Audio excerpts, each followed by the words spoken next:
D&D stream. Someday I will play Trials of Mana. Alrighty. We are currently live. There we go. Welcome back to Kingless Chronicle. Last time the party finished up with the mountain pass, clearing out the blockage of the trade route that was there. They realized it was a good bit more complicated than they first anticipated. And then they made their way down the mountain and bumped into a mysterious figure while there who gave them two paths to walk, essentially. They chose the left path, I believe, and found their way into a mysterious grove. When they kept walking through it, they encountered a figure that was a red-skinned drow who then started communicating with them and eventually welcomed them into the drow village. But when they thought they were about to walk inside, with a snap of her fingers, the party was welcomed into what is known as the Lodge. And with that, we will pick up where we last left off. So, party, you are currently within the Lodge. It is a very spacious, for all accounts, a manor, if you will. That's the entire ground floor has been recontextualized into what could only be described as a very large dining hall and meeting hall. You see tables galore, not just one fireplace, but two, and then the two are actually the only source of light in the room. There's no sconces, no candles, nothing else, just the two fireplaces. Additionally, there is a bar with multiple bar stools and a single barkeep behind it. You see a stairwell over this way that leads up into a second floor, and you see a few figures dotted around here as well.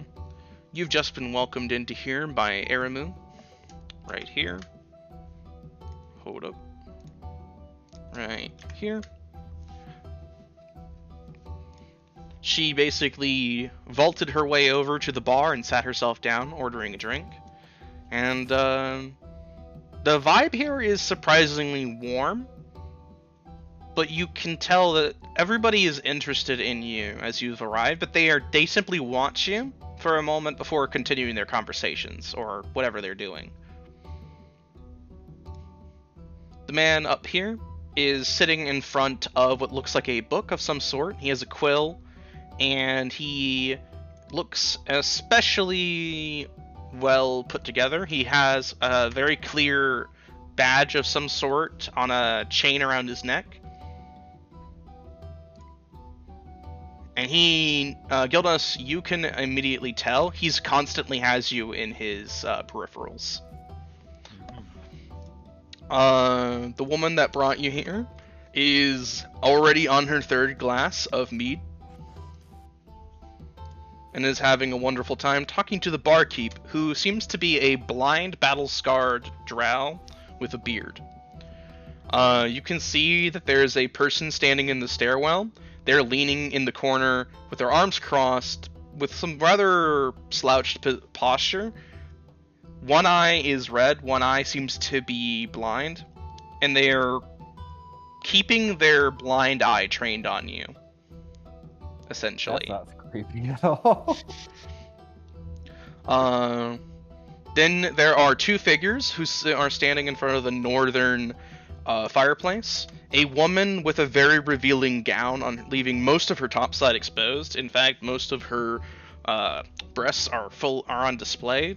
There's just a bit of cloth to conceal the rest. She seems rather unabashed about her appearance. If anything, she seems quite proud of it. But she constantly has a bit of a firm look on her face, almost like a sour expression, if you will. Then there is a man standing next to her who is wearing a very articulate, very extravagant looking gown. It has a high collar. It is covered. It is basically a very stylized red, white, and black robe with a high collar, some chained beads and the like, and his face looks like it's scarred with glowing red scars on it. Galdos, with your passive perception, you know that he's not actually scarred. That is some sort of face paint. Aha. What are people with face paint today?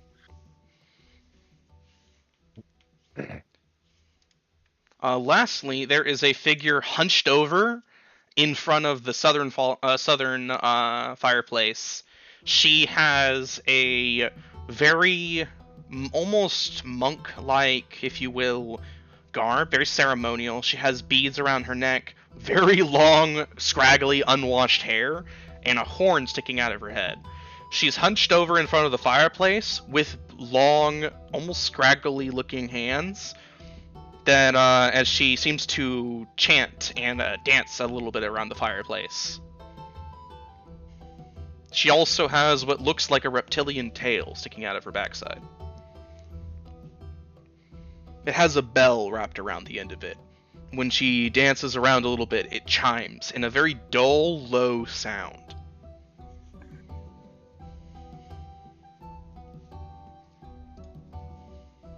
So, with all that said, what does the party wish to do?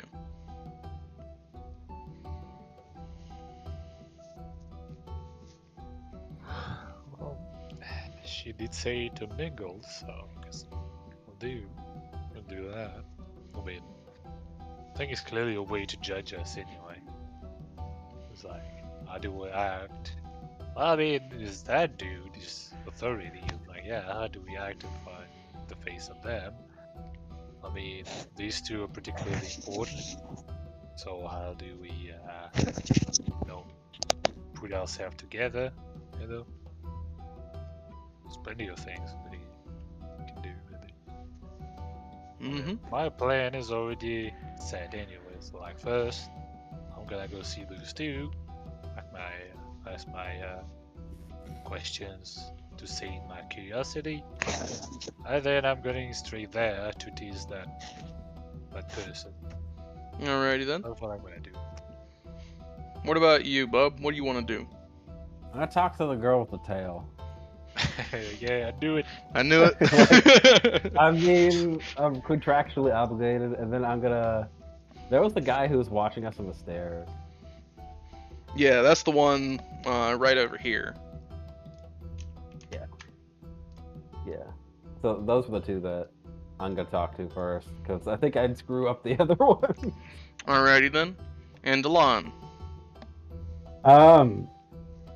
So probably I will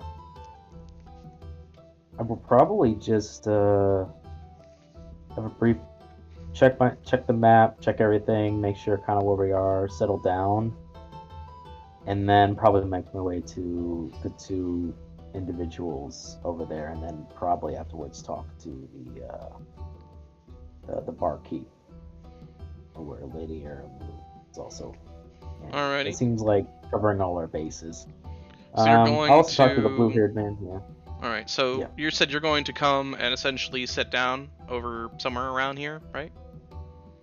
I mean, wherever we're gonna sit, we might as well set our table down, and that's like, okay, get everybody settled. This is Delon's most priority at this point. Yeah, Make sure okay. everyone's settled, and then from there, okay, probably talk to the people who look like they're in charge, and then. Okay, so you're gonna bartender. get everybody sit down. Then you're gonna make your way over to these people essentially, and then make your way over Mhm. here. Sounds good. Yeah. That sounds about right. I think that would cover our bases well enough. And you said you'd also have an interest in speaking to this gentleman. Yeah, but I'm sure at one point that choice will be made for me, so I'm not too concerned about it. Alrighty then. So, as with your plans having been set in motion, so you're all looking around. Eleanor kind of turns around a bit, and then kind of gives a shrug. Well, shall we make ourselves comfortable? We're clearly we're clearly expected to seat ourselves. Otherwise, we'd have been given a table by now. Well, Indeed. they have round tables and square tables. Sure. Whichever we choose may be important. Well, let's see. If I was a betting man, we should probably locate a square table. It's a bit more defensible. Plus, we can fit more people should we need to. Alrighty then. Where shall we sit? I think adjacent to the door would be respectful. We don't want to introduce any bother, but relatively enough where we can be easily served. So, I take the chair like right next to me and say, I think this table might be the best one there is. After all, if we take the one next to you, Dylan, I think that's a bit too much in the shadow for Agreed. one like us. Agreed. I think this one will do just fine. It's a good enough placement. Open air. Defensible if needed. Sounds good. We all get a table. I'm gonna get us some drinks. Yorm just kind of starts trudging his way with a bit of a kick in his step over to the bar. Ophelia will actually sit next to Gildas. And Eleanor will sit at one head of the table. Wherever the stool is, I'll jump on it. Alrighty. So once you've all sat down at your table, you can't help but still feel that this place is very warm, despite the cold stares you're receiving. As you're all kind of soaking in this bit of relaxation, first time you sat down in an actual chair inside in a while, Eleanor kind of drums her fingers on the table a little bit.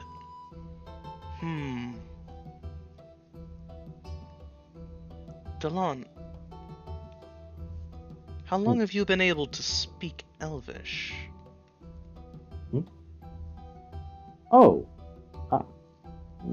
Quite some time, actually. Really? I noticed you could read it, but I had not known you could speak it.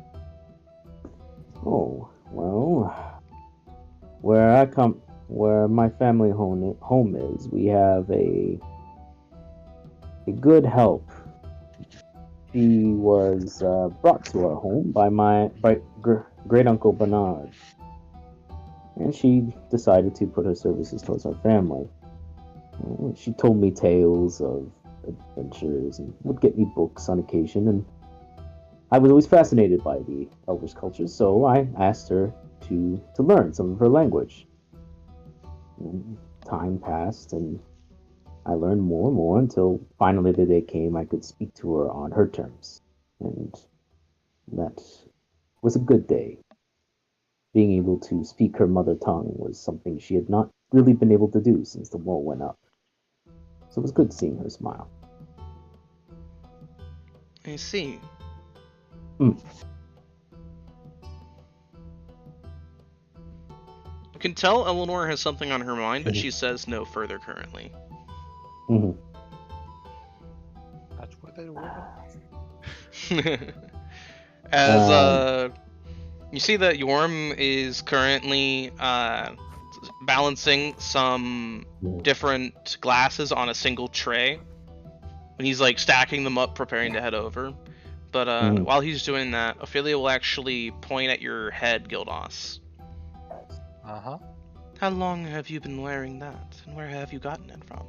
I've noticed you've been wearing it for a while.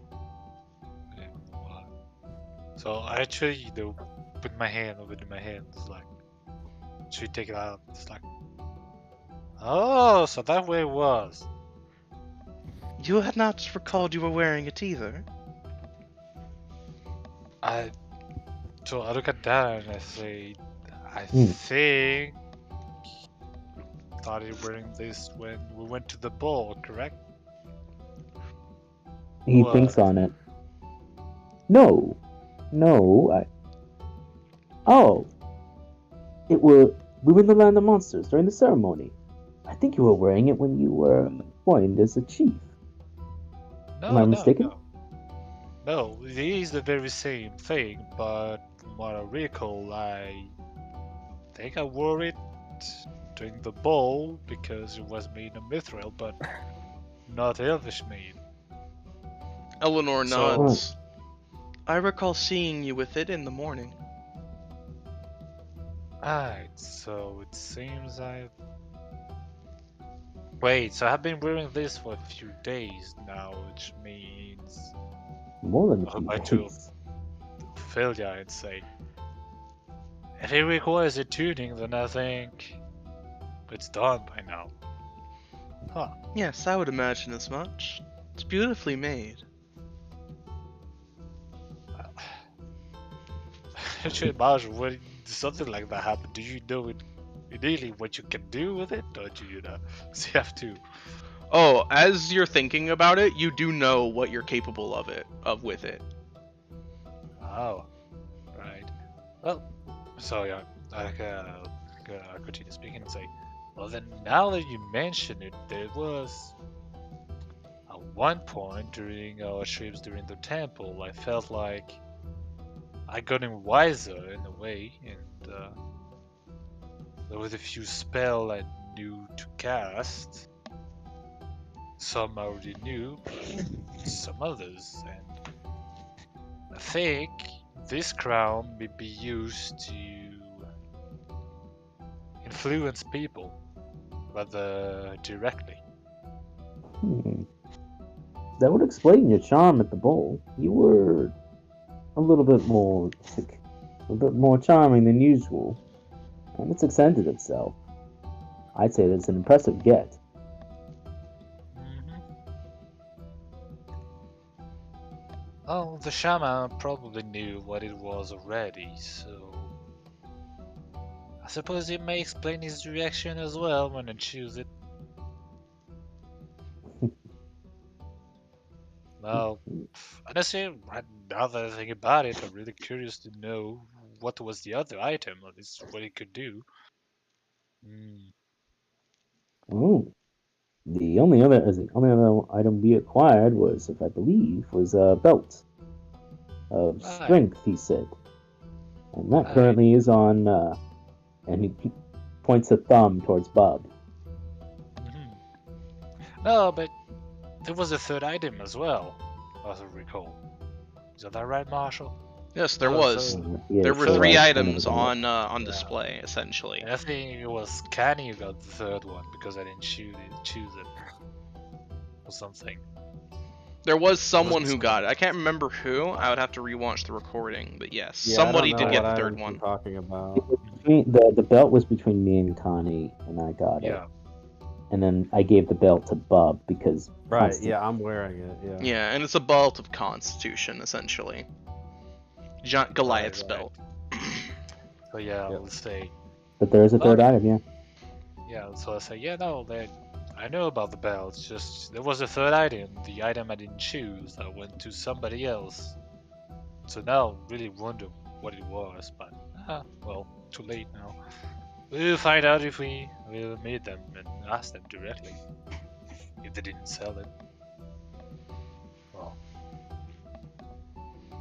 Well, that is something you would want to sell anyway. No, such a reward at such an event would have likely been a ceremonial honorific, a bragging right. You would not sell it. You would cherish it and show it off, quite brazenly, I would imagine. The- So Is at Except for this the big- time that Yorm uh-huh. plumps down a big old tray with stacked up mugs on it. The ale in the mug kind of spilling over each other in like a small little fountain effect as he pulls it down, drops it down. There you go. Grab 'em while you can. Dwarven style. Right, Did you so I believe make that you laugh. chap knew what I asked for? It's alright, I think. You understands dwarven style pyramid ale? Then we're in good company, it seems. At least at the moment. Let's just take a time to celebrate, if only for a little bit. We have come quite a bit far since we left the High Elf City. I agree. Let's enjoy ourselves for a little bit. Eleanor actually nods at this. Yes, after clearing out the mountain pass and making our way and doing what we have done, especially with the Temple of Bridget, I think we've more than earned a chance to enjoy ourselves. Exactly. Ridiculous. Fine people. All right, Good places. hooray. So as you all take a drink of the dwarven ale that Yorm brought over, it's very You're all poisoned. strong. No, it's very strong, but it puts a warmth in your belly, almost like a fire in your belly, if you will. Despite its strength, or perhaps because of it, all of you can't help but feel energized, and like you just can't, like you would be belly laughing at any moment. There's also a lot of these dwarven tankards stacked up, and you imagine you have a good many to go throughout the night if you wanted so. Though, judging how Yorm's already on his second tankard, there may not be that many left if you don't get them where you can. Well, that's when you take one and just wander around with it, asking for refills. Yeah, you could do that. Before they finish, Delon will look to Gildas and say, "For what it's worth, you wear it well. Keep it on, not just for its abilities, but for you." Well, thank you. And well, it's not really a bother, so I think I keep it as well. I think you should. You look like a proper lord. That urge to Ophelia. And speaking of item, so like, I do actually turn to her completely and say, "You're sure you're just fine with just your robes? I mean, I know you can take a beating, but at one point, it's not gonna be enough." Yes, I will be quite content with these until I have retrieved some certain artifacts. You sure you don't Artifacts? want... Yeah, go ahead. It's my first time of hearing such things. It is because it is the first time I have been asked of my gear since we have met Bahamut. I see. Then enlighten us. What are you missing? I know not the names of the artifacts, simply that I remember having gear once when I was alive. Delon's gonna pull out the map. Can you point us in a direction? Perhaps we can mark it on the map. I was going to adjust some after our meeting with Sir Henry. I need to adjust the map for other reasons. Yes, I can do so. I know not if they are still within the locations that they once were, but I recall that I had made arrangements before my passing for these items to be sprinkled around so that they might serve as artifacts of blessing in many locations. I see. I recall that one was sent to Reynold, to the main city citadel. I see. Can we get like a note on this maybe so I can put this I am in? currently putting stuff on the map. Oh, okay. If somebody wishes to write it down, they can as well. And if somebody reminds me after the session, I will attempt to write it down. I'll remind you after the session. Another was sent to Neblum, to an old temple. A bastion against a necromancer that once attempted to live there.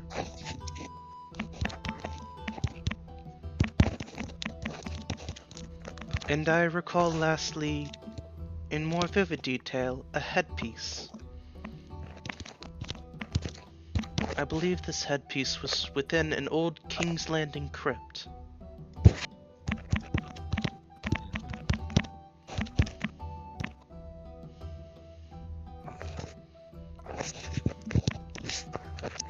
Bahamut also told us to head for his temple in Reynold as well.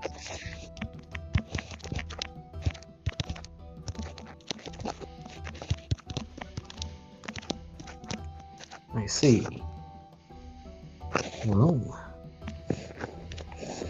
additional reasons to go to Renault after all.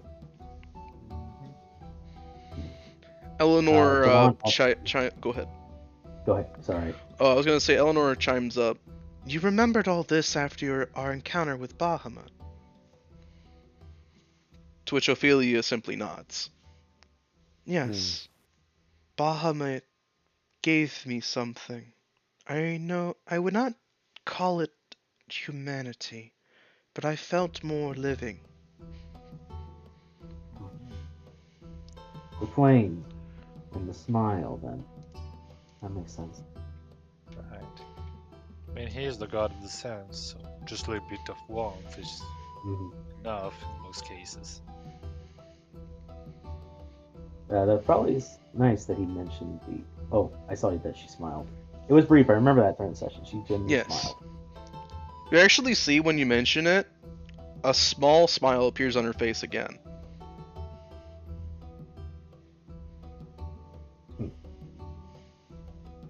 Perhaps there are other questions. We can ask it another time. I would like to know, perhaps you remembered certain abilities, things you remember.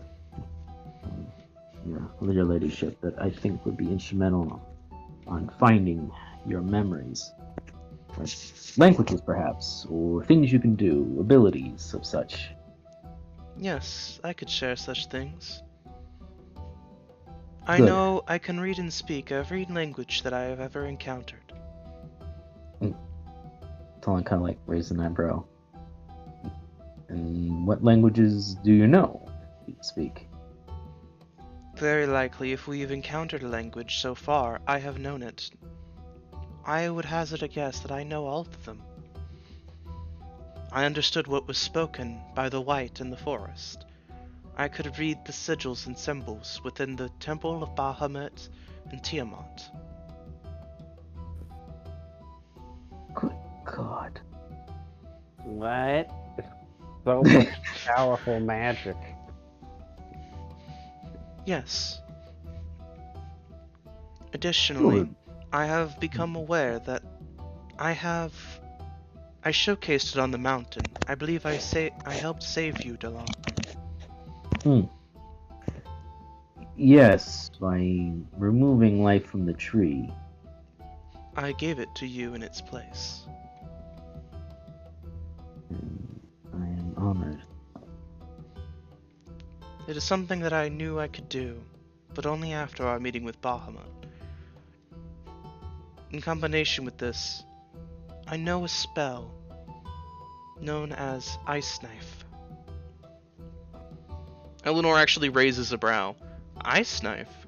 It's a very specific offensive spell. Yes. It was excellent for clearing out a room full of small goblins back in the day.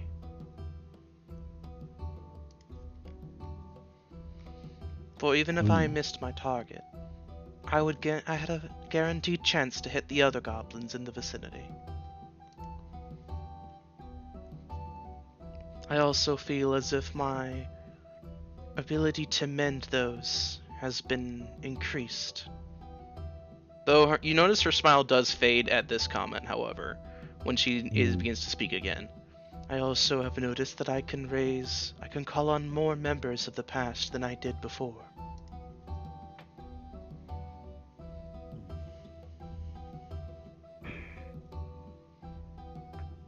I'd be mean to ask this. And he grabs a tankard and drinks a little bit. When you ask, I have noticed you speak a prayer when you do so.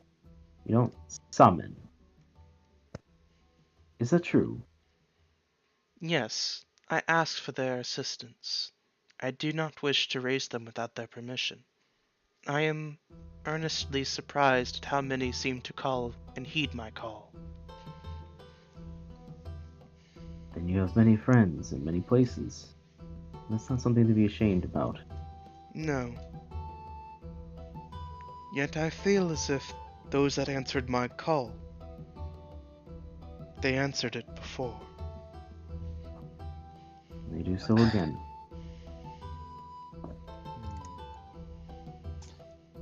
I think we may find out why once we get to those places. That might hold a clue for that. Aye. Yes. For now. For now.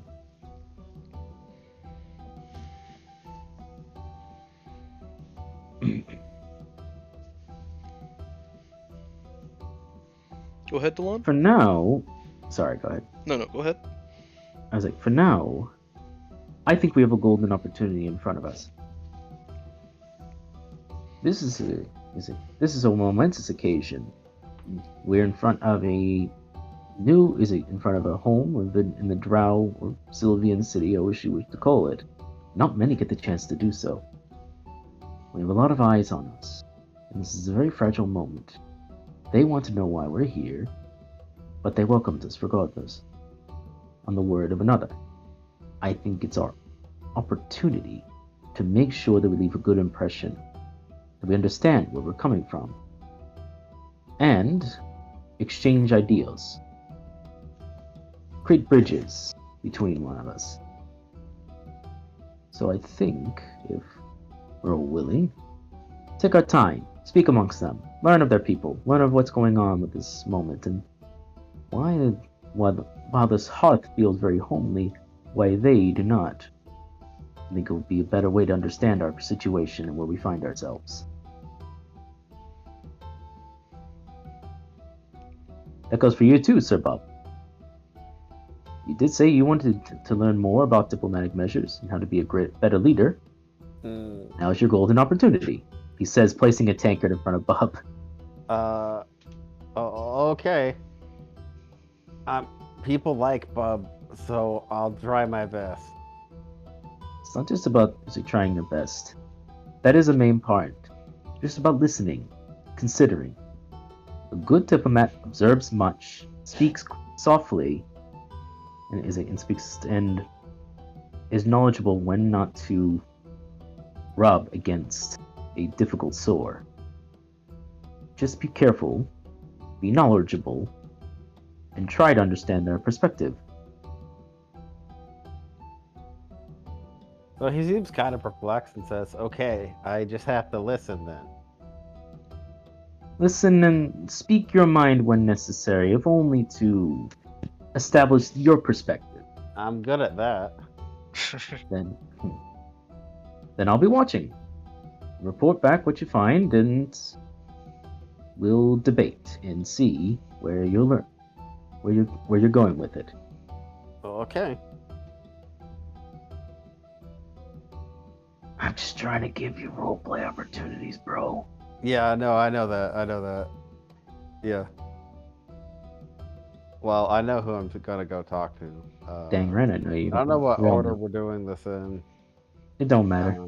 I'll probably have to leave in like half an hour-ish, something Yeah. like that. I think. So do the main one you want to do. Yeah, I would say let Evan do his first. Yep. Yeah. Okay. Since he has to go the soonest. So I'm gonna hop off the stool and pitter-patter my way I'm here. to the southern part of the room where the creepy, unkept little girl is. I mean, It's a horror movie.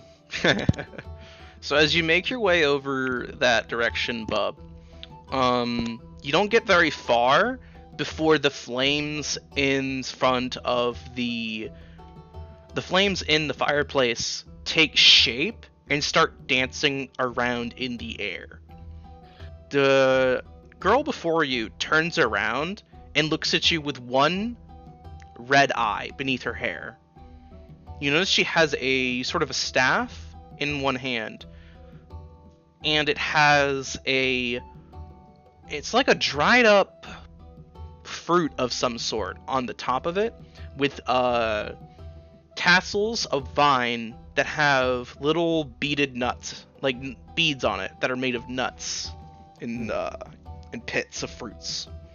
You notice she has an almost permanently hunched over posture, and her hands are almost claw-like in their mannerisms.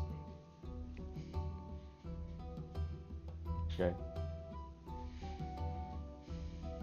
Let's hope that she can speak common, because I don't think I got any bonus languages except for Draconic. So I mean, she has a You have tail. Druidic. that's true. Well, okay, well that's even less likely. But anyway, so Bob goes up and he goes, "Hello, I am Bob."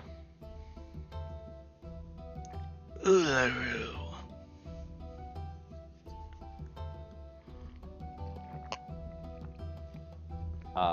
So Bob says, "I am the envoy to the Blue Dragon, and I traveled these lands to save it from a horrible plague that is coming." Uluru is the voice of the heart of the forest. I have lived here all my life. I speak for the trees. Would I know what the trees in the area are talking about recently? They have been so the ones in this vicinity have been very quiet to you, Bub. Yeah. But they have not been cold to you. It's mostly as if like you're in someone else's domain. Yes, the trees are softer around here, quieter.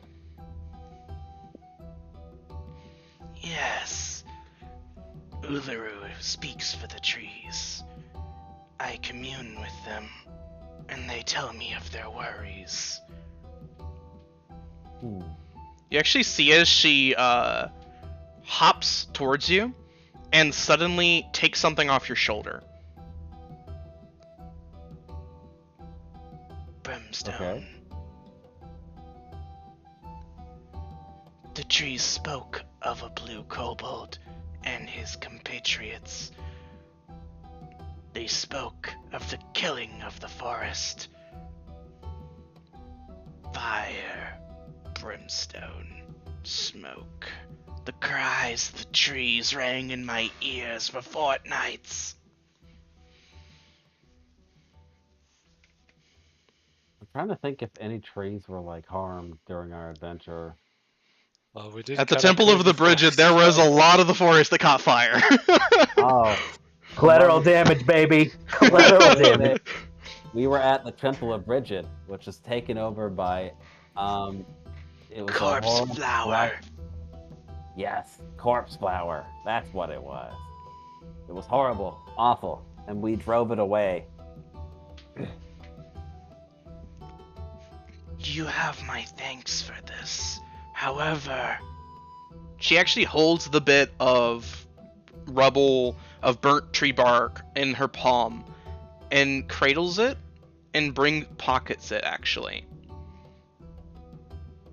you have done immeasurable damage to long-standing trees. Uluru heard their cries. Uluru could not summon the forest spirits to douse the flames quick enough. So Bob is gonna think about it for a long moment, and it says, "Yet many more will be able to take its place." You should consider The- yourself lucky that is the case. The disease would have spread.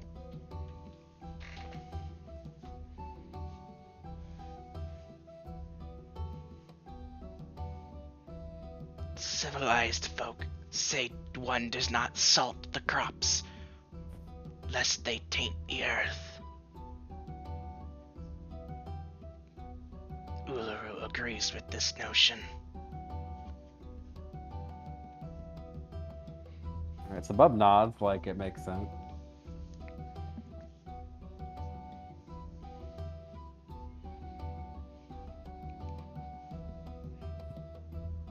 See as she suddenly inhales some of the smoke from the fireplace, closes her eyes, and then lets it out through her mouth again. It takes the shape of a butterfly that flies around the room.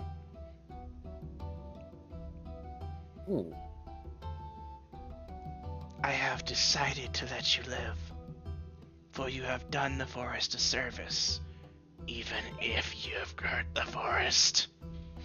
Well, that's good.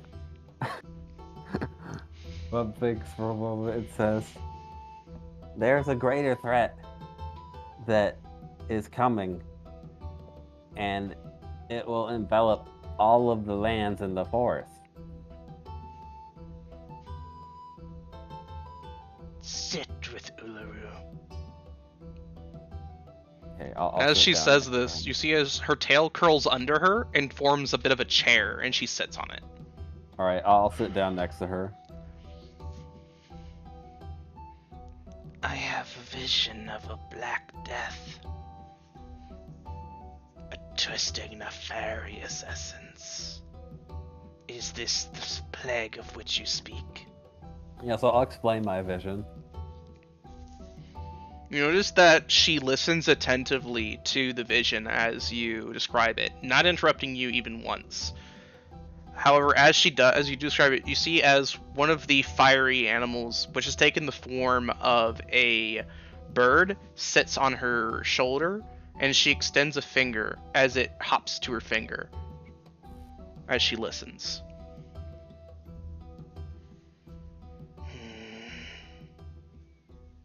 You are right to unite those and not to defense.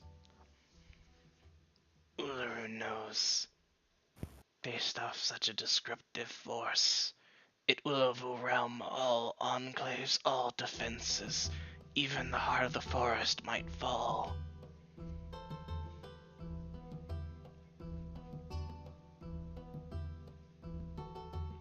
Yes, so I know that I am not powerful enough on my own, so I have to go talk to the powerful and get them to be prepared.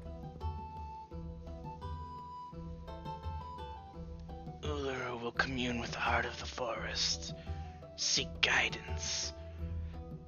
And when I return, I will give the heart's words, the word of the trees to the people.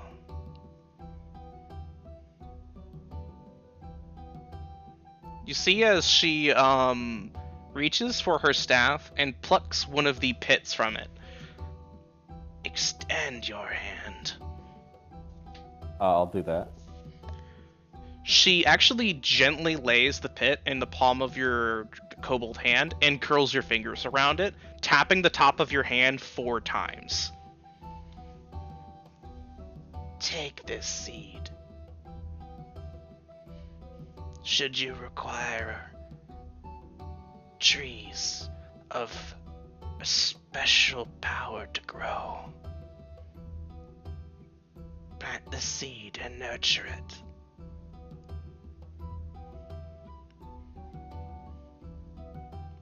A mystic glade will arise.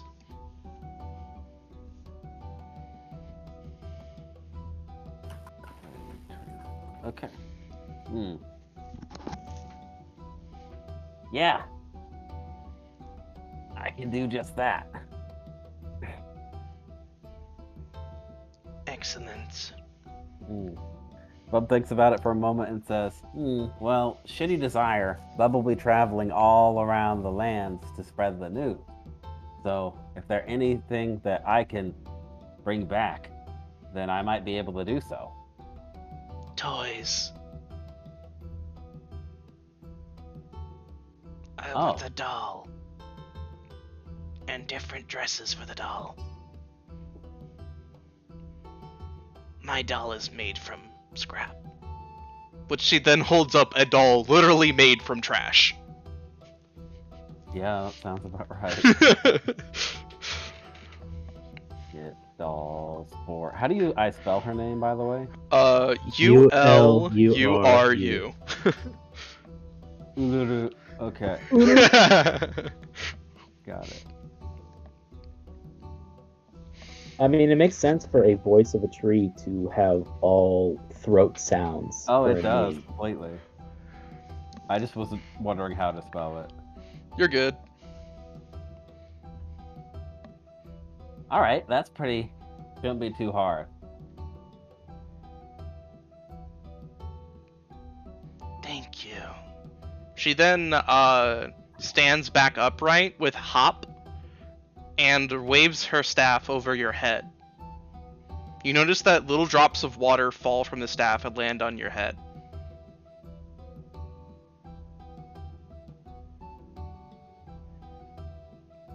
If you wish to play,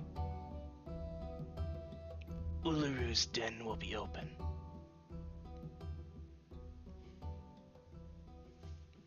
She then noticeably walks to the stairwell and then jumps onto the banister and crawls her way on all fours up the stairwell from Cool. the banister.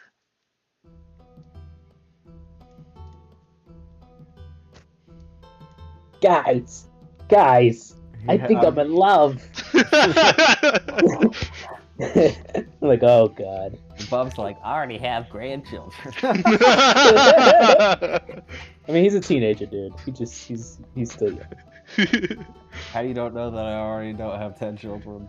I mean, to be fair, I don't. You just I became don't? an adult. It's very unlikely. You've Like, also you're a been a druid. druid for a while, for most of that time, so you haven't had the It's time to settle it's down. Have kids. It's unlikely, but not improbable. Let's take some downtime. I'll go into a kobold like society and I'll be back. And then, yeah, so Bub's gonna stare into the fire for a little bit, just like remembering how she communicated with it and considering that, because I've only really talked to trees and stuff. And I'm gonna get up and come back and be like, "Yay! Diplomatic relations have been successful." Great job, Bub! Have a mug on me! As he just slides a mug of ale towards you. This is good. I can drink more of this now for some reason. Drinks it. Bub actually can. Talon nods. It's good to hear. So, I saw the conversation. How'd it go? Unralu expected all of us to come here. She was mad and deliberated whether she should kill us because we burned parts of the forest down when we cleansed against the plant. The death. What did she call it? The corpse flower. Corpse flower. Corpse flower. I do. You usually took classes for that. Yeah. And I And then she see. decided to let us live because we did a good thing. And we did not salt the earth behind us, as she put it. Why would we? Mm. But I don't Perhaps know. even if we did try, you're a druid, so you would have stopped us anyway. That's Of what course I assume. would. See? Yeah. Well, I think that he's gonna deliberate with the trees to let them know about what's coming. I'm not the only one who got a vision, it seems. It seems those who talk to the trees, the druids that is, around the world, have each received a message. So you're not I the only think- one then. Going forward, if I can get all the druids on board, that'll be really helpful. I think so too, Sir Bob. And I also see you talking up to the point. Was there anything else? Like, that's Doll basically everything important, I think she said. You could always answer the doll thing. Oh, yeah. Well, I'm gonna have to bring some stuff back here, but it's gonna be pretty easy. Because Bub is a very wealthy man. Bring what back, Bub? He is, though. He's so rich. True. He's been True. storing it away. True. 10 coin away makes a platinum a day. Ancient gnome saying. Yeah, exactly. It's the only good thing those bastards ever taught.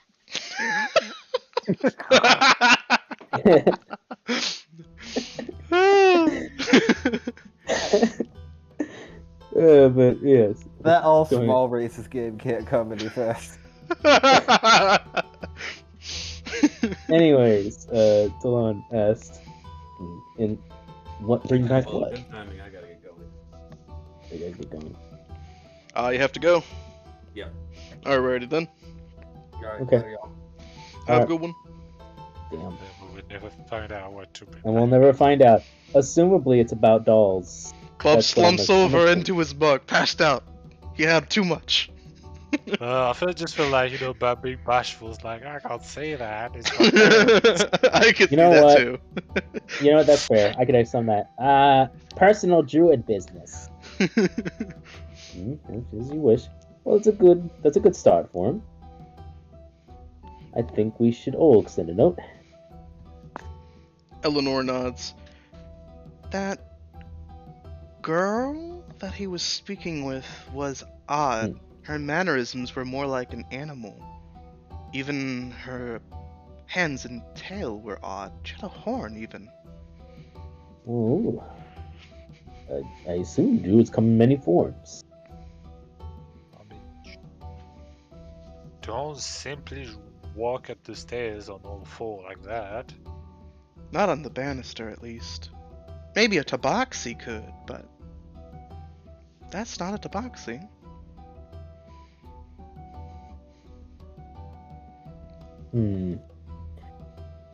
Well, she's decided not to cause any incident with us. I call that a success. And good for Steph and Bob as a diplomat. Cheers. He downs a little bit of the tankard. It's not a diplomat, it's an emissary. Emissary. Don't you do that. Eleanor simply shakes her head. Emissary is a diplomatic position, Gildas. I know. Good Steph as an emissary. And since you're so talkative, why don't you, Izuka? I think you should be the next one. Go on. Oh, well, I do have some feathers to ruffle. Look to, edgy boy there. Go right ahead. 'Cause I think I'm gonna go see them first. Oh, nice. Ruffle some feathers. So, we'll try the long diplomacy. So, I'll take my tankard, go all the way to that table, sit down, and play the staring game until I get a reaction, essentially. So noticeably, the figure doesn't stare back at you, keeping its gaze on the table for the longest time. And this goes on for not 5 minutes, not 10 minutes, 15 minutes, before you see his foot start tapping, and he's drumming his fingers on his hip. Noticeably, like, on the hilt of a dagger, like...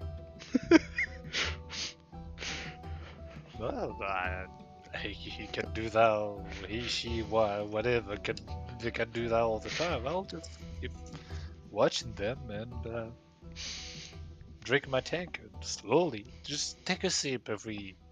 Maybe let's do it like every 5 minutes, like sipping. So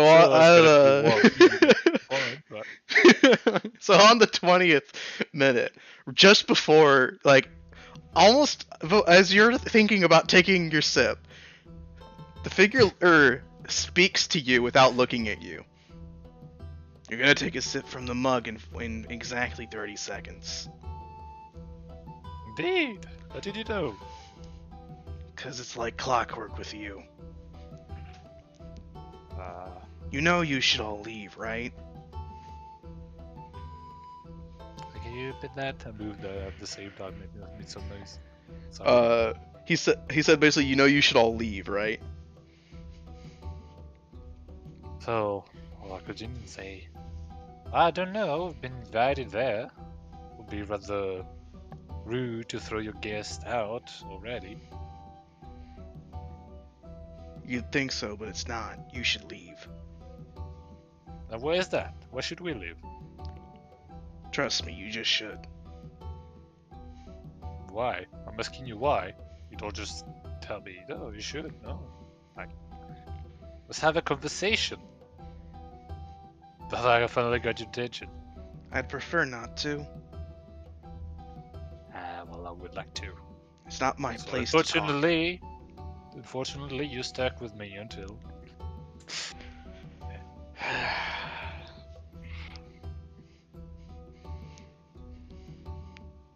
Look, I'm really not supposed to talk to the foreigners. Why? Because I'm a young blood. That talking to you is above my position. The only reason I'm in here is because my graduation is soon. That's all.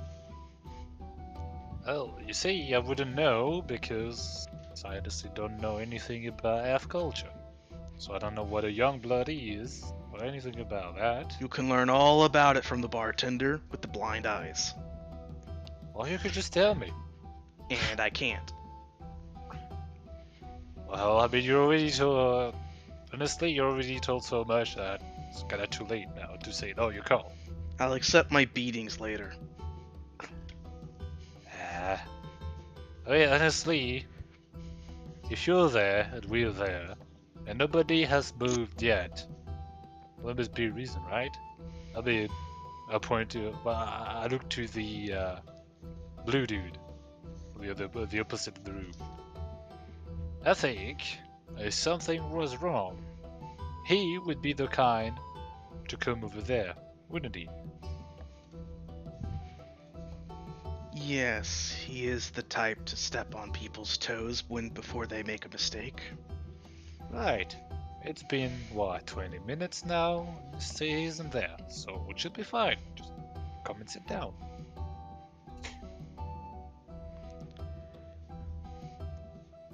The figure looks around a little bit before sighing, and slowly walks over and takes the seat across from you.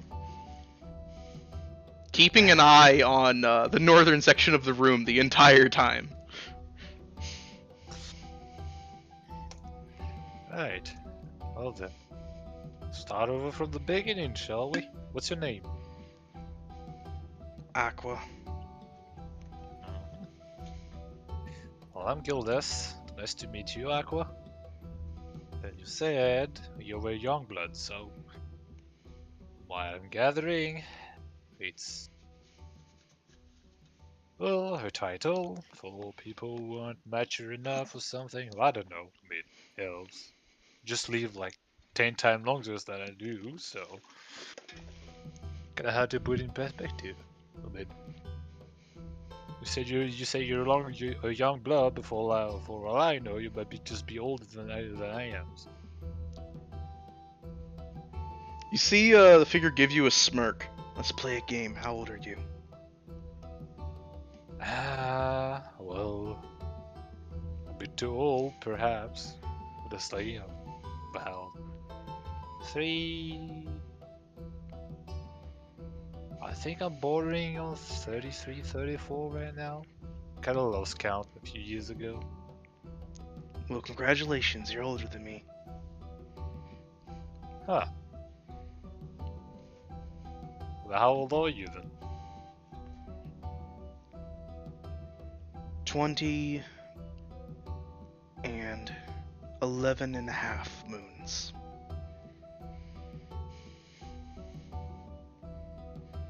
I'll talk about young for an elf. That's. You know, expected something in the 80s or 90s, you know, just shy of what you would consider adulthood. Yeah, well, we're not exactly wood or high elves. I don't know.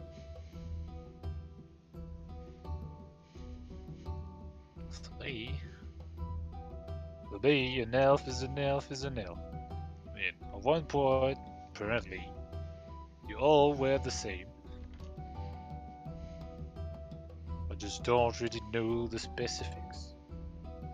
So I guess, if what you say is true and that you're about to move up in status, I guess that would mean that you people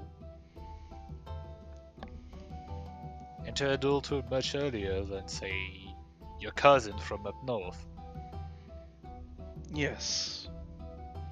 Mhm. It's not that we live short lives, merely that we mature quicker. Though it is true that we also live shorter lives than our brethren. Oh, you do? And where's that? I mean, I actually would don't say- know.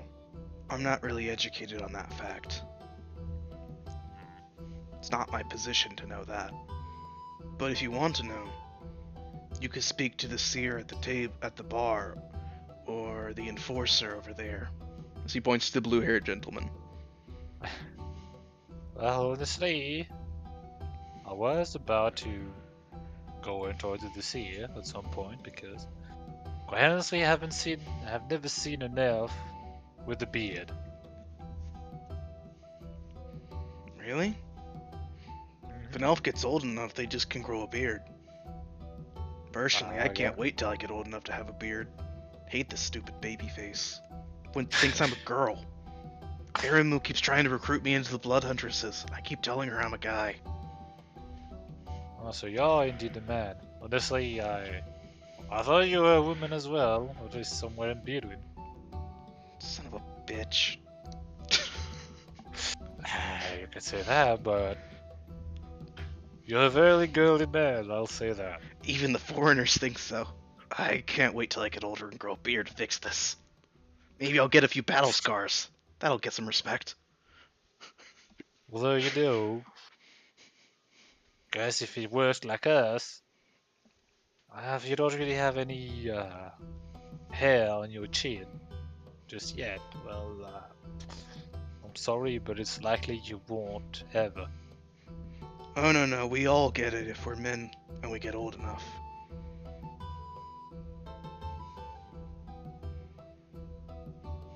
Well, that seems a bit far-fetched. You know, it's like all elves get a beard. Then, honestly, I'll just point to the patriarch and say, "What about him?" Then? He's not old enough. Is he not? No. Huh. But those two look about the same age, though. When I point to the blue enforcer. They're not. His got The something. enforcer's older than him. Kelly is a good few years older than Evantir.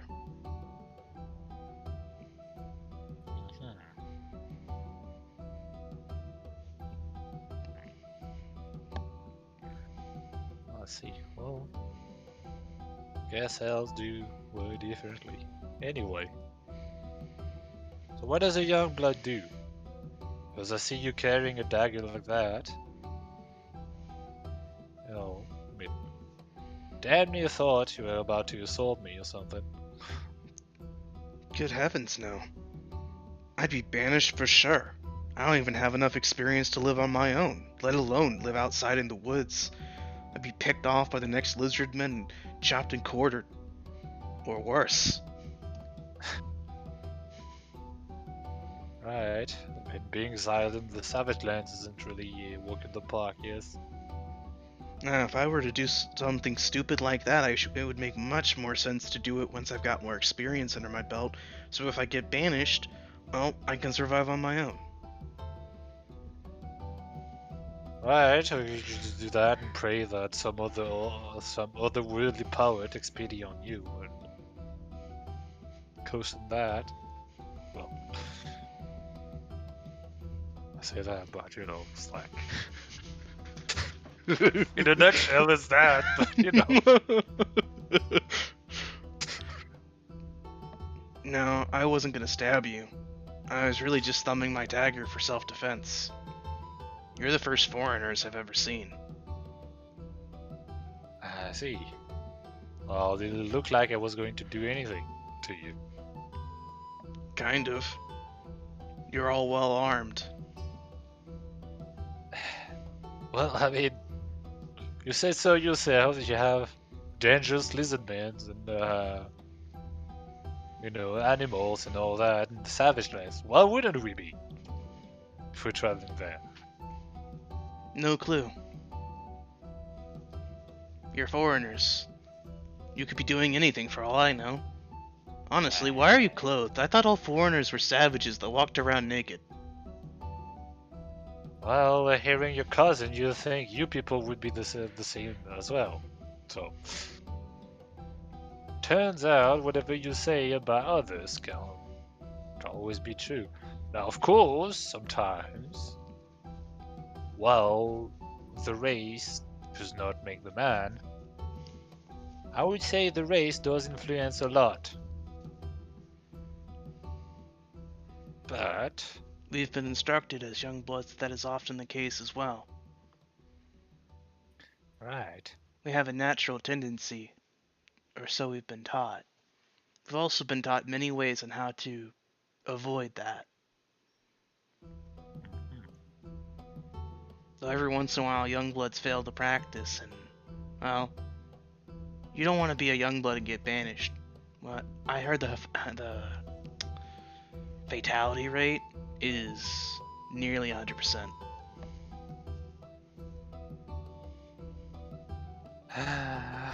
Well, it's hard to say, but they have to learn the hard way. Though,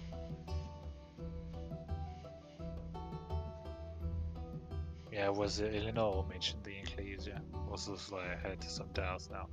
I'm like, would you imagine if one such young blood would be able to make it? They have the perfect opportunity to create an enclave or something.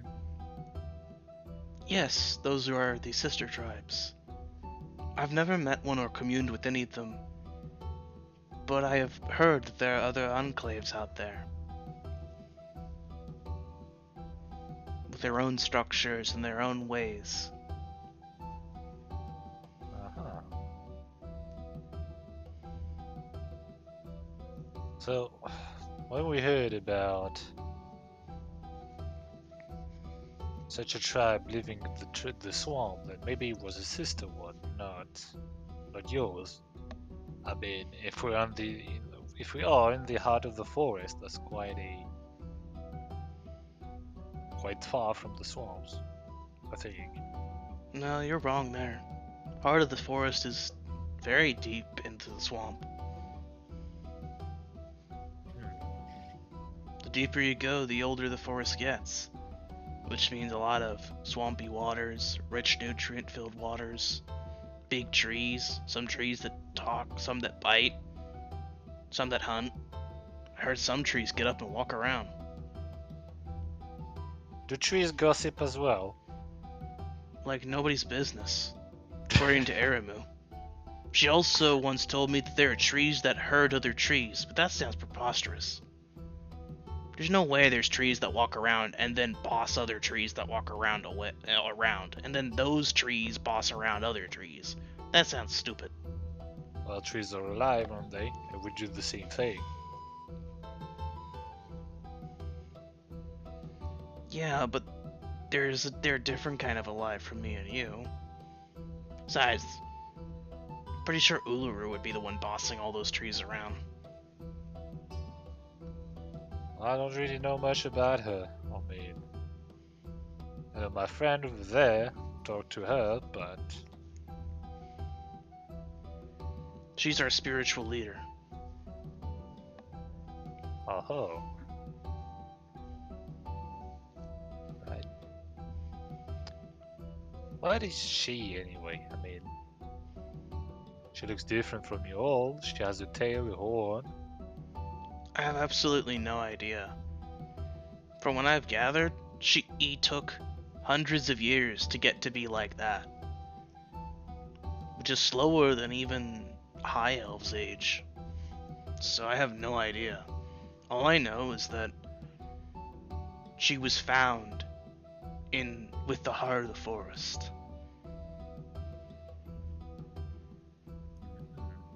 And it is believed that she was born to speak and commune with it. And that's been her position since.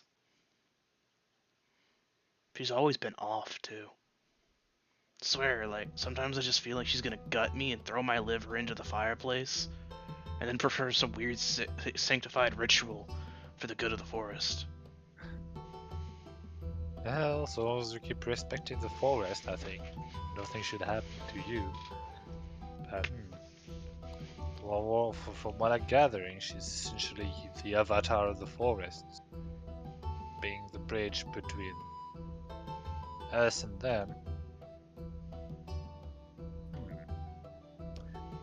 That's quite the figure we have here. Yes, you should be quite lucky and esteemed to be even within her visible presence. Right. He says this while crossing his arms with a smug look on his face, nodding at you. Well, you see, apparently they spoke about, well, a forest fire and that she decided to spare us enough, but, Really? well, yes, A few days ago, but she was stomping around, swearing she was gonna kill whoever was responsible. Personally. well, stay a bit with us, but we're just a little bit responsible for that. It's even more of a miracle that she didn't kill you on the spot then. Well, And she could do it too. The mastery She of, could. of old magic that I've seen her use is insane. she could, but I guess some sort of cosmic way. She fulfills the same role I do for the forest as I do with my god. So, well, I personally wouldn't really attack another fellow cleric. Not unless I really have the good reason for that. I see. But honestly, well, burning the forest is a good reason, but on the brighter side, believe burn down trees and all that makes for good nutrients for the next generation of trees. So it's good and the bad, I suppose. Only if the forest fire comes to a halt before it causes too much damage. It needs to cause just the right amount and burn down just the right foliage for the trees to grow back healthier. Well, all I had to do was burn down the vines of the corpse flower. Just hit a few couple of trees here and there, but nothing too bad. You can't control But- fire. It Yeah, spreads. The only ones who can control fire are people like Uluru. Though I've seen the seer make fire dance in the form of a snake once. That was really cool. Well, I can kinda sorta control fire. A little bit. It's limited, but Huh. And you're 33? yes. He stares for a long moment. One of us is getting the short end of the stick, and I don't know who. Well, to be fair, that kind of power was gifted to me, and I kinda knew I had to do it. Oh, so it It's hard to wasn't. explain. Oh, so it could be taken away then. That's why you have it so soon. You took the low path. You should have walked uphill. Have you know that I worked for my other skill sets? Yeah, but if something's gifted, it can be taken away. There's a difference between something being gifted and something that you own, something that you can do inherently. Alright, That's what we're it taught. it can be taken away, yes. But if you do everything in the possible for it not to be taken away, then aren't you also working for it? No, we're taught. If you're doing everything to placate another individual just to get what you want, then you're more like groveling, and you're not really working for it. You could be going out of your way to do something yourself to gain that same thing without having to depend on another individual. Well, then I'll be taking offense to that. After all, I wouldn't say enacting God's will or the divine will to be groveling. If anything, you'll take that as a learning experience. Hey, I meant no real ill offense. I was just speaking my mind. Oh, well, I appreciate that, but also that, and I should know that as well, that speaking your mind sometimes doesn't mean the other party will appreciate what you say. Yeah, I've had my fair share of broken noses. Everyone around here does. Mhm. Like I said, it's not because, well, I may have been gifted my power, it doesn't mean I really have mastery over them. So there's also a learning curve to that, just accelerated. Hmm. Still walking downhill. But for you, it's walking uphill, I suppose. Maybe it's one of those cultural differences that the seer keeps trying to tell us about. I don't know. Oh. You're the first foreigner I've met. And probably not the last. Hopefully it's the last. Y'all are weird. Hell, I have 7 other people over there. 5, about 6, 5. Yeah, I can't count. Forgot we lost a man on the way. Yeah, I think you've had a bit much to drink. Oh no, I'm just beginning. You just should have seen me in the Land of Monsters.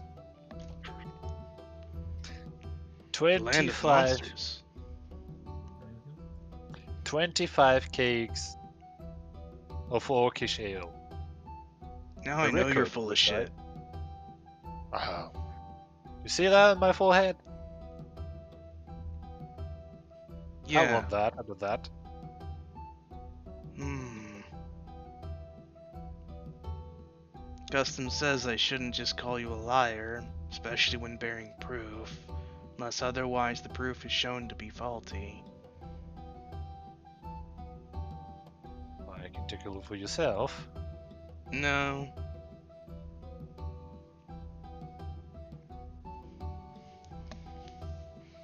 It's not really my place. Besides, what would lie with that kind of thing? Really? I don't know, trying to impress a young blood. I mean, what would I have to gain out of that? Honestly. I don't know, you tell me, you're the foreigner here. You don't just answer a question by another question, you know? That's not how it works. I'm pretty sure that is how that works. If you don't want to answer it, you ask with another question. It's a redirection. Yeah, well, I'm a foreigner, so that's not how it works. I decree it. Really? Because you're in the Drow village, and I'm pretty sure I've been taught that is how that works. Well, you're at my table, so that's how it works. I don't see your It name on doesn't the matter. table. You're lucky I don't know any prestidigitation. Because otherwise, I would have put my name on it. You know what? You're not too bad. Neither are you. You go fucking. Yeah. Oh. You see his Oh, eyes linger on the front door for a moment. Then he skirts his eyes back to you. You really should leave, though. Yeah. We'll leave. Just let us get to know all your people. I mean, if they brought us here, it's not for nothing. Right. I can at least leave you be. And we go with someone else. He actually stands from the table and moves a ways a bit. It's not back to his corner. Well, it's the corner of the fire now.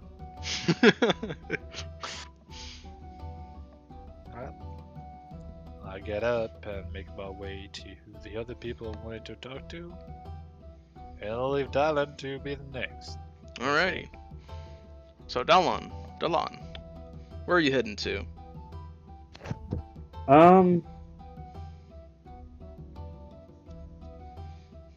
Delon was just finishing probably making the notes on the map, drinking with everybody, Yes. watching Gildas talk for like 20 minutes.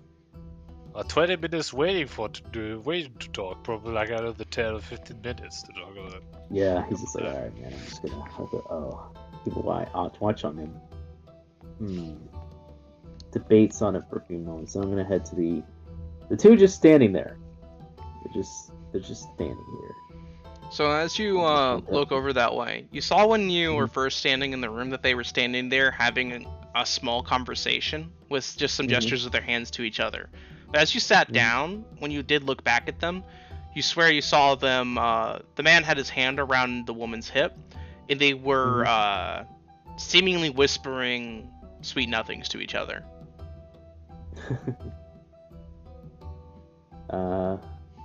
Yeah, I'll go then. I'll go and approach. So as you approach them, you actually see them both look up at you as you begin walking over, and you see as the woman actually wraps her arm around the man as well, basically entwining herself with him as much as she can. The man nods in your direction, and the woman speaks up. Welcome, traveler. Delon will bow. Well met. Thank you for your hospitality.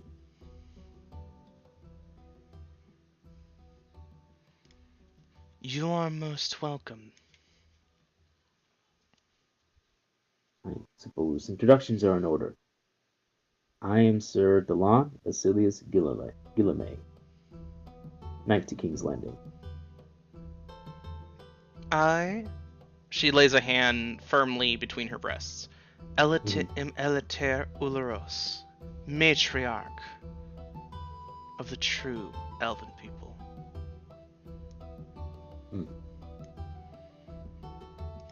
The man actually gestures as well, still with a hand firmly on her hip. And I am Evantir Uvolta, patriarch of the true elves. Well met, your lordship. He nods again, and speaks again. Do not take any of our shortcomings or hostilities for granted. You are welcome, as Irimu has brought you within our reaches. So we are polite, as she has deemed you worthy to be here. Thank thee. Elatir nods at this. No thanks required. She is the one who has made the decision, and she is the one who will have the fall, should it arise. The fall? Yes. It was her decision to bring outsiders into our lodge. Therefore, it is her who will take the fall if you are proven to be unworthy. If we are causing an issue by being here, we can move on. Did Should I you say wish. you were causing us issue? No, your ladyship. Then there is no issue. I see. It is simply, I informed her against the decision, as outsiders rarely do well here. I see. So if things do fall, I perform my matriarchal duty. And so the responsibility of disregarding my advice falls on her shoulders.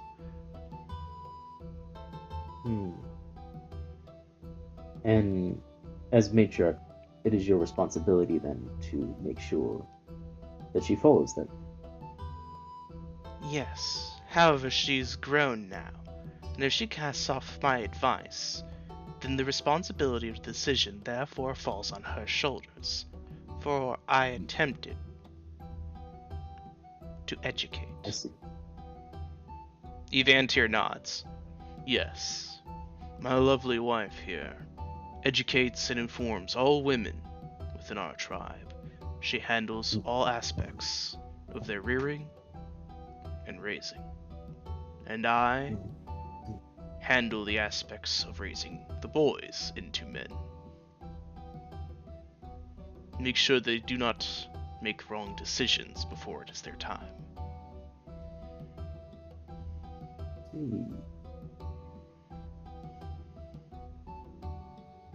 So it is a dual leadership role then. You will find there are many roles of leadership within the tribe. Yes. Good to know. Of course, if you ever wish to trade any items or any payment of sort, we ask for quite a flagons of mead. Please don't hesitate to ask for anything. We'd be more than willing to trade. Your coin is suffice for now. However, if in time you have proven yourselves worthy, perhaps we will discuss trade goods. Yes, your coin is good. We have tested it. Even if we cannot find another merchant to purchase from within the lands outside, it can be used in alchemical ingredients, repurposed. I see. Hmm. Forgive me, I wish to ask. There was another companion of ours traveling, wore a robe, beard, held a silver rapier on his hilt. Did you happen to see him come into this area? Negative. No gentleman of that description has arrived within our walls. I What see. about you, darling? Have you seen anything of the like? Amongst the men, no. There have been no men in my charge, or within the walls that fit such a description. Hmm. His almost serpent-like eyes slide to you. Mhm. Would you like me to investigate? If you would be so kind, we would welcome to be informed.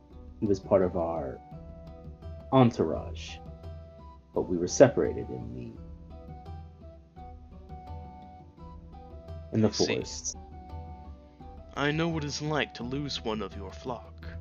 Such a difficulty is weighing on one's heart. And I thank you for that understanding. When business has concluded this night, I will make my way to my flock and I will investigate personally. You have my thanks. Think nothing of it. I shan't trouble you anymore. You are not troubling us. Thank you. And we'll make this Before you the- leave, as you're like turning around, Mhm. the woman actually pipes up one more time. Mhm. You have caught Eramu's attention. Hmm? She does not gain attention easily. Where that shall lead, shall be on you. Salon gives her a polite nod. I see.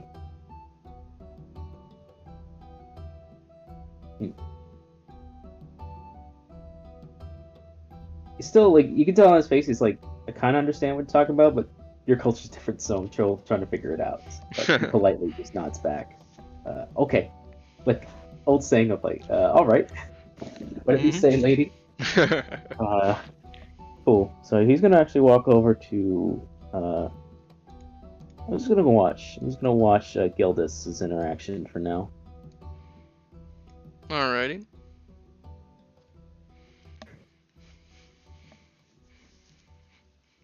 So Gildas, as you approach the bar counter, you see that the late blood huntress that you remember as Eramu is sitting there, and she has 5 or 6 different tankards tipped upside down on the bar counter next to her. And she's currently got one in each fist. Yeah, I was about to ask like how they shut down already, but coincidence. Mm-hmm. Oh yeah, actually, well, since my tankard is empty, I was gonna go for a refill as well. May as well. So, I nod to the seer. Well, probably can't see me, but whatever, it's a whole habit. As you make Nod. to nod, he nods back actually. Just gonna raise my eyebrow. Say, I thought you were blind. What is? This seemingly one blind? is blind, though this one sees more than that one can. Indeed. A silver soul, burning with a fiery radiance, sits before me. Silver. Oh, his soul is silver, is it? Most interesting. So I look to Harry and say, what does he mean by this? Silver. Wait. Indicate me. He means you're a fence sitter. Ah. The fiery Oh. radiance, though, means that you have a blessing on your head. Right.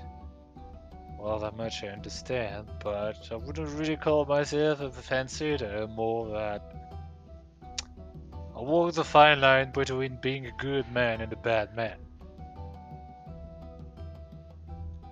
If that makes sense.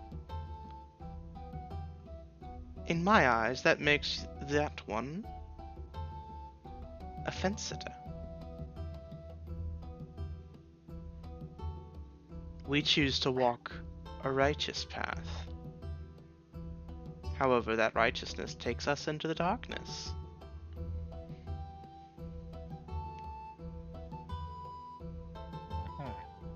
You should choose to walk one or the other. Irimu, do not simply speak to this one as if he knows what it is. That one is a foreigner. And foreigners have their own abilities, their own ways of living. Remember this. Yes, Honestly, I'm yes, there's many different paths one can walk in life. Oh, I'm curious now. So, you say you've avoided the righteous path, but it leads you to darkness. Then, would I wager that your soul would be of a darker color? Like me, there would be some kind of radiance behind it. Kind of like an eclipse, in a way. She actually smiles at that. Well, dear seer, where am I currently sitting? That one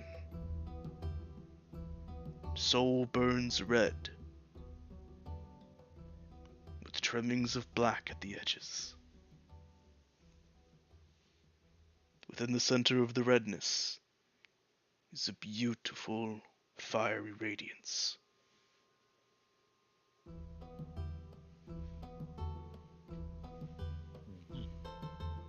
There we have it. Perhaps not an eclipse. No. Delon's just like jotting all this down in his journal. The visage of a blood moon does appear before me. You must spell it out, must you?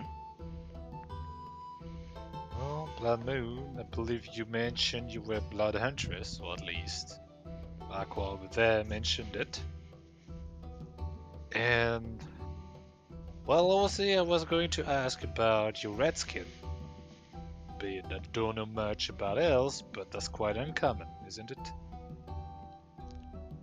Extremely uncommon for one such as us to have skin such as this. This one does not have red skin. This one has dark skin. Darker than most. We instead cherish ourselves in a ritual. That you see before you are markings, if you will.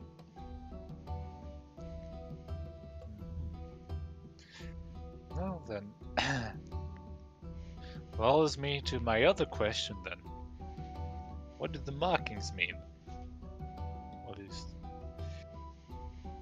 Back home, we have, well, travel paints and all that. Comes into multitude of colors and shapes.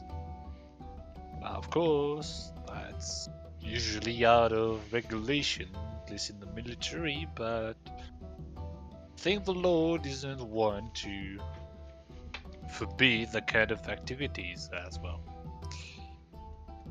If it raises fighting spirit, then why not? You know, why stop it? She nods.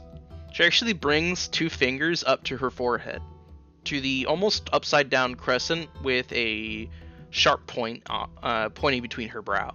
She traces it with those 2 fingers as she speaks. The crescent moon, and the crystalline tear that fell once before.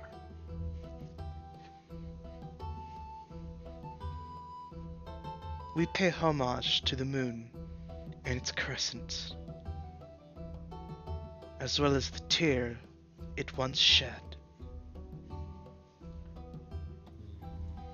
She then runs a finger to the side of her face. Hold Oh, go ahead. on, Marshall.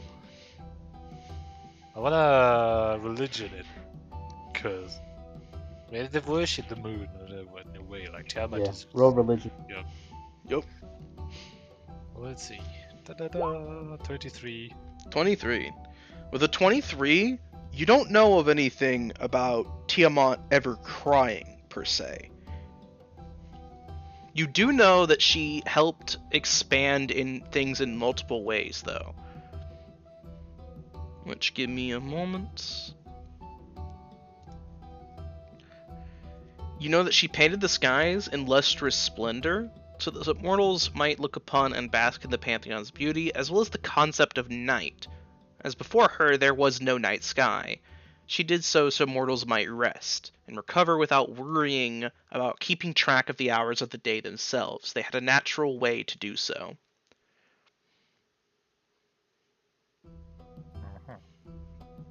And as before there was the night sky, there was also no moon. Thus, why she is assumed to be in the same with the moon. Many pay homage to her for that imagery. But a tear does not sound familiar to you. You do not know of any time in any sort of religious context that Tiamat ever cried. Right. So then I'll stop and say, before you continue on with your other markings, I've never heard of the moon crying. I know the myth, I know about Tiamat and all that. I do know that she gave us the night, the night sky and all that. Plenty of things, but nowhere did I read or heard that she cried anything. I mean, assuming we're speaking of the same entity. We do not know of a name Tiamat. We simply know of the moon. Zrutoros, does the name Tiamat ring a bell to you? Perhaps you could inform him of such things. His silver eyes simply stare far off into the distance as he cleans a mug, fills it with ale, and puts it down before her again. The name is familiar to me, like a whisper on the wind deep in my ear.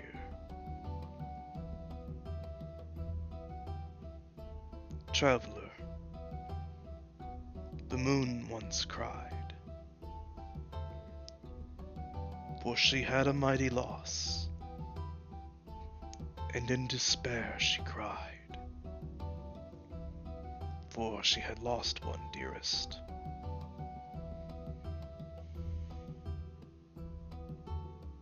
Few witnessed the tear, but it fell from the heavens and took root.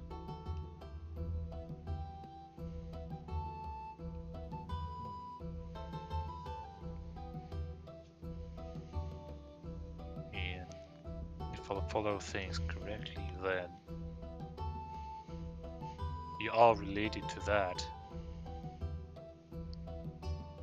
We are now. This see. one and this one's people were not once affiliated with the moon. Some of us choose to walk the harshest path. That one there walks that path better than any I've seen in my time. You do flatter me. I simply have a pre-inclination to it.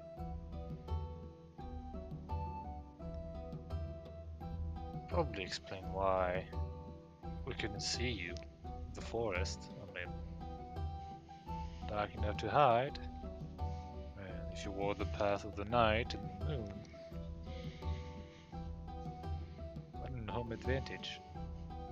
Well, either way, thank you for enlightening me Of on course. the moon. Then, what about these ones? We Sylvan love to enlighten those who do not know better. Right. So then they'll say, Without I'll point such to- arrogance, Eramu. yeah. But, well, yeah, as you mentioned, the moon's the tier. I actually put out to, well, the Bakis actually do form tiers on her as well.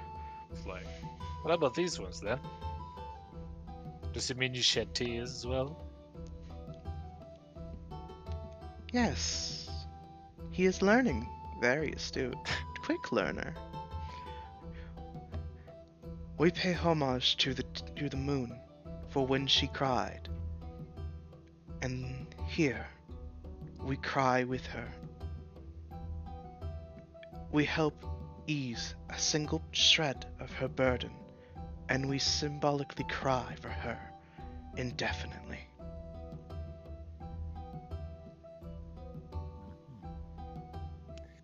But, say there's some difference between the left eye and the right eye.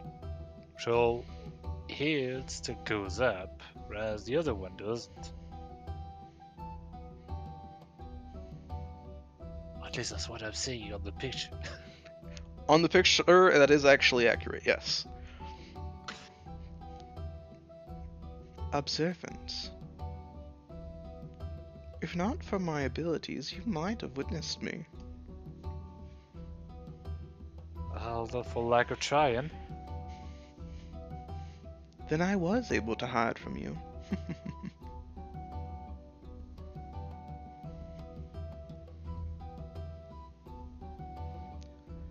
Yes. These are tears. This, however, is a scar.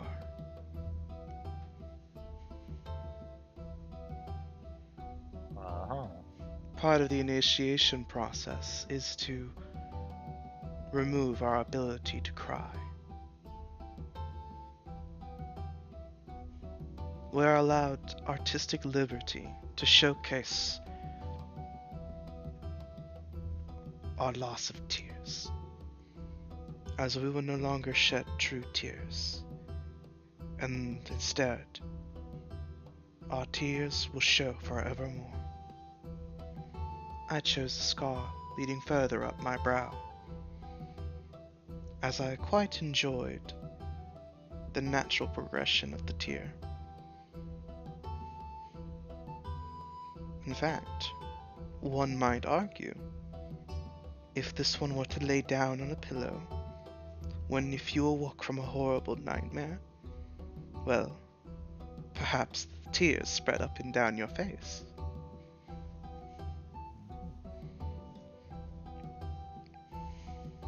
Should I be smartass? The eternal question.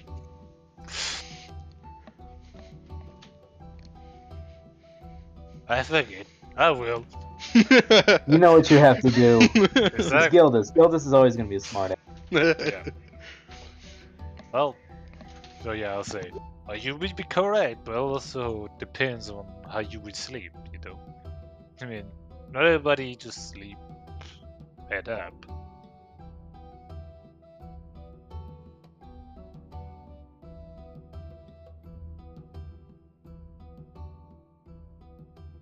Just saying that perhaps like a bit more, something going to the side as well. Is it more Do humans not sleep upside down? bad to do? I assumed humans did so as well. Well, your young blood over there assumed we walked in our underwears as well, so. There are things we do, and things we don't do. As soon as you said that, Gildas, she started giggling.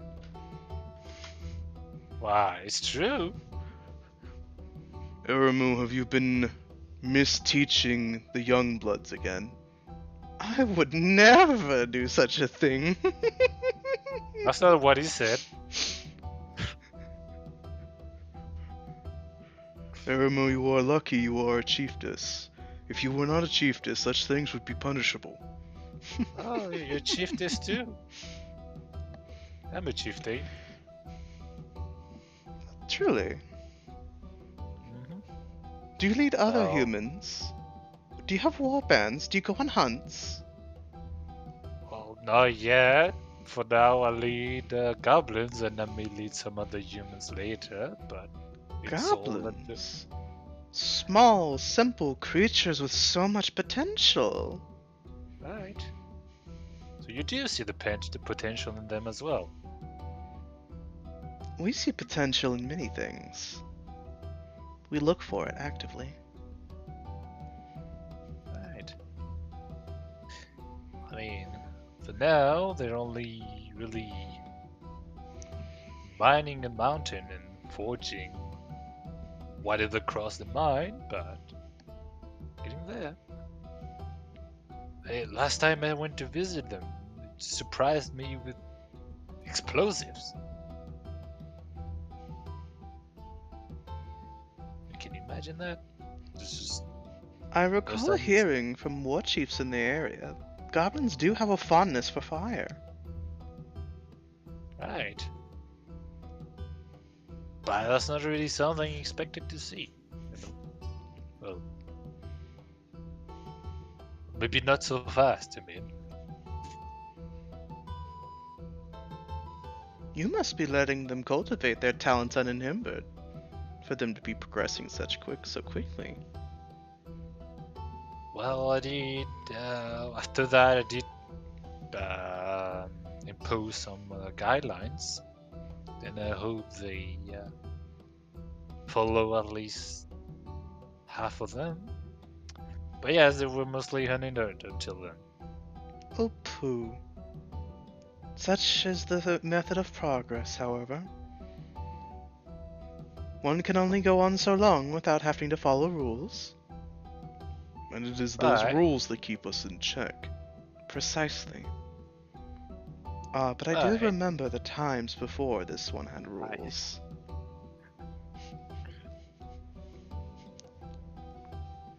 Honestly, from the way you're speaking and all that, I have a hard time imagining you following rules that aren't just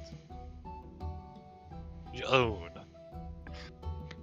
She knocks back an entire tankard in one gulp, slams it down, and grins at you. We make our own rules, as is the glory of being chiefess. So my rules are everyone's rules. An abusal of your position that will likely lead to the fall. I have not fallen yet, and I do not intend to. Keep drinking and you might fall, I think. We love the taste, but we no longer get true joy from it. Such things do not happen anymore. A blessing from the moon. You should savor it. Is this the reason for the last one then? Or is this the explanation?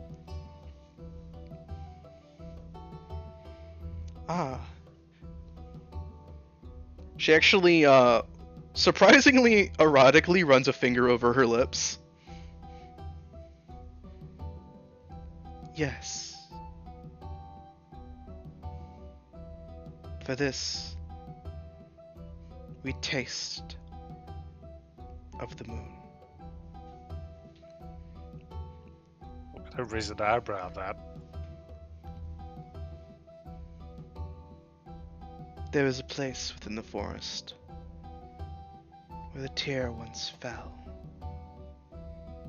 Every blood chief, every huntress, all of us must make our pilgrimage at one time for the final bastion of our training. When a blood huntress tastes of the moon, she is no longer alone.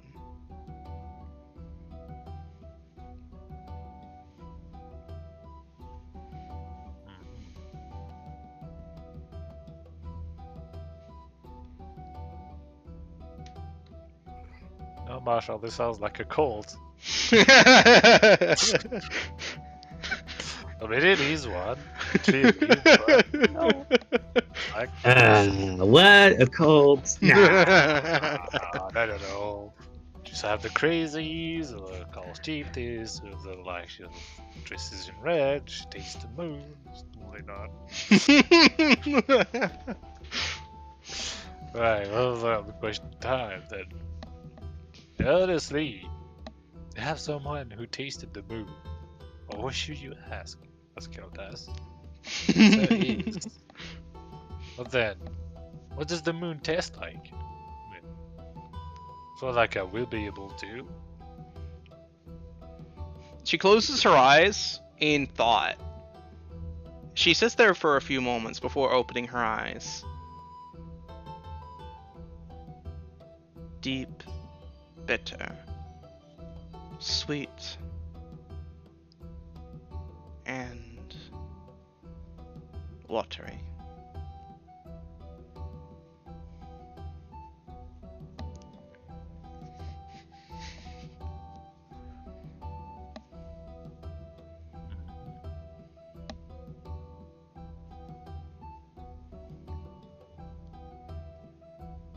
I honestly didn't expect the moon to have actually any taste at all, really. It's like you answered truthfully. Or did you? Oh, no, she didn't. She didn't. Wouldn't say it like that. Once upon a time, Nice. the moon had another taste. Oh. I look to the seer. I recall a blood chief, a huntress, equally as talented, many moons ago. She told me the moon tasted sweet, of mother's milk.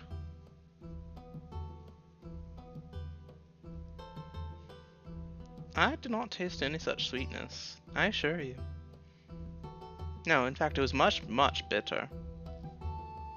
Well, then, Crushingly Seer, so. allow me to ask you then. How were the times back then? The knowledge has been handed down to me. And we do remember.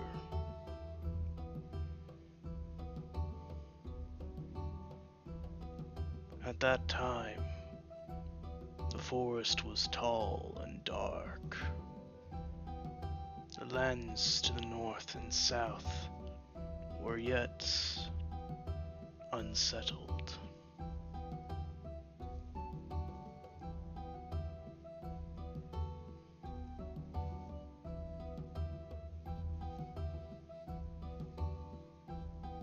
We have been told that at such times the moon reigned high, the earth laid plentiful. Power was in every being's step. Minerals rich, fruits bigger, sweeter.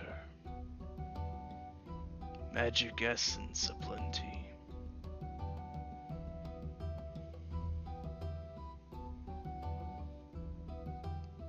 mortals were too busy attempting to dig out a bastion for themselves for fighting each other.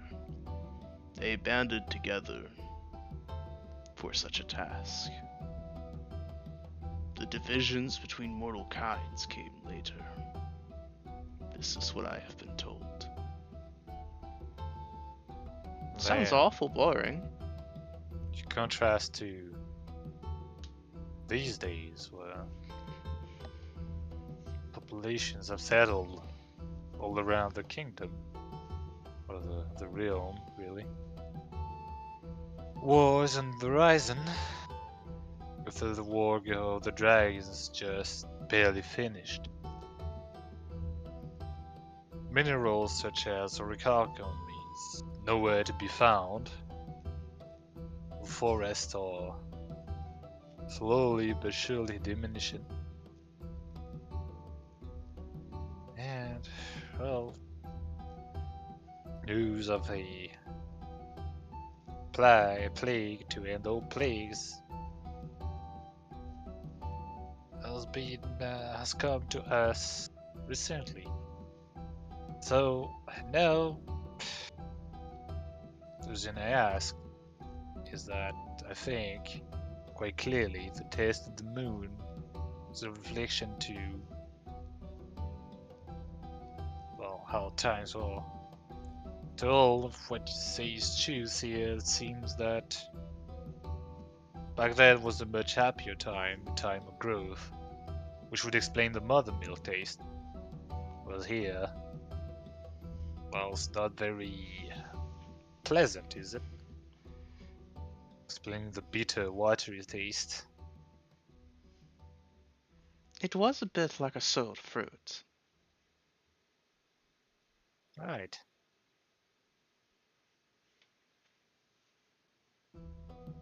I have stewed on such things for many, many moons.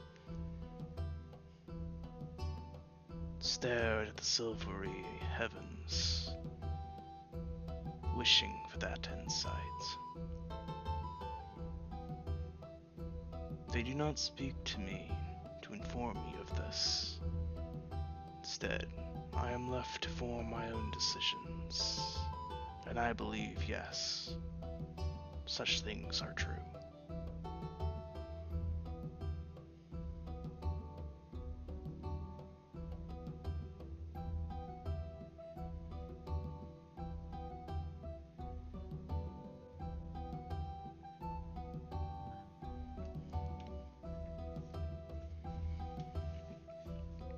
Mm. Yeah, no. Trying to think of like question I could ask, because he's a seer. Delon's just been like writing all this down. Yeah. The see you in the corner of my eyes. It's like. Mm-hmm. Delon, I will say that whenever Iramu has taken a drink, you've seen her reflection in the drink in the flagon, and she'll wink at the reflection. Mm. So, I'll back to the seer and say, well, actually, as a seer, what can you see? This one sees more than any.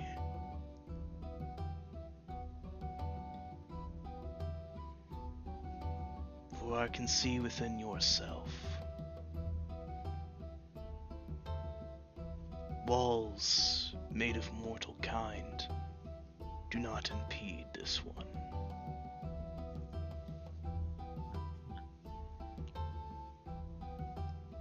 For instance, your heart has a hatred in it.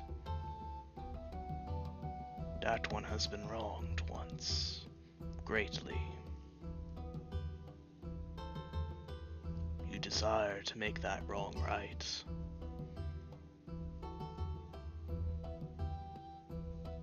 And when you walk this path,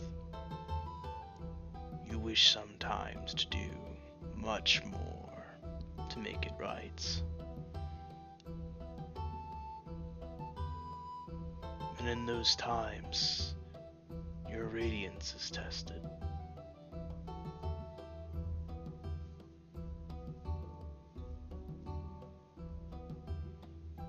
And then, say that much is that that matter is a complicated one. I'll say that much.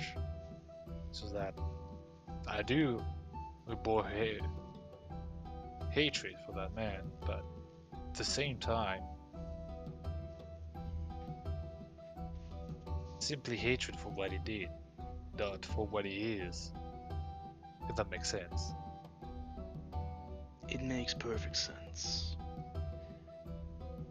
Many have been hated for what they have done, and many more have been hated for what they are. Those two are not always exclusive, yet sometimes they are.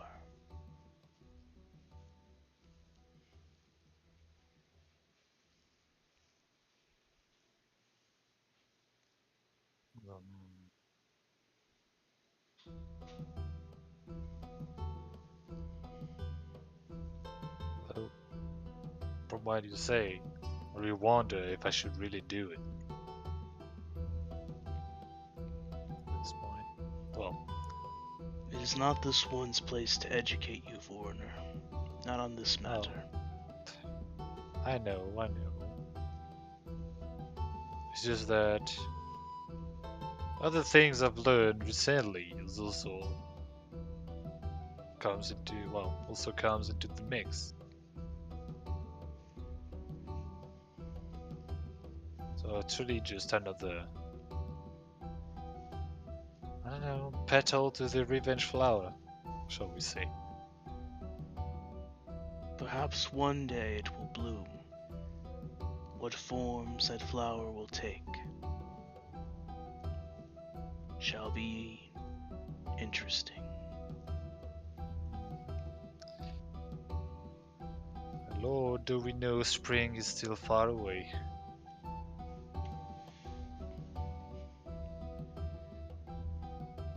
He nods at that.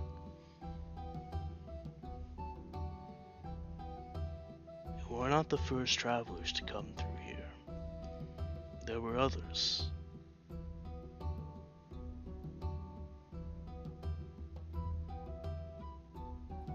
Are That you would affiliated with them?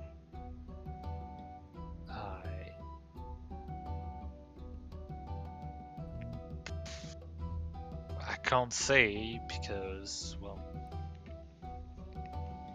I don't know who came before, really. And from what Aqua told me, they probably came here a long time ago. As I am the first foreigner, so. No, these came several moons ago, but not as many moons as all that.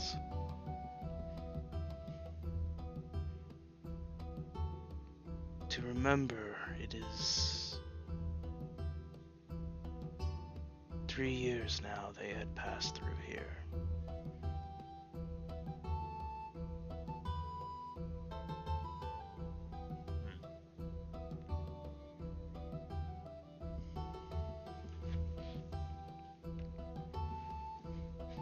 You speak of those men, those gentlemen, yes? Hadn't they set up shop somewhere? Have they?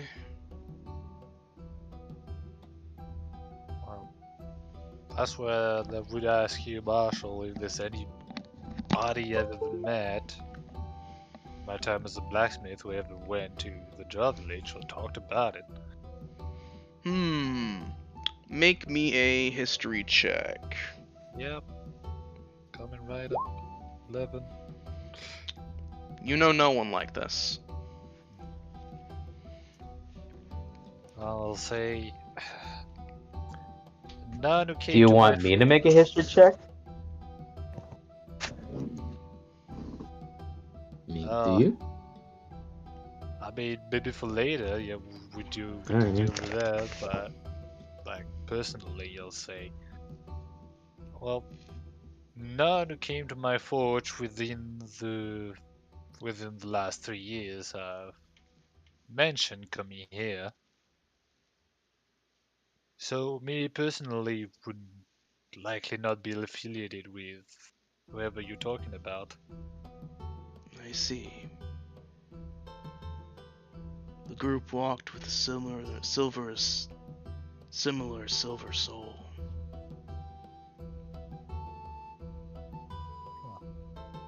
Though theirs had a taste of darkness.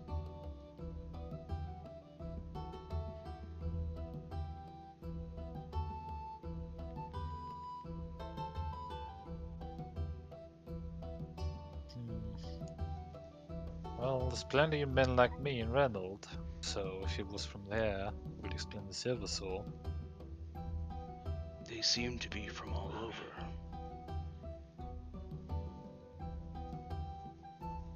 They kept their hood just ups, like didn't us. they? We couldn't truly see their faces. Yes.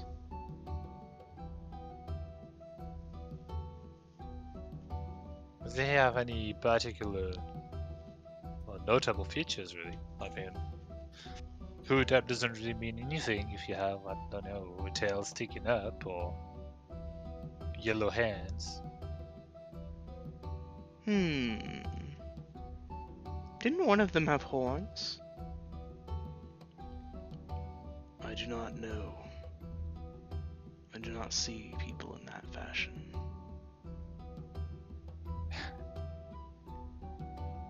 Right. Must be truly difficult for you when they are all roughly the same color. Yes? No. If I were to see their souls again, I would remember instantly. I could pick all of them apart in a line.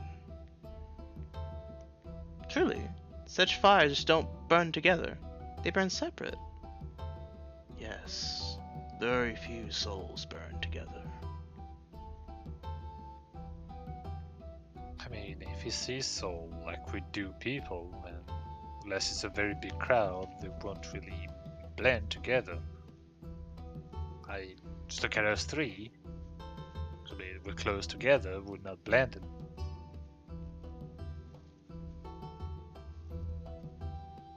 True, but there was more than 3 of them, wasn't there?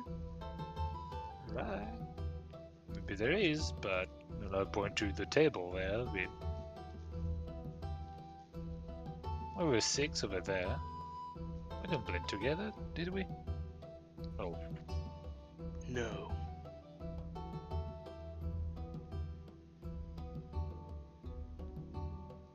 that was probably shades of silver.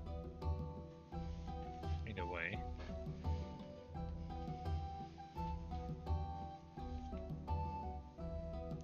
There were different branches of silver, yes. He actually looks to you again, Yodos. Silver with a radiant glow. He looks to Bub's direction.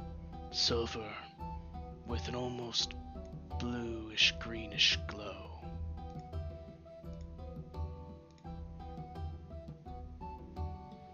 He then looks to Eleanor. Silver with a golden glow at the edges. Then to Yorm.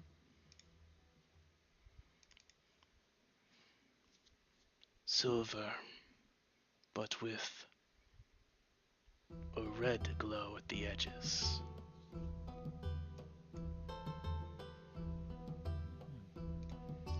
He falls on Ophelia. White. A tiny flame. As if waiting to be blown out, but with fresh kindling. The flame is scared to touch the kindle. Oh, come on. Then he turns to Delon. And you notice he actually hands you, he places another drink before you, Delon. Oh. Thank thee. Let's see. Delon has not written down his alignment. I mean, He's the lawfully goodest of the party. he's like neutral good, lawful tendencies, basically. Yeah. Silver with a golden glow, with a bit of red, and a white radiance.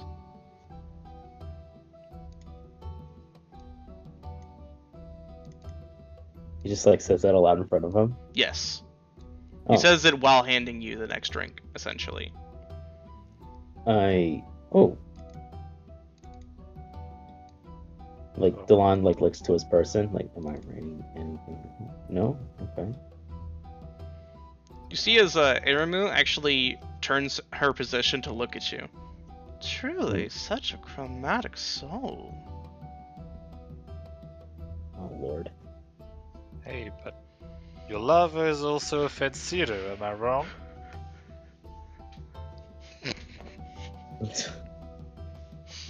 What now? Are you referring to? Oh, whatever. I don't know, man. As you I don't say know lover, about that. Gildas, Iramu actually quirks a brow. A lover? Hmm? Current or former? I don't know, you think about with all that flirting, or seemingly flirting. You had a thing going on. What are you on about, Gildas? I don't know. Just Just an old man rambling. You're 33! An old man does not I'm simply a- ramble. An old man throws his rambles under the table and pretends they are rambles. Isn't Only that an what I'm old doing? man who has said too much. Mm-hmm. See, the seer understands. He, like me, has a beard. The beards know.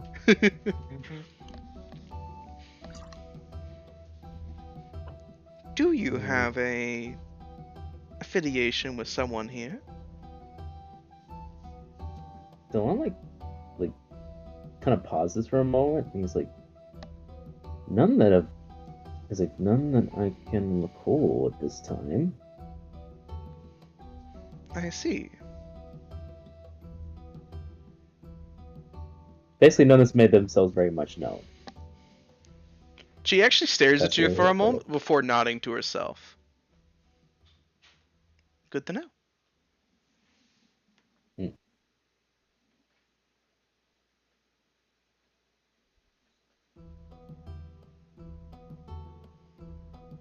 The line kind of glances to the seer. What did you mean by your silver with goldish glow? Forgive me, I was jotting down some things. Something or other. It is the color of your soul. Your soul is silver with a golden glow. Red trimming at the edges. And at its heart is a white radiance. I see. Is that a good thing?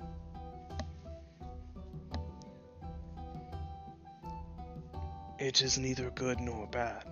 It is what it is. Ah.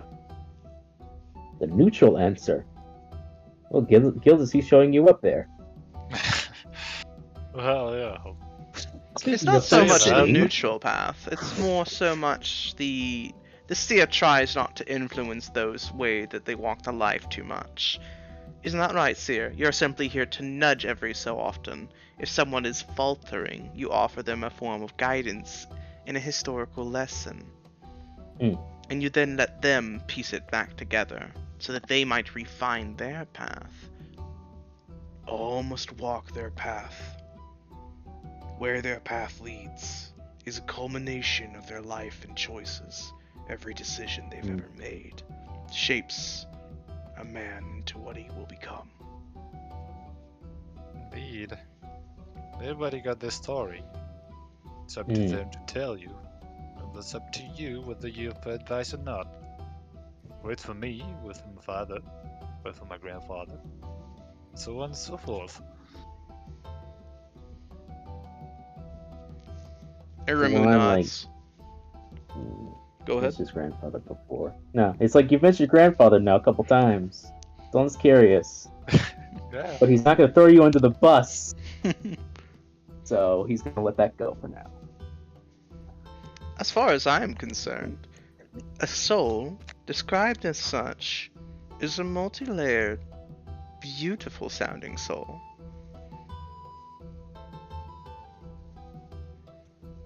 Well, thank you. It's greatly appreciated. And I'm sure yours is as well. What was mine again, Seer?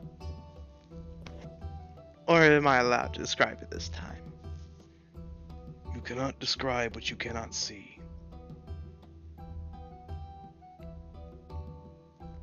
That is quite rude. I do believe a girl knows her own heart. Ones who believe they know themselves do not truly know themselves. That sounds like an oxymoron. That's not what that means.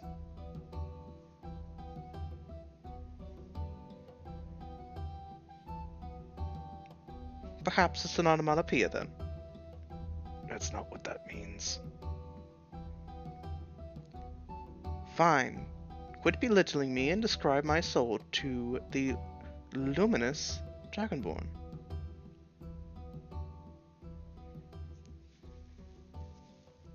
Yes. He just nods and, like, pours another glass, this time for himself. He takes a small "God, sip look and at just, your like... damn soul dispenser." It's like, yo, tell my fortune. Tell my fortune. Like, not even like behind Ari, you can see me like just shaking my hand, like just like, come on. Yeah, Talon's like, come now. It doesn't not wish to tell it. It's fine. He told it before. He has no problem telling it again. Aye. Does the Dragonborn wish to know?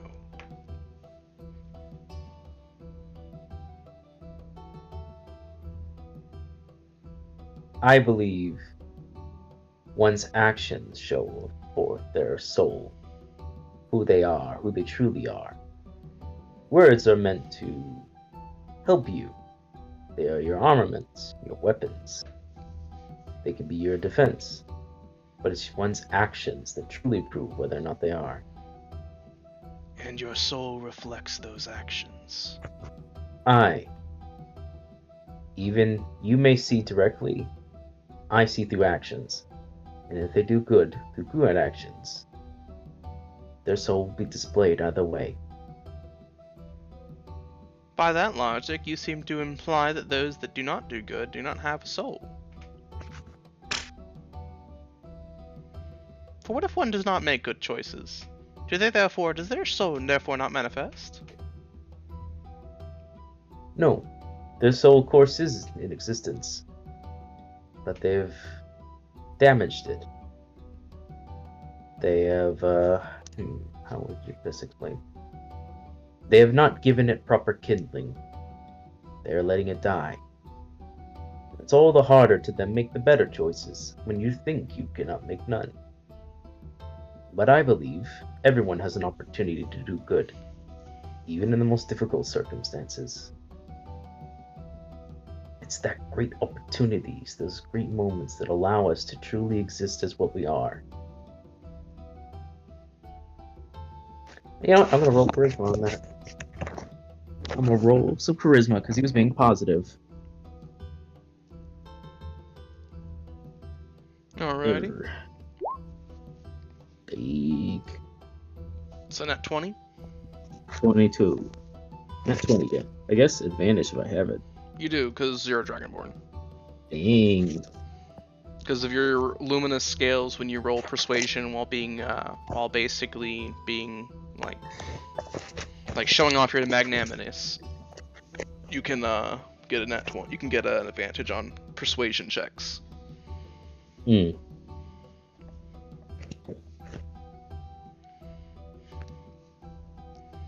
That was part of your level 5 level up. Yeah, we just gotta write that down. Somewhere.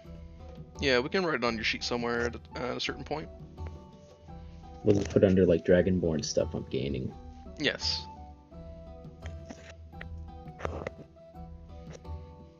But as you get a nat 20, Aramo seems to nod, staring at you very intently. Indeed. Grand choices and grand decisions do eventually manifest before all of us. And it is if we choose to take that choice that determines an individual.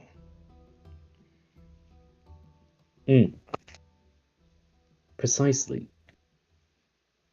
It is the opportunities that merely allow us to showcase who we can truly be, and not allow us to fulfill our potential to its truest form.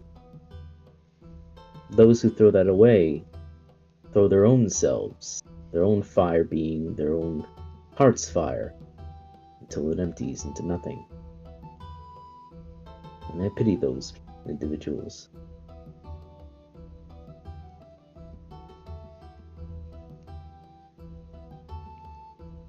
It's a bit different, though.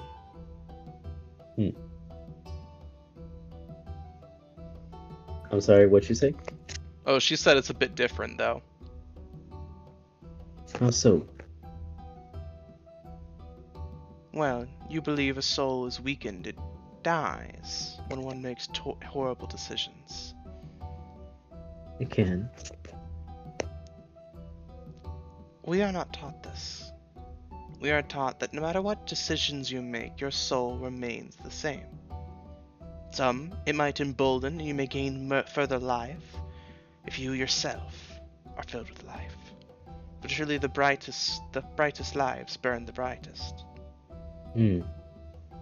But simply put, a soul gets stronger or weaker based off your own will, your own desires, your own life choices. Yet it also remains the same. See, isn't it correct that if you make crooked choices, your soul does not weaken, it simply alters? Yes. One's soul is the manifestation of their decisions. Naturally, if you make the wrong decisions, ones that you believe in, even if they are morally unjust, then your soul changes. It does not matter if you believe the choice that you made was just. You are not the one to determine what is just. That is not for mortals to do. This is why I do not judge the souls that walk within my bar. Merely observe them, for it is not my place to judge them. It is for higher, yes, grander even, for truly divine to judge us in that fashion. Yes.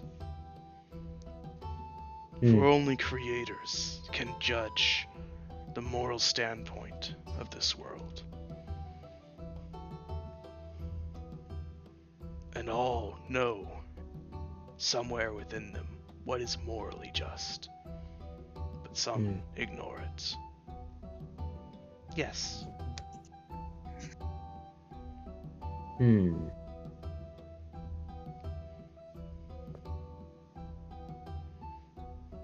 Regardless of whether you believe in it, if you believe that stabbing the woman with the child is morally just because they have an entire farm plantation and you do not have food at all and you are a starving beggar, well, as far as I'm concerned, you stabbed an innocent mother and a child simply because they had more than you. You are in the wrong for this. Instead, you should have worked for it. Worked to have what they have, and if you did, you would be rewarded. No, If I found such a cur doing such a thing, death would be too sweet a penalty. Ah, so that's how Aqua learned of such thing. So he Banishment was is told- crueler. He was telling me about how you should work for things and not be gifted them. We are all Maybe he- taught this.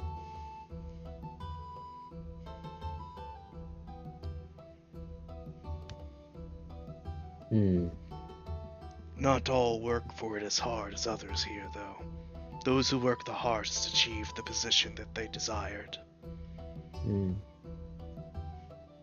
Not all of us have such a single-minded focus that they can achieve a position of power. We have That it can be because we dangerous. have earned it. And yes, That it is too can also be dangerous. done. Hmm. Hmm. I don't know how you feel. She simply Back. smiles at you knowingly. It is dangerous, you're right. That is why when we achieve a position of power, we have it for our lives.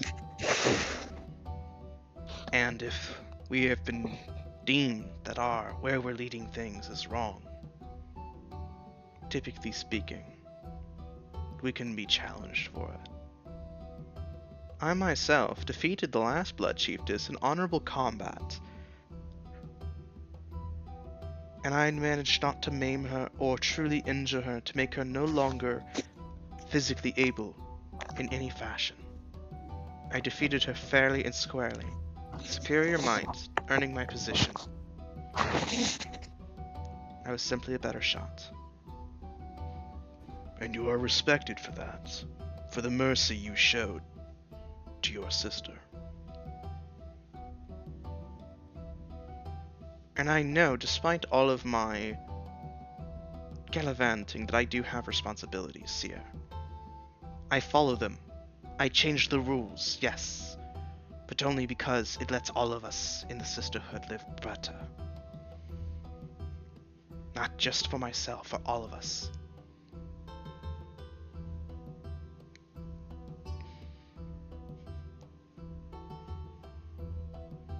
Seer nods. If another of a position of power within our enclave is getting too comfortable, it is myself and the enforcer's job to inform them that they are faltering, that their decisions are leading to an improper place. If they choose to continue to follow that wrong path, they will be removed and exiled. Hmm. All of us are meant to have a protege, if you will. One that we choose that will become the next disciple, that will become, hopefully, the next heir. Though that is not always the case. For instance, I was not chosen, yet here I am leading the Blood Huntresses. I defeated the Chosen. And what would you do if you did retire, so to speak? I would find the next greatest huntress amongst us, handpicked, who had the best values, who had the most interest in making sure all of us sisters lived good. And I would hand choose her, train her personally. And in time, I would expect her to defeat me in honorable combat, so she might earn her right. And if she were to maim me or kill me in that duel, she would lose the respect of the sisters. I guarantee you she would not hold that position for long. Our sisters remember a slight. Hmm.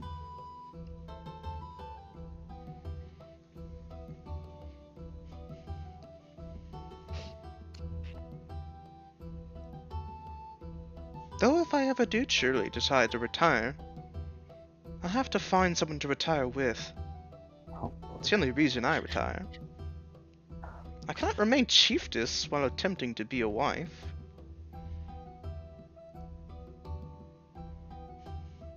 I can remain a blood huntress, of course. Just not chieftess.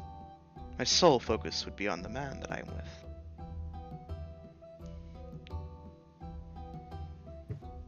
And eventually our offspring.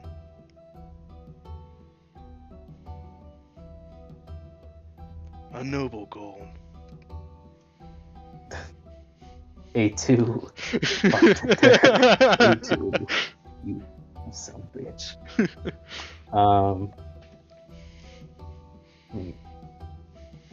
This has been enlightening. I did not realize Sylvian customs were so complicated. It's given me a lot to think and write down. He says, actually, looking through his book, little journal. When you have finished with that, may I see it? Someone like blinked for a second. But you cannot.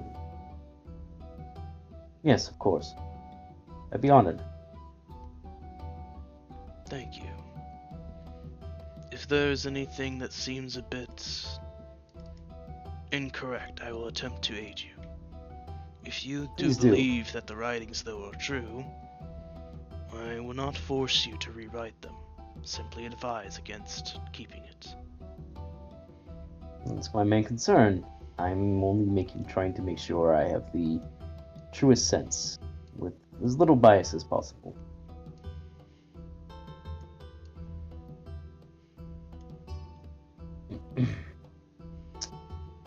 Well,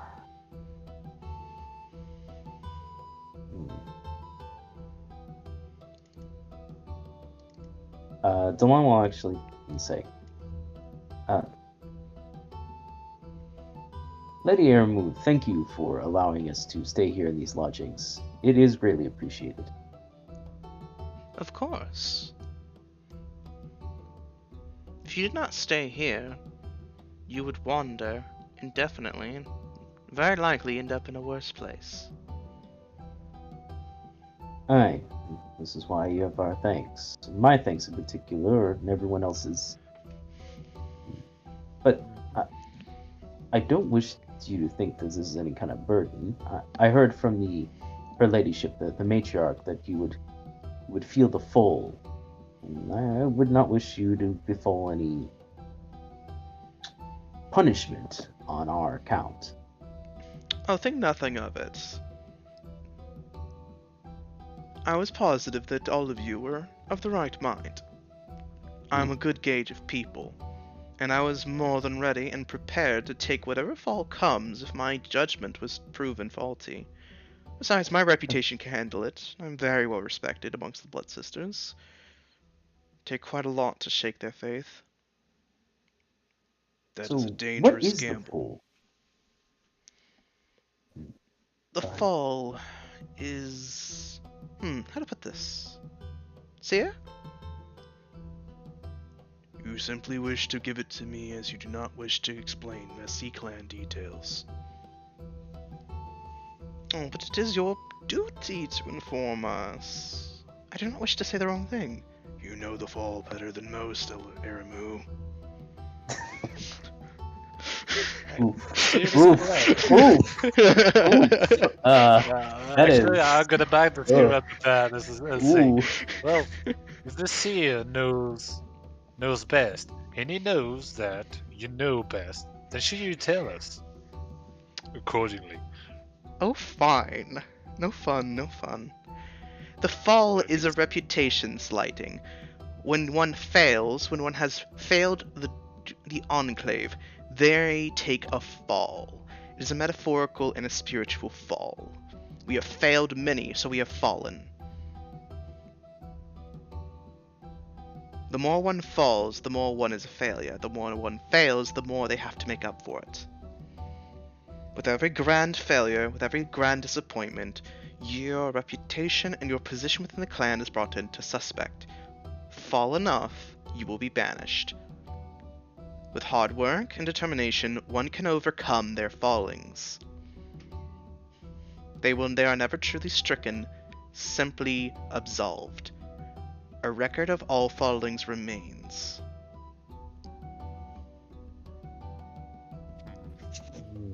So no jail, but a lot of community service. Sounds like. Harsh supervision, very strong rules, observations, you are not allowed to do certain things, liberties are taken away, privileges are removed and eventually re-given.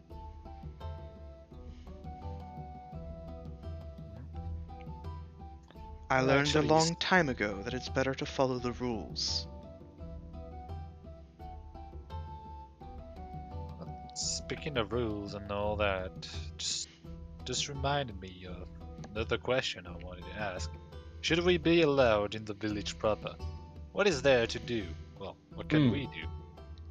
Agreed. I was going to bring that up. It's good that you did so. We would like to know, as we are foreigners, we don't know your customs. We wouldn't like to cause any incidents or misunderstandings. And what exactly are we allowed to do here? Or I guess, what can't we do? We shouldn't do. You mustn't step out into the moonlight. Walk only during the daytime. When you walk during the daytime, you will occasionally bump into us. Most of us, especially those who are not affiliated with the Blood Huntresses or have any of their blood, share a dangerous pain in the sunlight. So we will be wearing cloaks. See, I have no So- need of such things. A blessing, Eramu. And I understand it to be.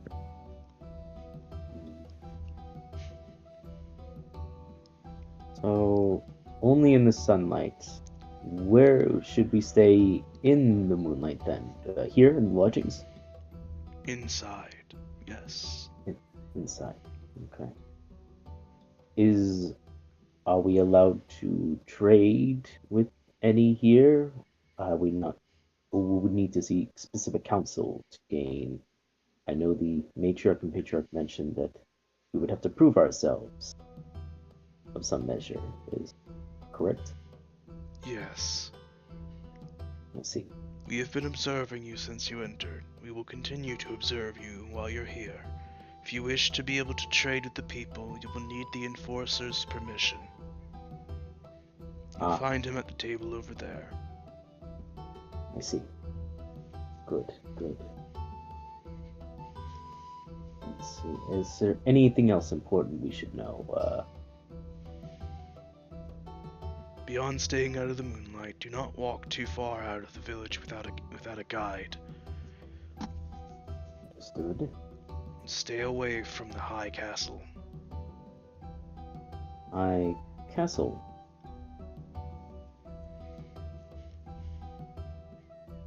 The high castle.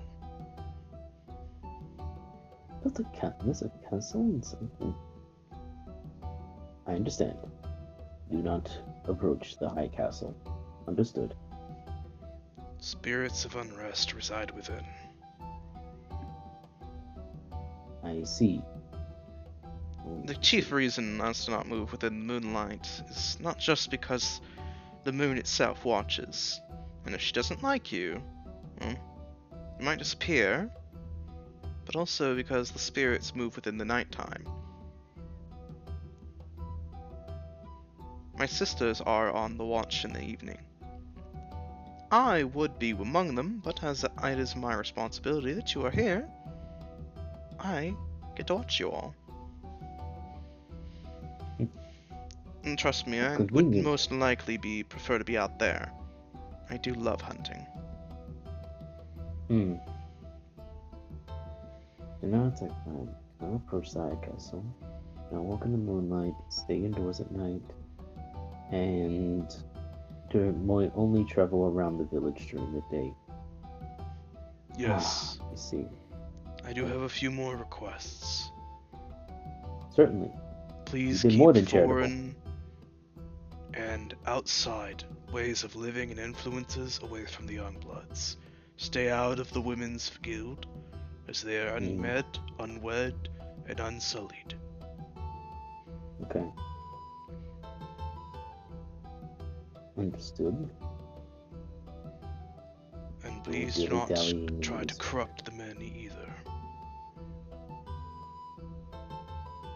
Please Let's exchange see. that to your women folk. Understood. What this is trying to say is that we do not wish for accidental bondings to happen. I gathered as much. We'll keep that in mind. Delon actually points his quill towards him. Yes, you certainly do. He gives like a cheeky smile. Hey. Hey now. I'm a gentleman. I'll have you know. Oh, is that what you are? While you sit as if leisurely on your fence, tossing rocks. I am many things, Talon.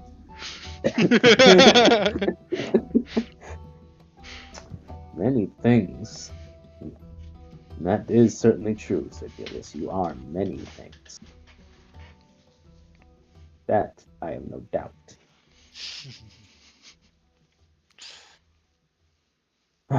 So, cumulatively, only go around in the sunlight, don't step outside at night, and avoid contact with pretty much everyone. Foreign influence is hard to control. Most ask many questions, many of which I will spend long hours explaining.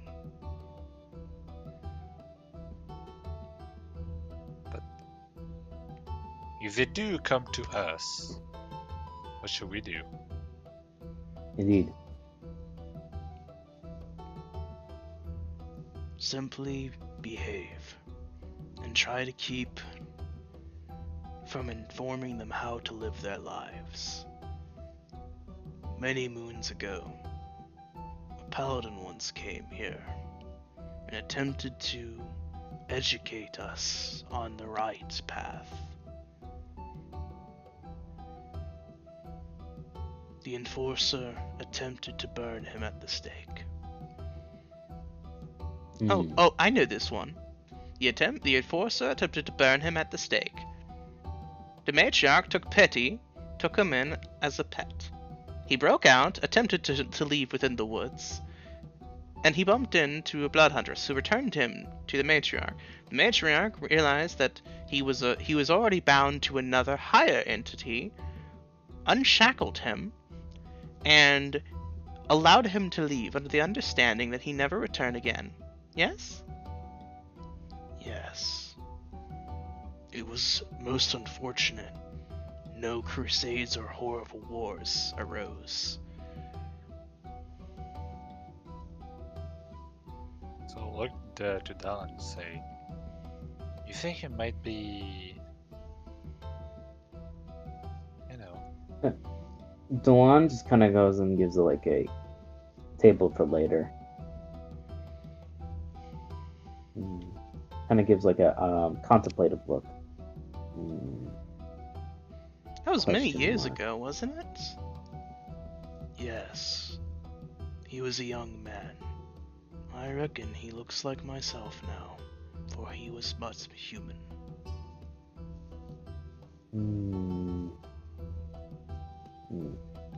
So he's old and crotchety.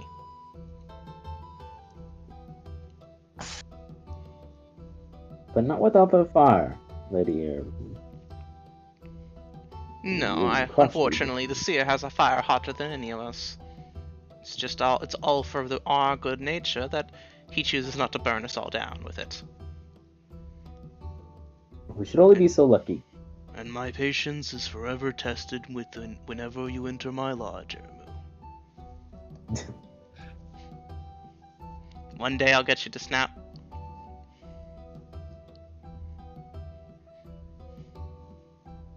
Your constant testing of my own rules is admirable.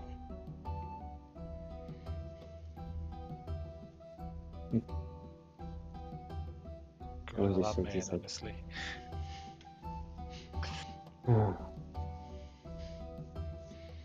Well, if these are all the rules that we have to follow, I will explain them as best I can. We'll make sure to abide by them in time. In the meantime, I will speak to this enforcer and see if trading arrangements can be done. At least something in the meantime. Until then, we will be under your good graces. We try not to have our own full, as you say.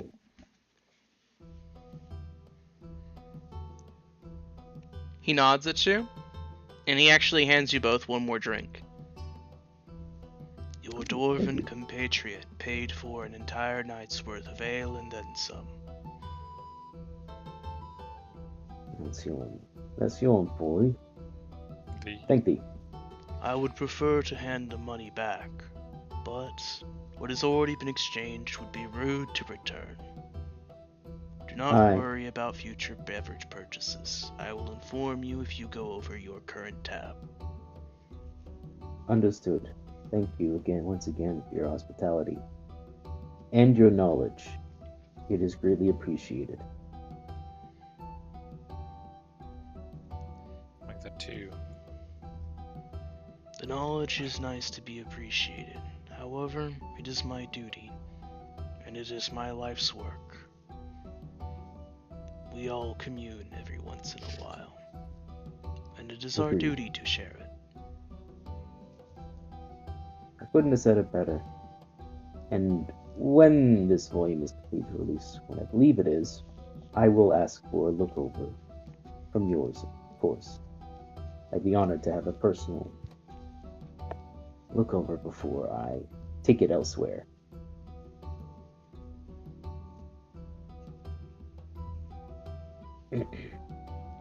He nods at you. Anything else I need to say?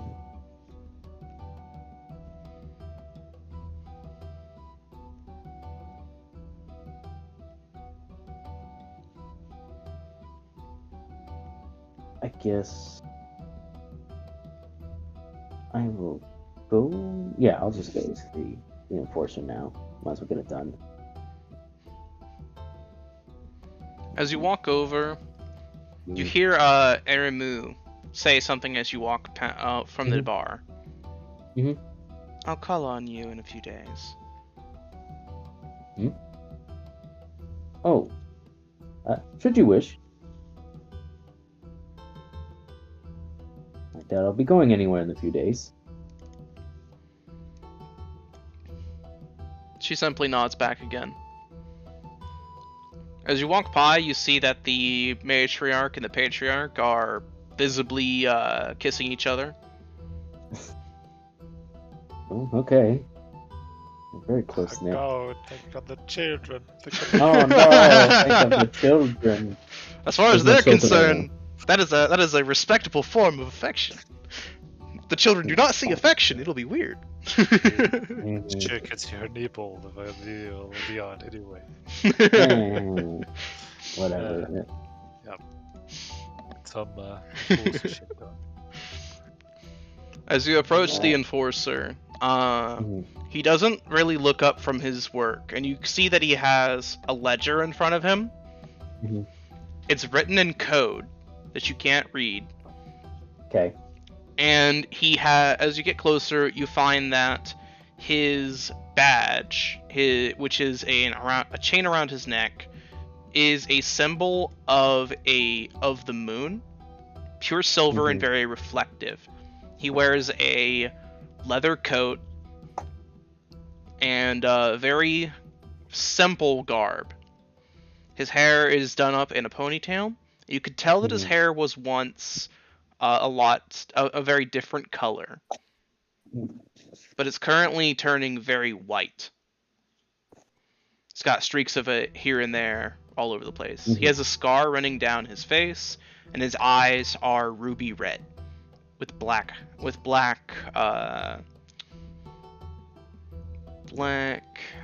basically It's the a ruby red and a sea of black. There we go. yeah. It's basically the part of the eye. Yeah, it's fine.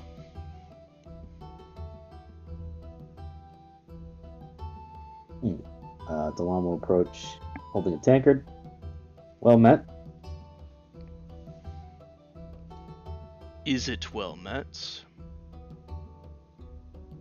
Oh, I'd like to think it is, as he places the tankard near him. I do not drink on duty. My apologies.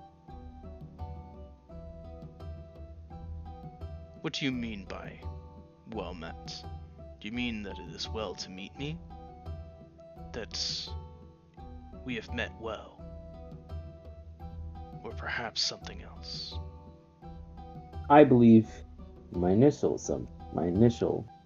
verbiage was that it was good to meet you, but I would also include the circumstances of what we're meeting. It is a good meeting, so in both contexts, it is well met.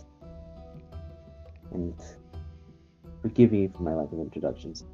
I am Sir Delon Atsilius Guillemay, Knight of King's Landing. He bows politely. You see as he writes something into his ledger, gently closes it with one hand, and putting the quill down as he turns to you a bit more. He inclines his head to you. Kelly Rulapello.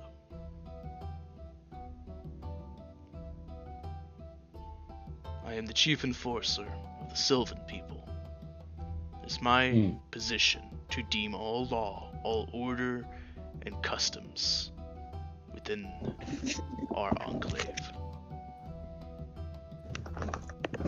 Then you are the individual that I am most intrigued to meet this time, outside of our course, thankful Lady Airwood who has allowed us to stay here. A very dangerous near breaching of law and order. Walked very finely as she always does. With a feline grace, of course. She should heed the seer's words. Curiosity does kill the cat. It can. Though I am a foreign entry, I am not aware of your laws at this time, which is why I wish to commune with you.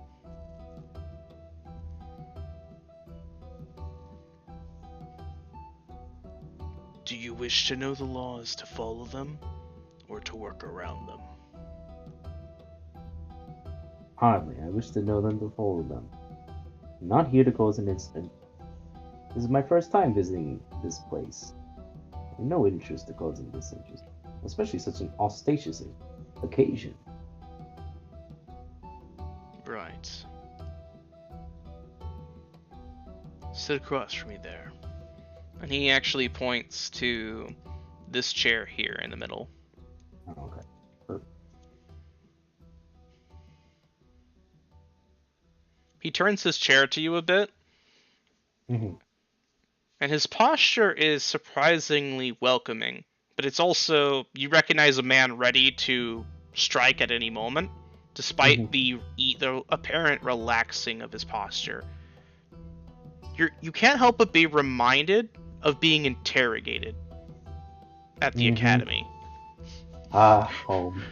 Commander Wolfwood taught me well. I would ask if you would like a drink, but I see you've already got two. Yes. One was for you, but as you are on duty, I respect your position. I will leave it in the middle of the table. How have you found the village so far? Considering we've only seen its lodgings, it is warm. And despite the many questions we've had, you have been very politely so far answering them. It's greatly appreciated. I see.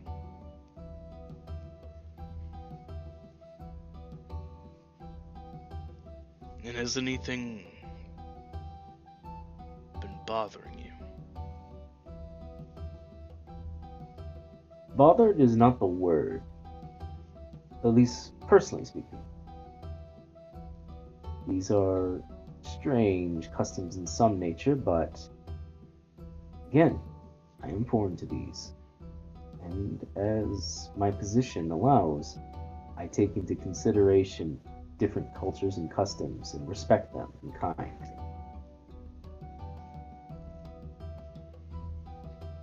Then what word would you use to describe it, if not bothered?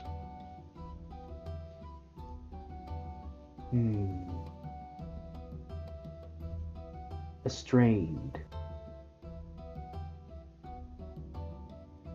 It feels close, as if we've known each other for some time, but an event or some sort of occasion has come between us. And what was cannot be, or hesitates to be once again. I see. It's not a bad thing, it's just a noticeable distance. Why do you think that distance is? Oh, it could be a number of reasons. A history with foreigners, where you hold yourselves, your customs, your people. It comes in many forms.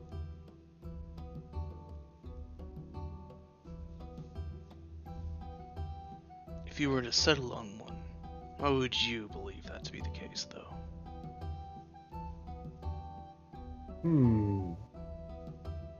Respectfully speaking, I think you know that your culture is strained when viewed from the outside.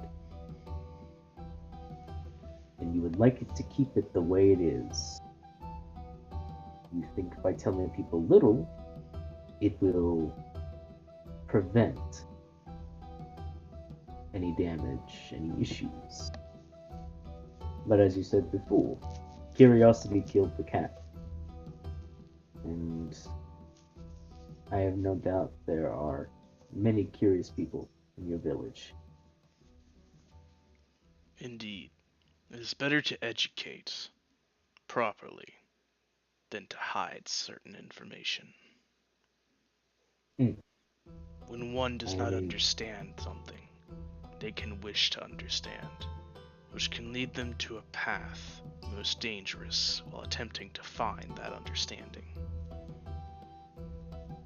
However, if you remove the mystique from something, remove the veneer of intrigue, they understand that it's boring, or that it is dangerous. If they know what it is and they still seek it out, then there you have removed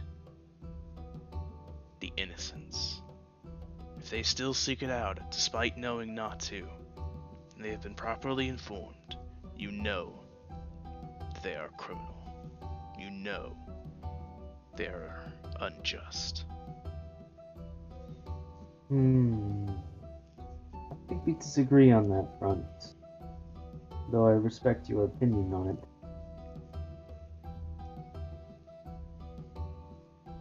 But that is neither here nor there. I have another That comes question to- for you then. Oh, It's a please, feel free then. hypothetical situation. Then feel free.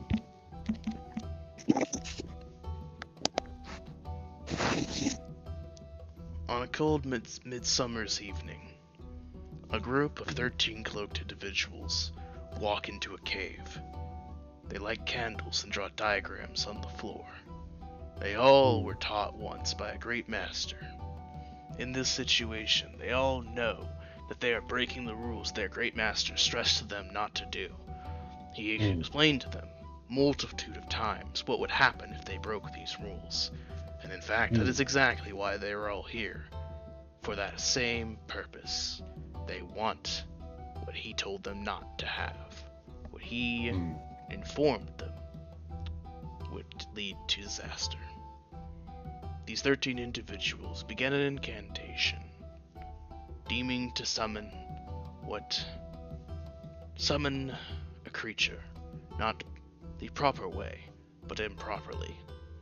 Not by accident, but purposefully summoning it improperly.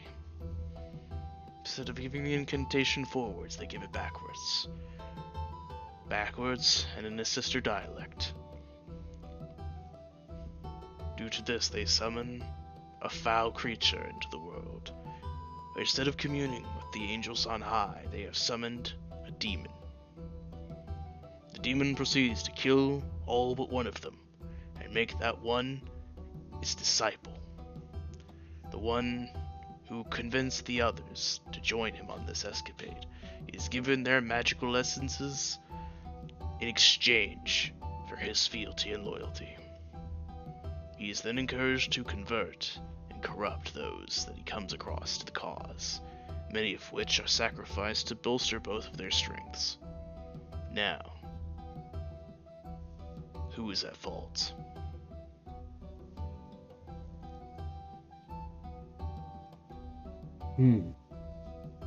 If we are speaking hypothetically, there are two men at fault in this situation. The summoner and the summoned.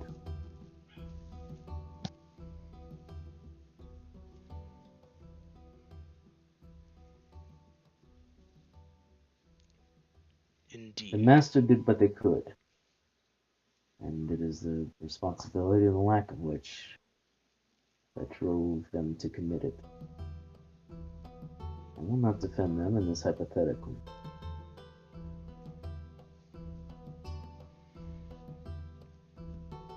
Then can you truly say that you can disagree with me on that standpoint? In this scenario, no, but in others I could.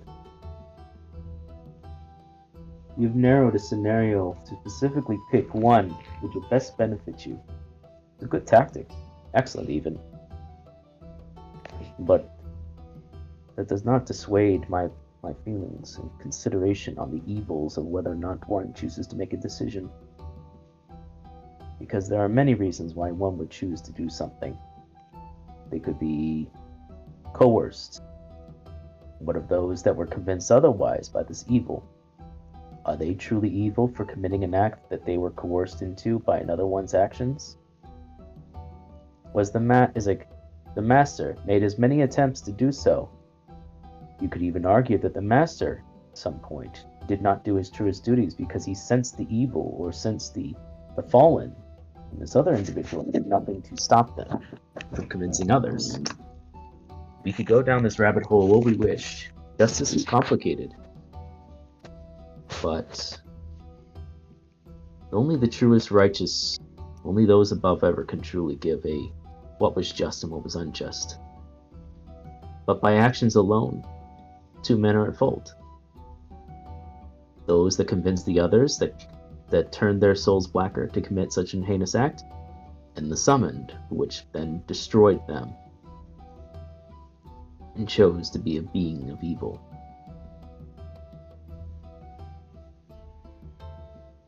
You speak that only the divines can truly pass judgment.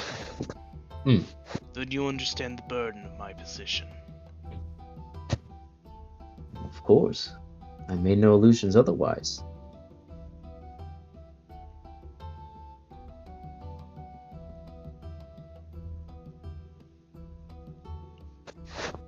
You are a dangerous individual.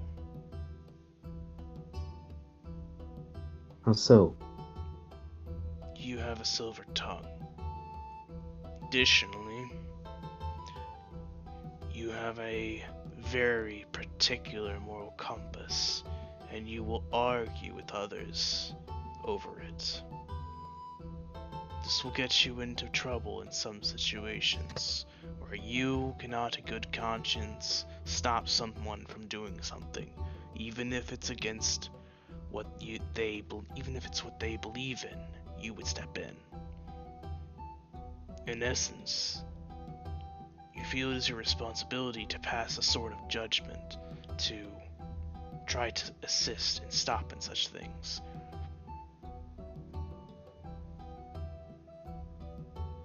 But I can tell you do not wish to be executioner, nor judge, merely jury.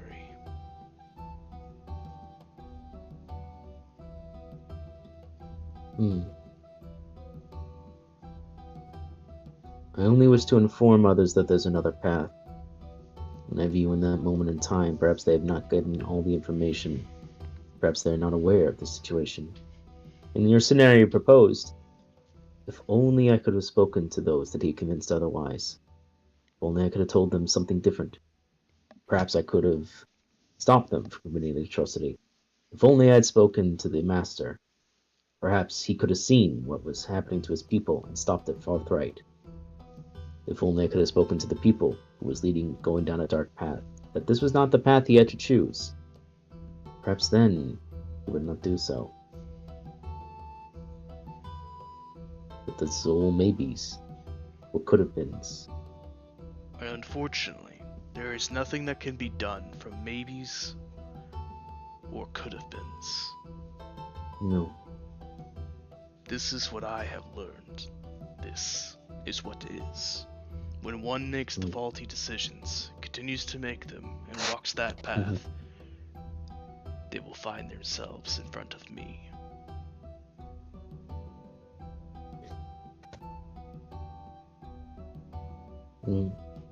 One receives chances, I understand.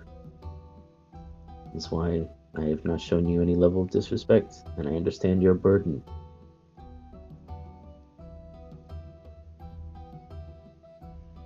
The seer communed with you.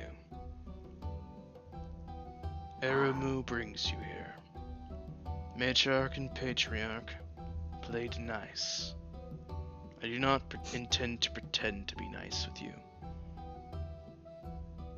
It is a conflict of interest for me to get close and nice to you, foreigner.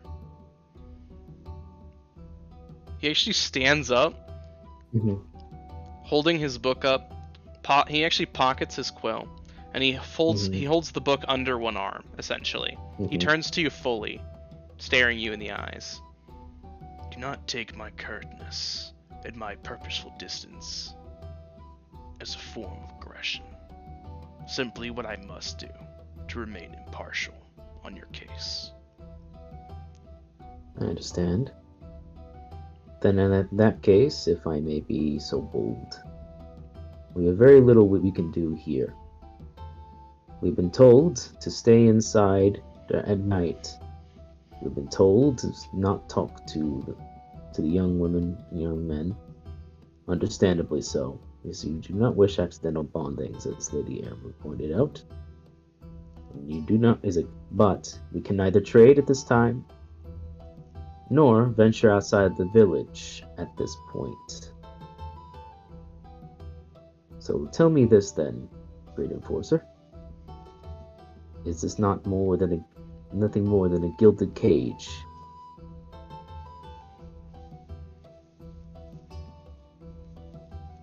In my eyes, it is not a gilded cage. It is an ordered society where we all live and have agreed to follow these rules. However, perhaps for a foreigner who is not grown up here, if I were to call on the foresight of my father's father's fathers, I would say yes, for a foreigner, it is likely a gilded cage. However, a cage nonetheless he must live within, should he choose to live within our walls.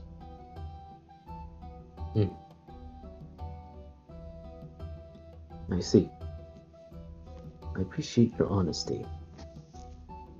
Then, what shall you have us do during the day, then? We cannot seek out many other things, we cannot do much. What can we do to enable training of some sort, or our eventual leave? During the day, you may speak to any who wander the streets. If they wander the streets, they are adults. They do so knowing full well they wander during the daytime. They'll be wearing cloaks. They have autonomy, then they're likely fulfilling a position, or they're simply living their lives. There will be some cloaked individuals standing out guard outside of some buildings. If they inform you that you cannot step within a building, it is very likely that that is a building where you are encouraged not to interact with people of that type. I understand. You will not be interacting with the young women or the young bloods unless you go out of your way to do so. For during the times when a foreigner is in, designated times for them to wander the streets are altered. Let's see. Think of us like a monastic temple, if you will. We have a strict schedule and a way that we live our lives. I will make sure to not disturb such a life, then, out of respect. Though, if you would be so kind, perhaps a copy of your laws of some such, or at least a variable, would be useful if placed upon the lodgings of my room, so I might be able to go over it. Respectably, of course. I will have such laws drafted for you. Thank you. I really appreciate your patience and your time. Of course. After all, if you understand the rules and you still break them, you did so knowingly.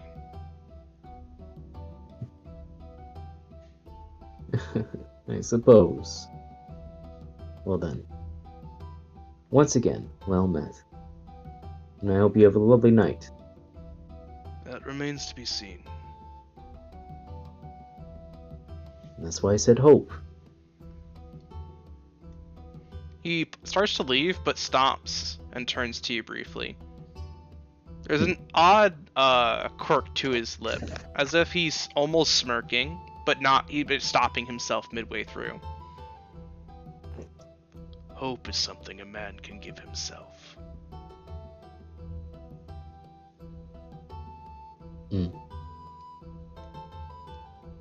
He then continues forwards, making his way over to Aqua. Uh-oh. You're beating his boy. Oh no! Okay. My fault.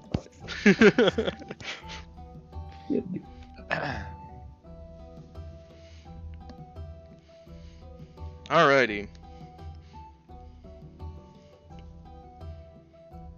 So Delon, as that conversation wraps up, you find that Aramu has made her way over to your table and is currently talking with Eleanor. Oh boy. Yeah, okay, I'll walk over. As you walk over, you see Eleanor is standing up, and she's actually jabbing a finger in Aramu's direction. I can absolutely handle such a thing. Oh, really? You truly think you can walk within the moonlight? I guarantee you I can. Any tradition that your group can do, I can do it. I will prove it to you. Really? Well then, shall we head out this evening? I can't wait to see how you handle such affairs. Though you can't go out dressed like that. No, you need new attire, new gear, and if you wish to attempt our customs, you must look and act the part. You must be equipped the part as well. Eleanor looks to falter for a brief moment, but simply nods. Of course. We will head out this evening then. I love the enthusiasm. Tomorrow evening, though. Give me a bit of time to acquire the gear. The one is gonna look between. What's going on here? Oh, nothing of the sort. Nothing bad. Simply, she wishes to learn of our culture, and I challenged her on it. I do not truly believe a high elf would ever give it any interest, but she is adamant about wanting to know, and, well, if she's so adamant about it, why shan't I humor her? For all is our position to educate. And we would like to educate the high elves. And perhaps I would like to learn. I am more than worthy of such traditions. Indeed. Lady Eleanor is quite excelled in many different subjects, many in magical skills, and she is a very tenacious individual. and a good learner. She will make an excellent disciple and a student. Eleanor actually smiles a bit at that. You could ask for no Aramu, one better. however, nods. Well then, since you have given your consent as agreement, I shall collect her tomorrow evening. And you will see us in 2 days' time. I see. Or sooner, if she quits.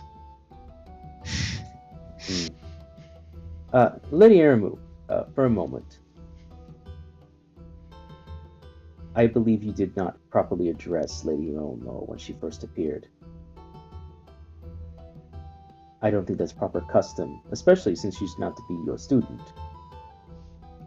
Due respect should be given, don't you think? None of her titles mean anything here. If anything, she is no better than a young blood. Her name alone will suffice. She will be given a designation, and when she has earned the right to achieve a higher one, she will be given one. In fact, she might even be able to choose it if she performs well enough. Strange. So you can speak my name with no issue, but you can't speak hers. Did you suddenly lose your tongue when looking at a high elf? No, not in the slightest. Merely that none of her namings nor her badges of honor truly have any worth here. And think of it like this, Delon. If she wishes to learn of our customs, then consider the lesson already in practice. I see. Well, then it's a good thing she won't fail you.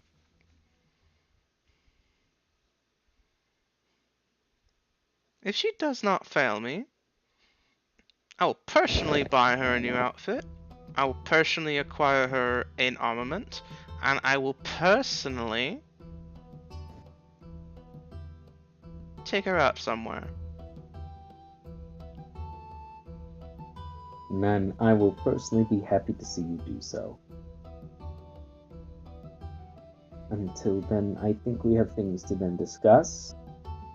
And we will see you later then, on the morrow. Indeed. Have a wonderful night, Lady Arabu. Thank you. I intend to. She struts her stuff, walking away from you with an obvious sway to her hips, and walks out the front door.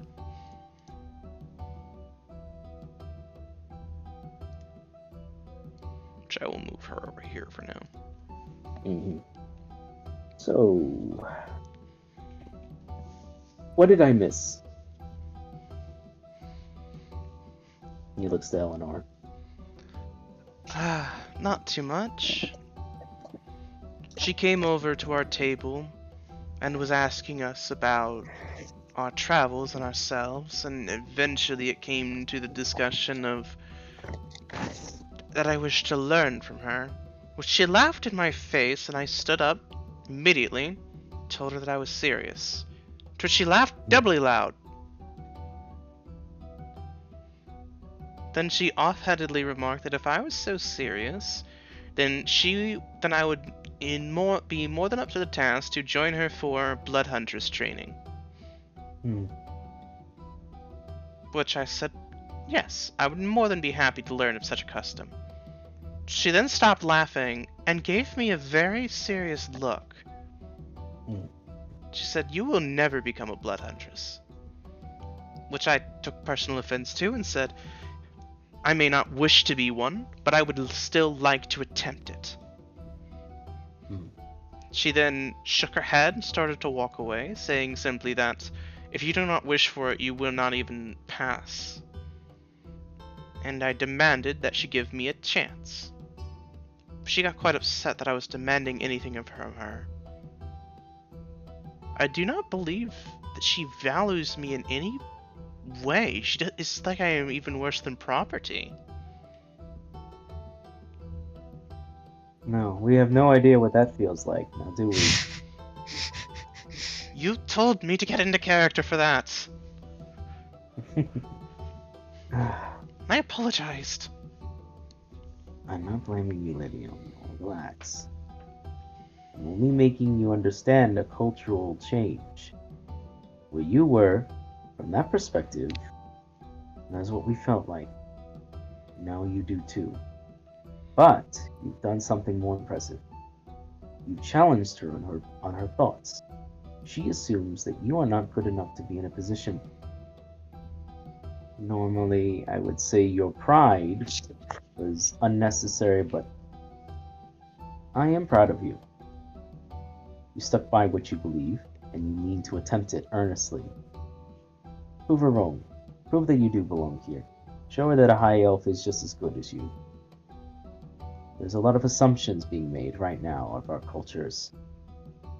I think it's good that we come to an understanding that an elf is an elf, regardless of any insults or whatever insults ones give each other and whatever tongues they choose to give it in. But we give the all the same opportunities and the same dignities as any sentient being.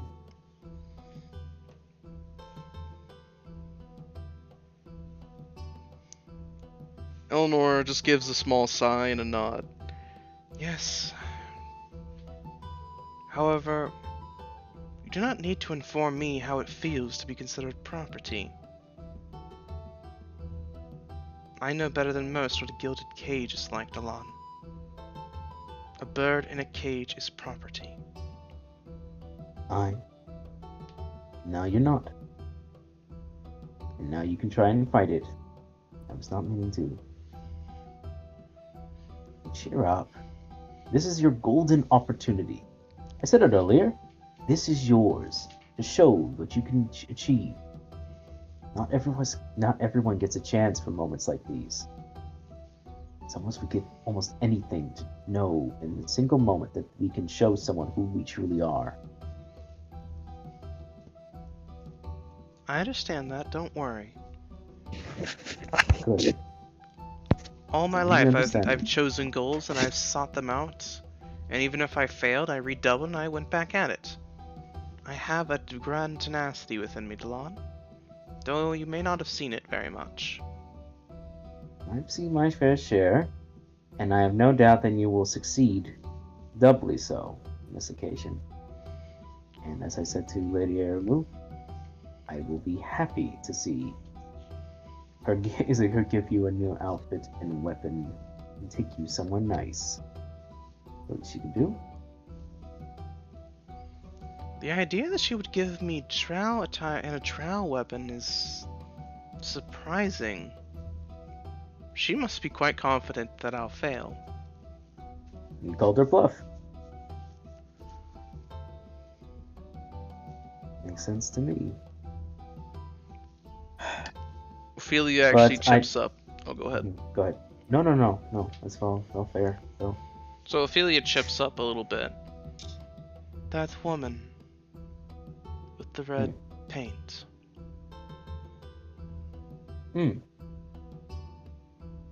She feels like she walks a path of order, hidden behind a path of chaos.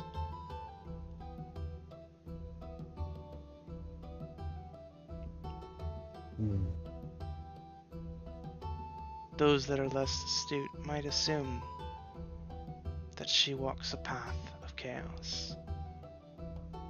But I do believe she walks a path of order. She is resolute whenever challenged on them.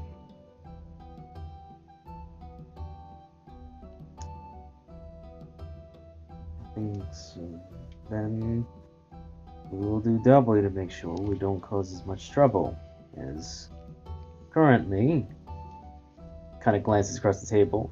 We are in her debt as we have, under her supervision and responsibility, here in the first place.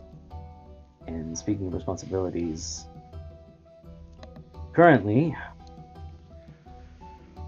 here are the basic rules. We are given rules here. We are not to step outside of these lodgings at night. If it is at night, we must stay at the lodgings of some point. Must be inside.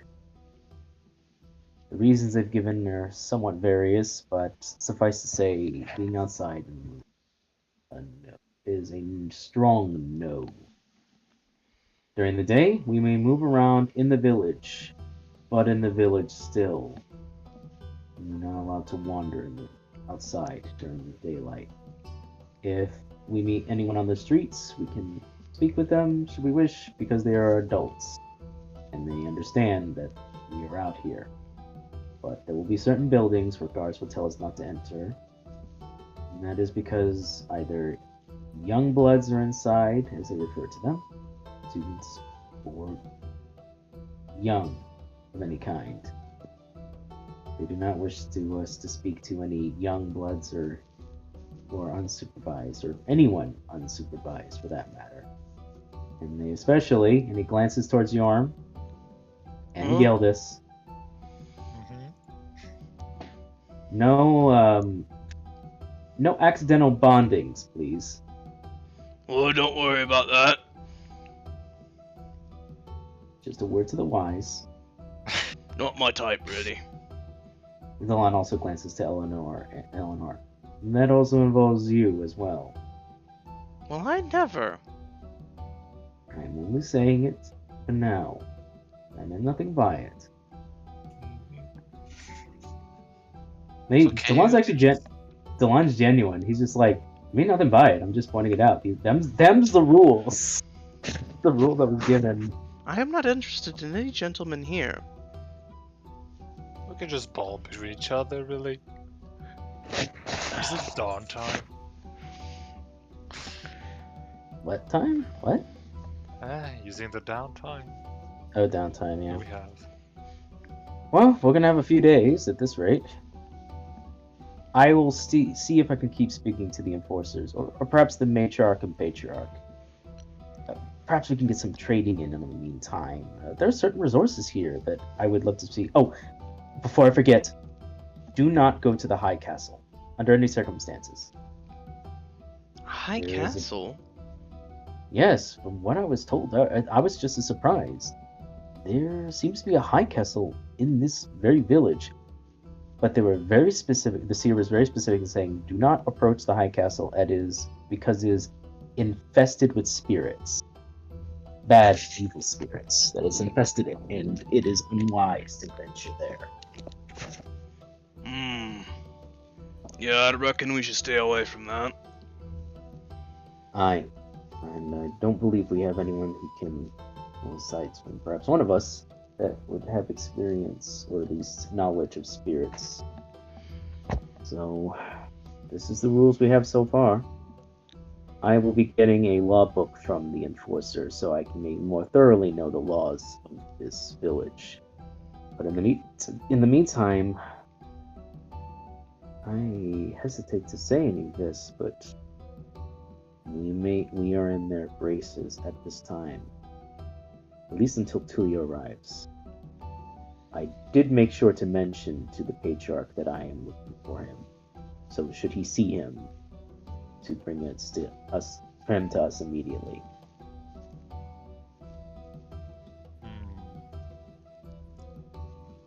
God only knows what he might get into. Aren't you worried about that thing you picked up? Might have something to do with his disappearance. Who knows? You mean the bone blade?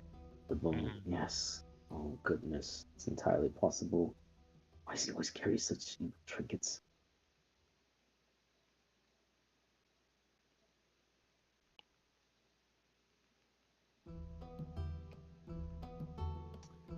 Either way, according to him, he managed to get out of stickier situations, so... We'll meet him again before we even knew it. I agree. Well, the night has gotten pretty long, and we should get some rest before the morning. As well as you, we should find our lodgings. I will, who would at a game, who would tell us about the lodgings? I assume the seer or the matriarch or patriarch? Yes? The matriarch or patriarch would probably be the ones to go to for it. Cool. I'm going to then go do so, and anyone wants to come with, they can. Then, if everyone else is ready, I will speak to the matriarch and patriarch for our lodgings, and where we'll be resting for the night.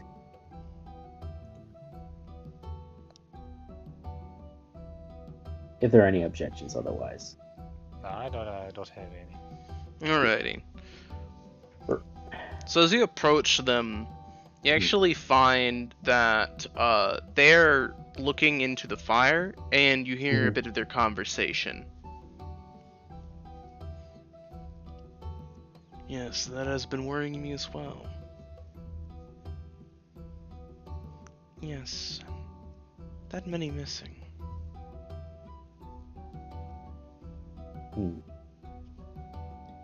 I'll have Kelly look into it.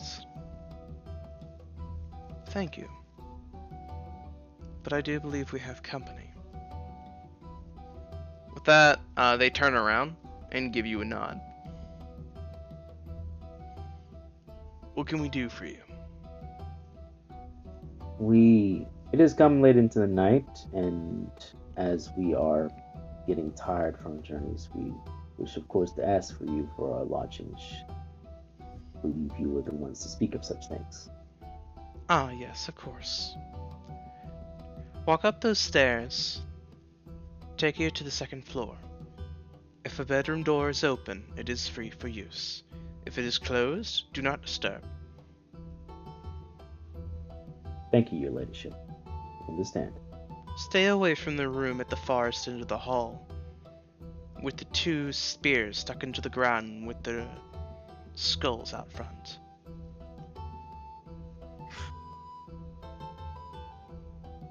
May I inquire on who lodges there? Our dearest Uluru, of course. Ah, that makes sense. She is the blood huntress, then. Understood. No, Are there any other- not Irimu, Uluru. Sorry. Uluru. Oh, yes. Oh, the spiritual leader. Yes. Mm-hmm. Sorry, there's so many names that confuses me. It is fine. You are a new. Oh, is that a foreigner. game? It's fine. I imagine I Whatever. could see Delon saying that in game though. Mm-hmm. No, forgive me. Then we will go up to our lodgings.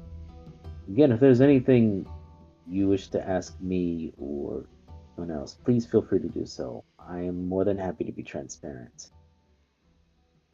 There is only one thing I will ask you then. Please feel free.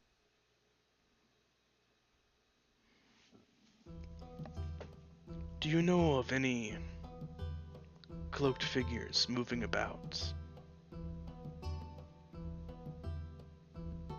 Figures. Delon's gonna kind of like tilt his head. Specifically, what kind of cloaks? Nondescript. Did they have symbols with them of some such? No. But Were there? Yes, please. there were a few, perhaps, of the color red. Delon, I know who they are now. Basically, that's pretty much a dead giveaway. If I roll insight, do I have to? No, I wouldn't have you have to. Thank you, Red Magus. Delon actually looks around briefly and goes, I have heard of what these individuals are. I don't know what they're doing here, but I can tell you, as a foreigner, please be careful. They are not here for anything good.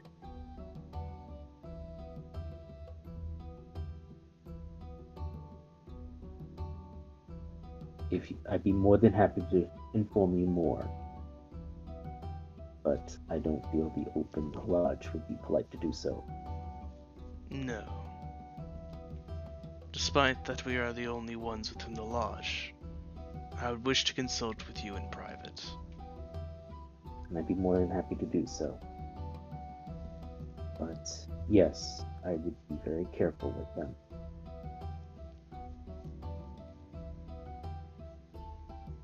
Well then, since you have an affiliation with them to some degree, regardless of context, I ask of you, be careful as well.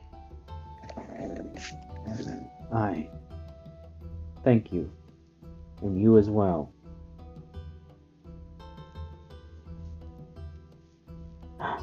Then we will make our leave in the night.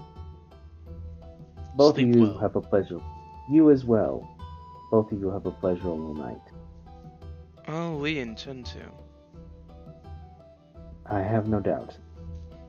And Delon makes his way. I will arrive and inform. Good news. On the second floor, any door that is open is a room open. If the room is closed, do not knock on the door. It is not available. And specifically, don't go all the way to the end of the hall where there's a spear and a skull. That is where their spiritual leader is residing. She is there to be left undisturbed. What an odd way. I suppose it's efficient, though. No need to knock, no need to worry about such things. If a door is open, it is made to be used. If it is not, you are accepting visitors. And I suppose if a knock does happen, despite a closed door, it is always an emergency. Ophelia actually quirks a brow. What does one do if children run down the hall, knocking on the door to make mischief?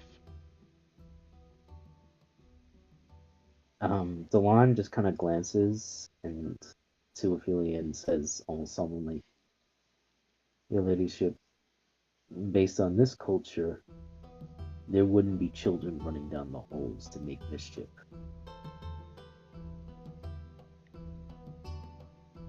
Ophelia's brow furrows at that. How unfortunate. And honestly, if even there was any of that, they'd take a fall, wouldn't they? Aye.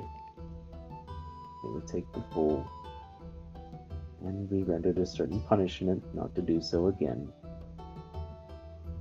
Very rigid culture. I can see why the seer says they mature quickly here.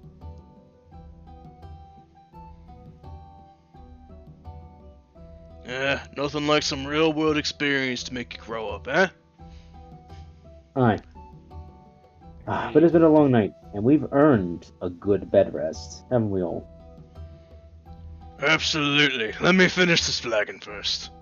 it's like 10th flagon, 12th flagon. There's actually like around Yorm, he's made like a house, like a small little hut of beer. Like he's been Yay. stacking them like one would bricks to make like a small great. little house on the table out of flagons.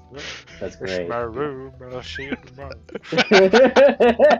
It's not big enough for that, but you feel like he thought about it. Why not do? Try not to fall face first into the hardwood floor, sir. Not fixing that nose again.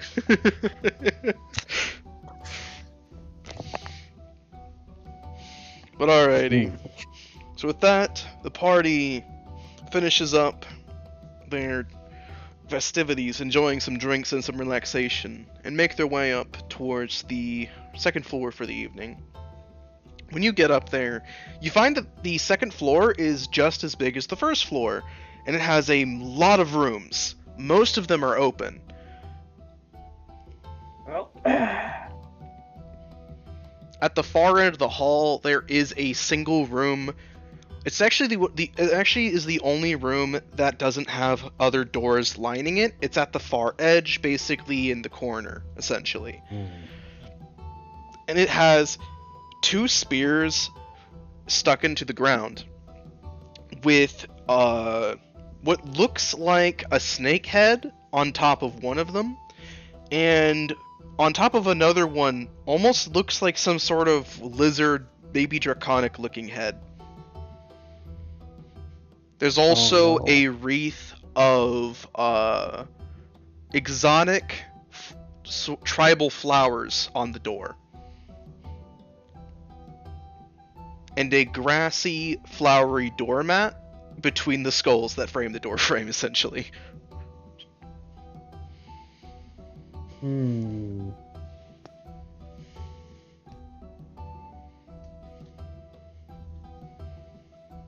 At least you can't miss it. Aye. Well, look forward to meeting everyone in the morning. Have a good night. You well rest. Good night. Hmm. Alrighty. So as you all head in for the night, I will start with Gildos. I would do something for Bub, but Bub is not here currently. So next session I will do that for Bub. Dream sequence. Nature. Let's see, I think it's this one? Yeah, there we go. Or was it this one? Let's see. It was both.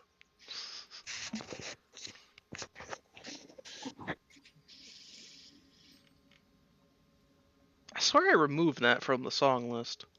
Whatever. Very wild.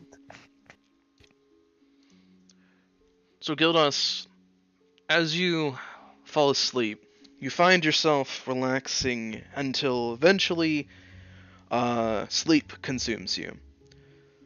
You sleep for many an hour when eventually you are awoken by essentially a crash to your right, followed by some laughter and swearing.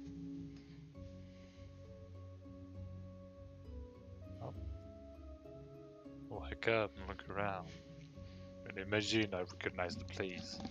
Yes, when you awaken, you find yourself in the Samler outdoor banquet area with a giant bonfire, multiple people gathered around it, people cheering, people eating, and it at the basically at the far end is the statue of Bridget again. However, as you look to your right and you see the crash, you see a paladin helping up a few knights that seem to be wearing very old garb, but all of them look like followers of Bridget. They're all having a great laugh, and after they pick each other up, the paladin gives you a look for a moment, and then just a nod with a smile. And him and those men essentially walk off, basically to get another round. Yeah, I do return the smile as well. Well, honestly, I wanted to go up to him and like hug him. Like, yeah, you did good, son. But we'd probably washed it all out, you know, with the afterlife. So. Yeah. Well, very good. This was comes enough. Now, at least this time I know I'm not dead. Less, well, considering all that happened today, you never know. Well, there is a forest spirit just a couple of doors down the hall, with a legitimate reason to do so. But was like I just pat myself and look all over, like, does it to be any stab wounds or anything? No, you seem completely fine. If anything, you feel great. Right. Yeah, dream it is. And then I would just walk, well, toward the center of the place, where I'm expected.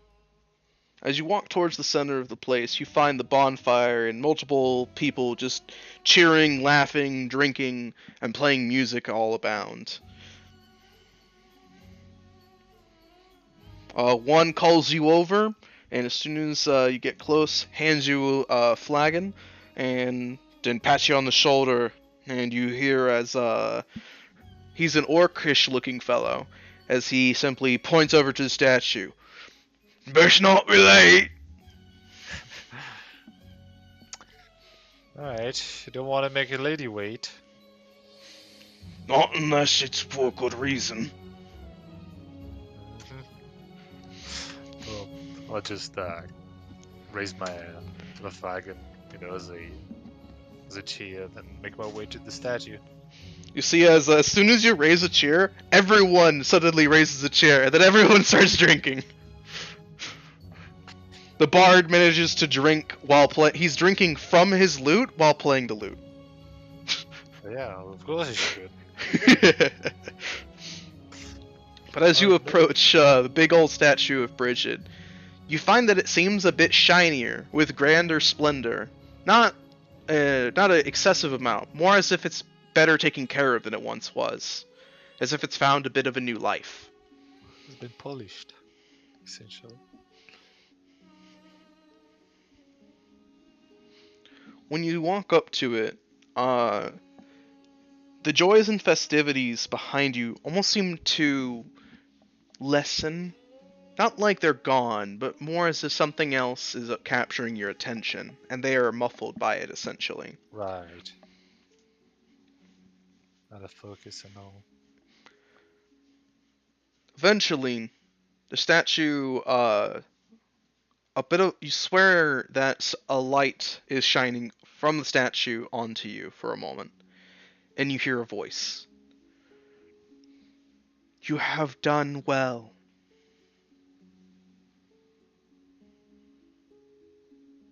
Thank you, my lady.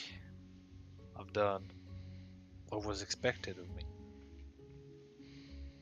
You have done what is expected of you, and also righted wrongs. Additionally, you have helped those who have fallen before you reach their way back.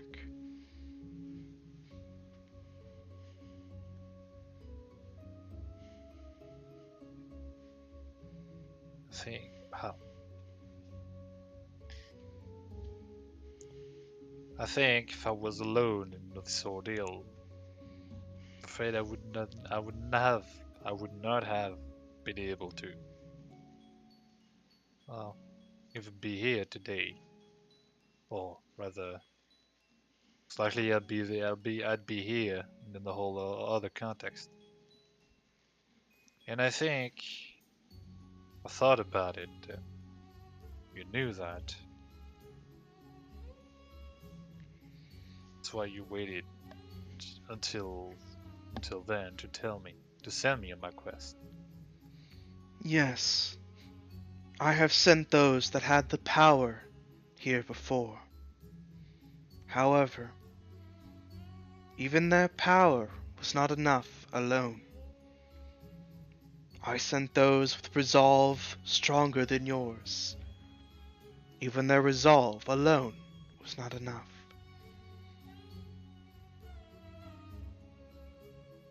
I learned that I must send one who has power, resolve, and bonds.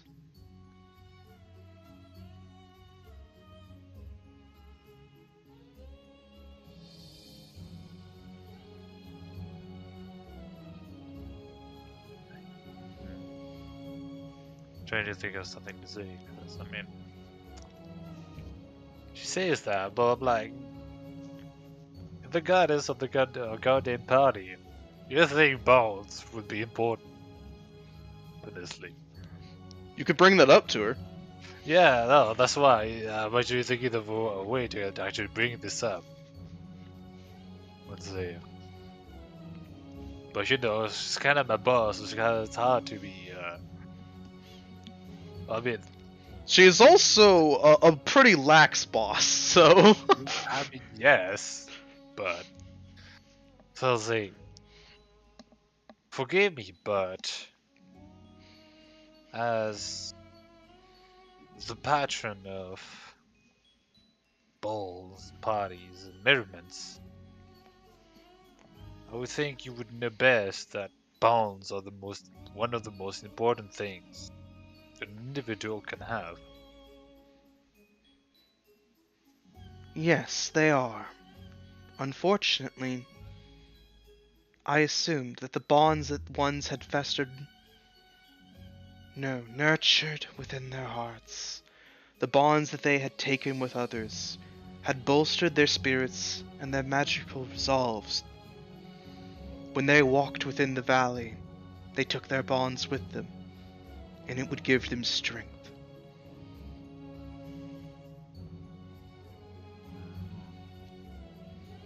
I underestimated the foe that had conquered the temple. Twice, at least, I underestimated it. For many times I had considered sending more. But I do not wish to underestimate again. I understand.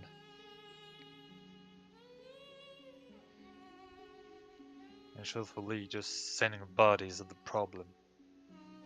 But that made things worse, considering what we fought.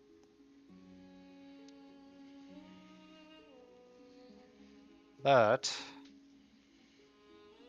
it's all in the past now, and the relic is now back in your possession. And Indeed. As I see that. you say this, the relic around your neck actually shines. And I do see that ever since the last time we saw each other, you've, well, been, you've been taken care of. You've been, well, I'll say, my lady, you're glowing at the moment. Why, thank you.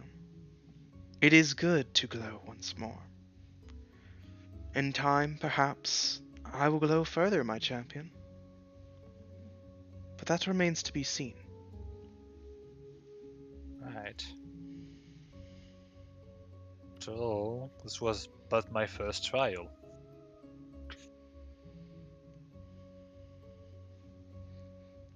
And there will be more before you. But we'll speak on those in a few. For now, I wish to congratulate you once again on your success and thank you. Without such a success, I would not be glowing as I am now.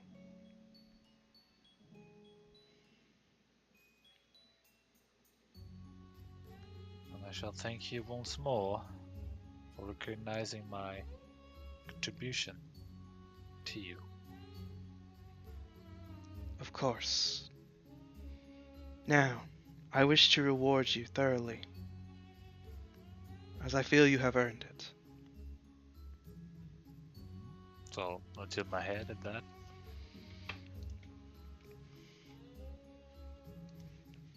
The relic you have with you, the pendant you wear around your neck. Yes. What of it? It is known as the Grace of Bridget. With it you can work many of my miracles in the realms of Canes. When those who see you while wearing it will know you are my champion. For the Grace of Bridget is only worn by priests that have been personally trusted by Bridget to wear it. You may perform many such miracles with it, be they small ones, to turn water into sacred wine, to remove poison from food or drink, or to create holy water. You never know when you might need it. You may also call on me to aid you in your direst times of need. However, I cannot always help you in the way you might expect, but should you require it, your prayers will be answered. However, I cannot solve every problem for you, so I can only do so once every month. I understand, but I'm not one to abuse your help either, so that should not be a problem, I think. And that is another reason why you are worthy of it.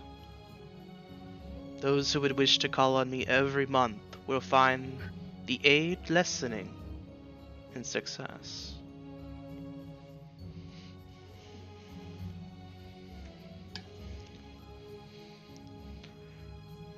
You will also receive some of my minor blessings.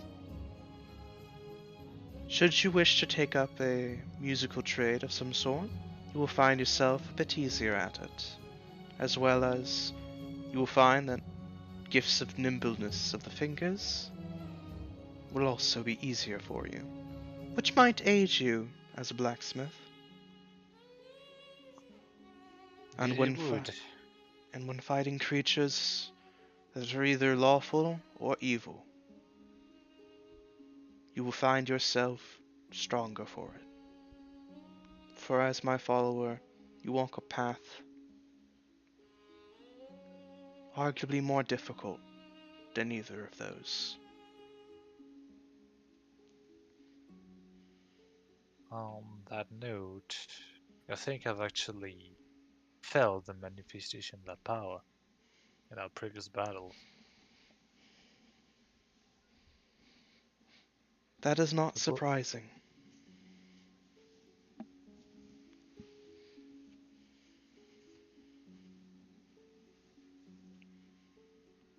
Well, I'd ask why, but I know why, so I won't. Finally, I wish to give you a gift, a personal gift. You are a blacksmith, and your family has worked the forge for a very long time. You have communed with dwarves and the like for quite a while as well. There was a lost art reserved for the giants. Even the Goliaths do not remember it. None truly know, save those that have practiced it with zeal. I wish to bestow upon you this knowledge. Truly? Yes, for I wish to aid you in your endeavors, and I believe that such a task, such knowledge, will be paramount in your success. Does this gift please you?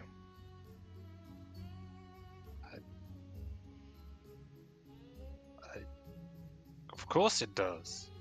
I mean, the rune carving by the giants we're talking about. That's. I knew a thing or two about it, but. Do you think you would grant me the knowledge? Simply carving them, making them. Of course I'm honored. So honored I don't really have the words for it. Why? First thing in the morning tomorrow, I'll be practicing it like.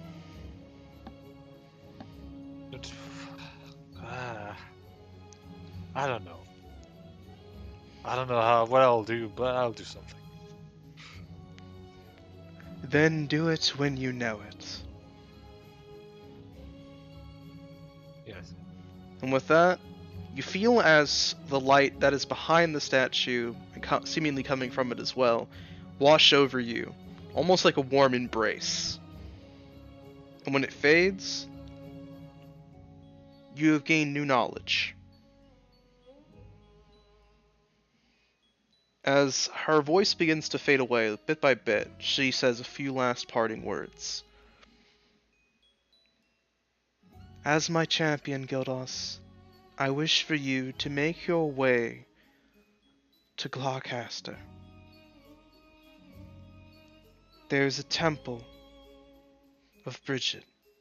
It is not as badly taken care of as the last one, but I believe followers have moved from it. I do not know what has happened to the relic that once resided within it, but I wish for you to investigate. Investigate I shall. Until then, like always, the prayers will go to you, as well as my work.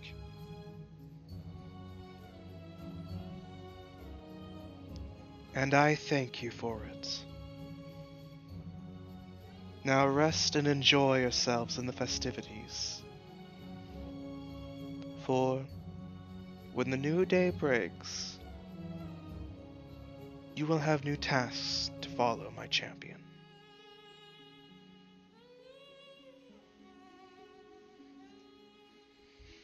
And with that, you feel her leave you.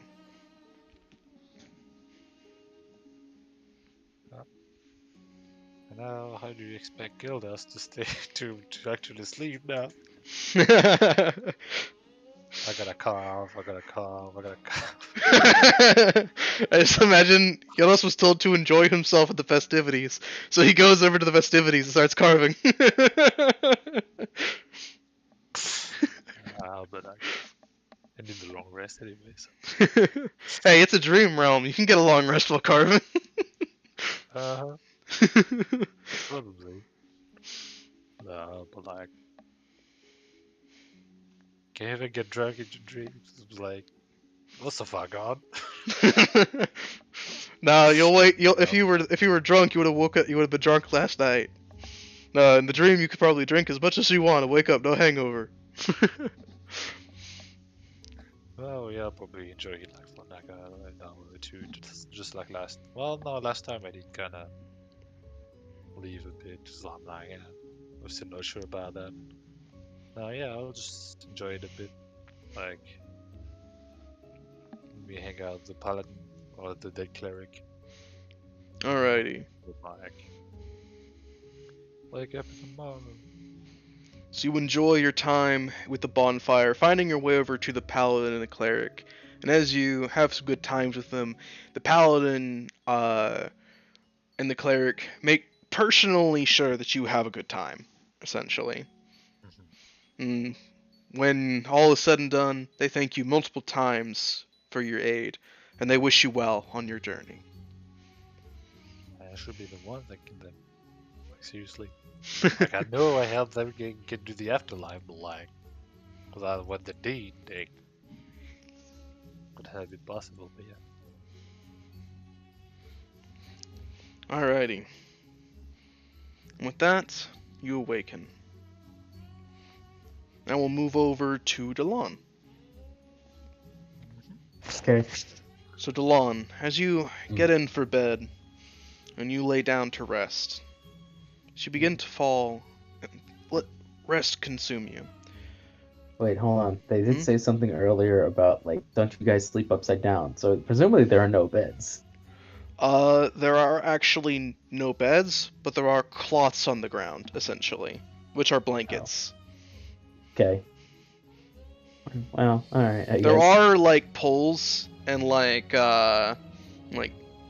sort of like, banisters and the like in the God, rooms. so There's this is also, weird. like, you notice there is a hammock in your room that looks like it would dangle you upside down once you got in. Like, it would twist around and then, like, wrap around you like a cocoon and hold you upside down as you slept. No, none of that. I am no bat. I am on my own. You notice that every room actually has multiple, like, sleeping arrangements. It's clear that these rooms are meant to hold multiple people. That makes a lot of sense, actually. Anywho, whatever I do to get to sleep. I imagine you take that blanket on the ground and you kind of like lay on it, or you take like a bedroll from your bag, from your traveling pack, and you kind of like take a bedroll pretty and then much. take the cloth and like use it as a blanket. Yeah, pretty much at this point. But alrighty, as you lay down to rest and sleep begins to consume you, the Drow village and many of your worries finally fade away, and when you are asleep for several hours at your most comfortable, you find yourself within a crystalline chamber. Mm. You are not in a bed, you are currently sat at a dining table, and there is a large spread of food set out before you. Mm. It all looks absolutely appetizing, and as you begin to, like, almost, you can't help it, you dig in a bit. Even though, like, you have a steely resolve, even if you have resolve, like, willpower for it, it's such amazing food, you can't help it. You haven't had some really good home-cooked food that's reminds you of home in a while. And as you begin to eat it and tear into it, eventually, you hear footsteps. Someone has walked into the room. You find your lady is there, and she is watching you with a curious expression.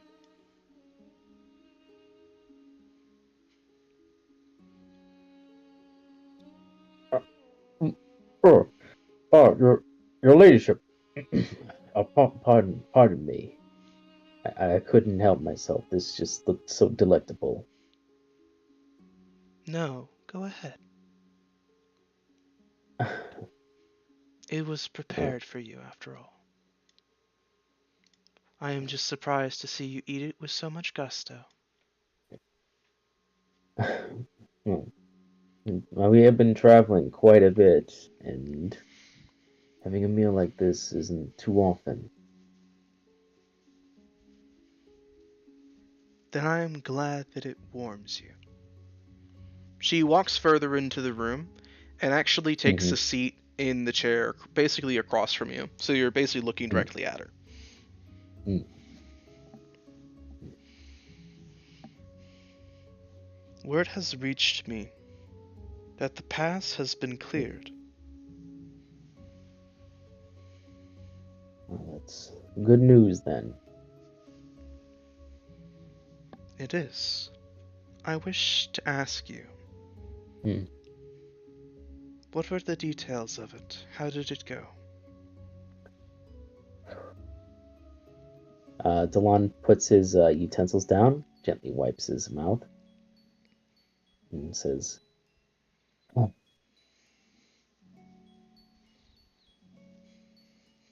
Your initial reports of, well, the reports in general of the bandits were woefully uninformed. They were not bandits. Not in the slightest. They were not bandits. The men in the mountain pass were experienced men, soldiers. They wore garbs of bandits, of vagabonds, to trick passersby to think it was a bandit camp. But they were far more well trained, far better armed, tactically sound, with quartermasters, supply chains, at least in limits, and headed by a incredibly sound leader. No, this was specific.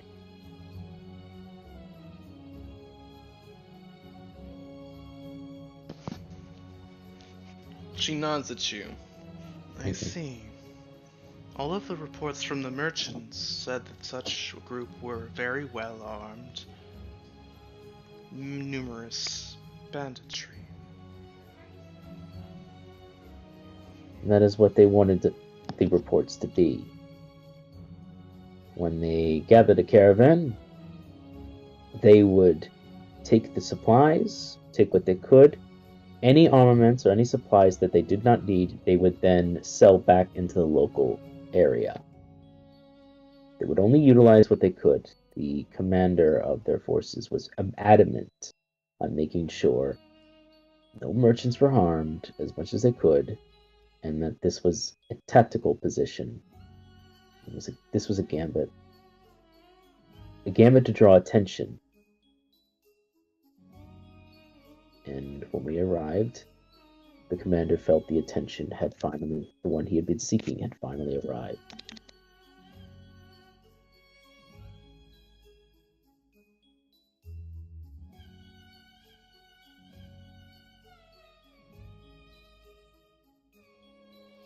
Your lady nods at this, though she has a clearly in thought expression.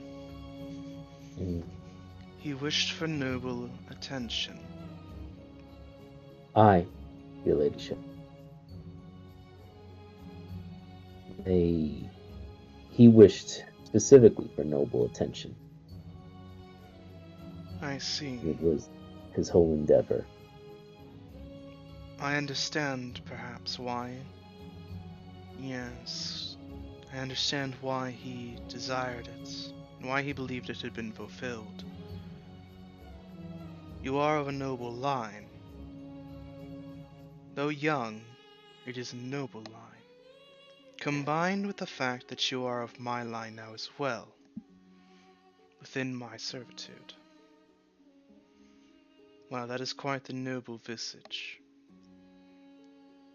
No doubt such a request would have been met to me, as it is now, which one could rely on, myself, to then communicate such things to those that I need to. It was a dangerous gambit, but one that was well played. Politically, it was extremely sound. It was sound, but if any moment it was not, it would have been devastating, an act of war. Yes. But this, I what must the- interrupt you, though. Hmm. You said you met with their leader. Did you say the name? I know of their name. Who were they? This is an undertaking that requires a very sound mind, tactically driven, martially driven, politically driven. This narrows it down to only a handful of individuals.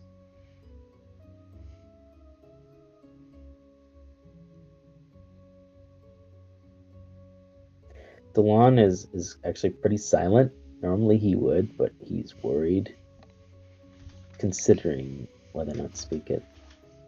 Finally, after some time, he goes, Lord Henry of Warwickstead. Her eyes actually widen at this. Sir Henry? Aye, my lady. I see. Delon, this will not leave this room. Understood? I do. Good. And I'm sure I don't need to inform you that such a thing, were it to become very common knowledge, would immediately lead to civil war. Agreed.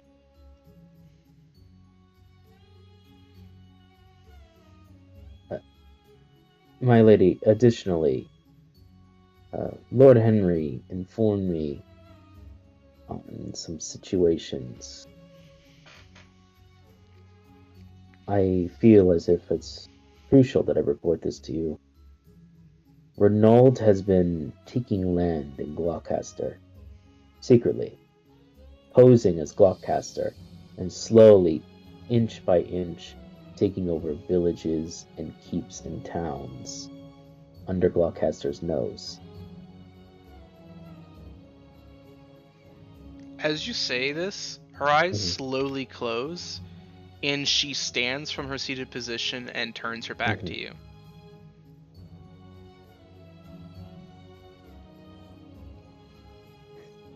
Then the reports were correct. The game is already being played. Hmm. The one will also stand.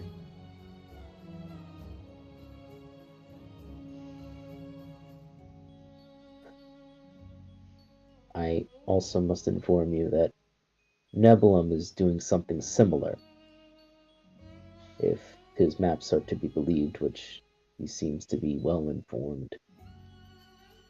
They seem to be taking waterways, pathways to the east of King's Landing. It's a pincer maneuver. Clever, but it's removing routes, places, just in case.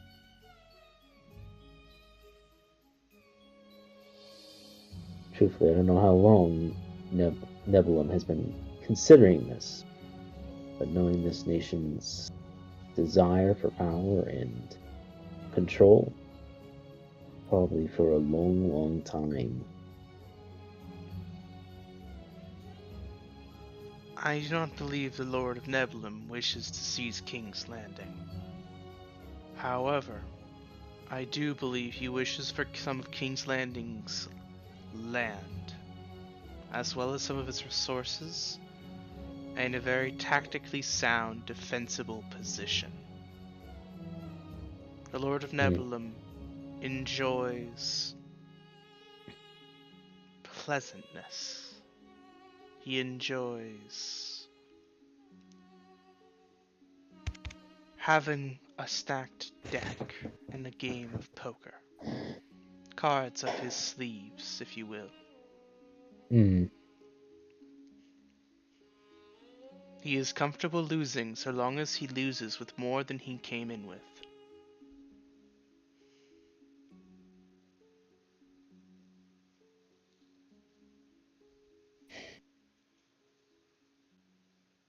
I do not believe he will be out to destroy King's Landing, merely capitalize on the position.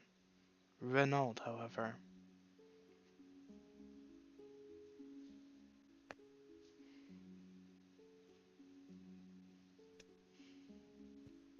I wonder if he's taking the conqueror's position.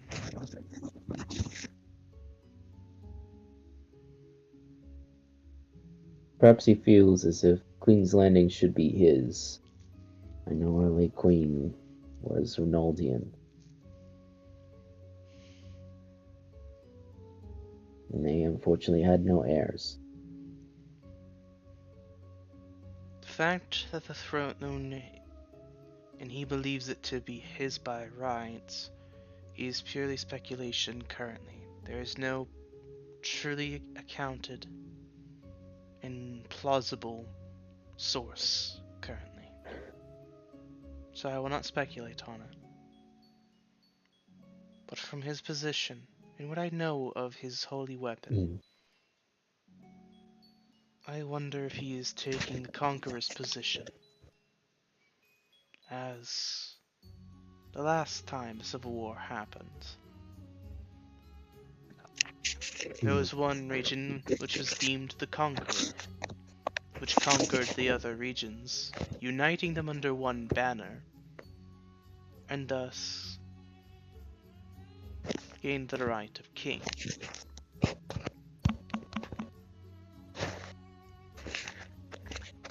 The individual in question did so with the purest of intentions, no desire to destroy, merely to unite.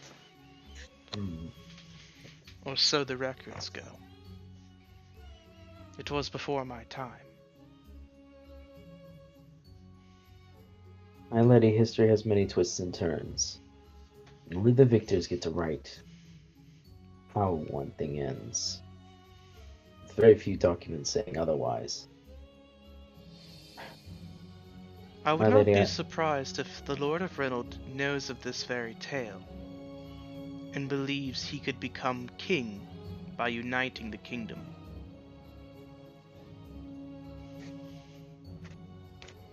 Perhaps. My lady, what do we do? I will start by informing you of what we shall not do. We shall not make a hasty decision, and we shall not be overly proactive in attempting to cease either Nebulum nor Reynolds' instigations. Currently, their ideas are hidden. Well, to most, I would say. The fact that we have this knowledge is a boon for us. If they do not believe we have it, then we can work around their perimeters. An There's impenetrable something. defense that one is planning to build from the ground up is not so impenetrable if you have the floor plans while they're building it. I was thinking something similar. My lady, I wish to bring this up now. The way we've communicated, I know you wish for me to arrive when we can and do these in person. I know you prefer it. But with this knowledge revealed and where my destination seems to be taking me, this might not be as easy a case as initially thought. I may not be able to come back and report. Is there another way we can communicate easier, more regularly? Of course. Are we not communicating easier now? Was the food not delicious? I meant no disrespect. I meant only to insinuate that if this is a form which we can do so regularly, I would be honored to continue to do so. Then consider yourself honored. I think it is always good to see your visage.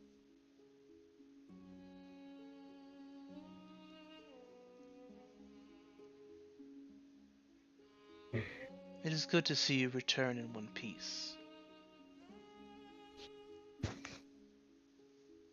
Aye. We are. Shall I tell you of our current location? You are shrouded from me. We are currently in the Sylvian home village, I believe.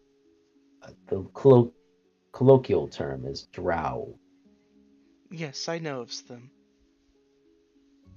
We're in their heart, I suppose. We were invited to it by one of their huntresses. I see. There's no reason Yes. why you should be so heavily obscured from me than if you're within the Enclave. I've had agents in Enclaves before. In the heart of the forest? Not this one, no. But I have had agents in an Enclave. I could still know where they were. I could observe you more. I had to put in great effort to even commune with you here. I see. It is as if something or someone wishes to obscure outside viewing and scrying. Considering their views, that's not too together, unheard of. I do not believe Maybe it is not. the Enclave.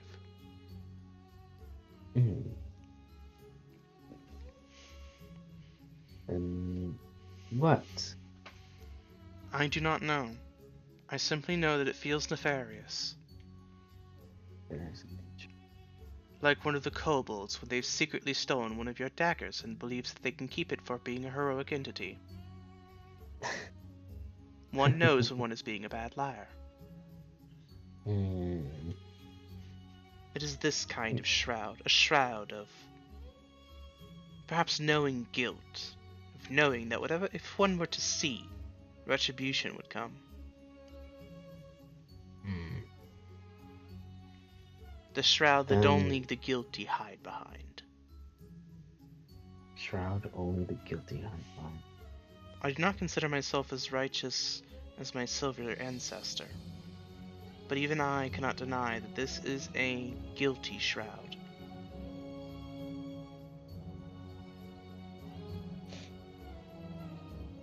And it seems perhaps we are here for a reason. I like to think so, at least. Most things happen for a reason, Delon. I have learned this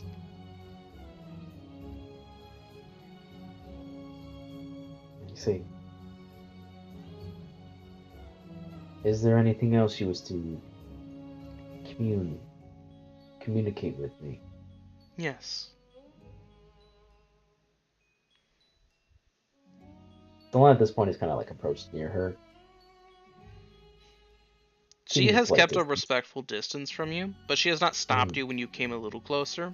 But you have not walked Mhm. too close within her vicinity, I would imagine, either. Right. No. He's kept a respectful distance. I would like to inform you what I believe we should be doing now, though.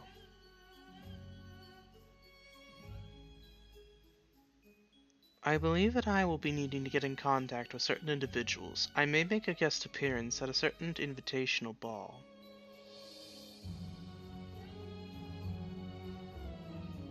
My lady, you would travel all that way?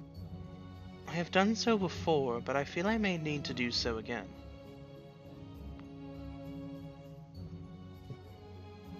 I see. I need to speak to the King's Dragon. I see. It is the only such venue where I will be able to speak with him freely for any amount of time.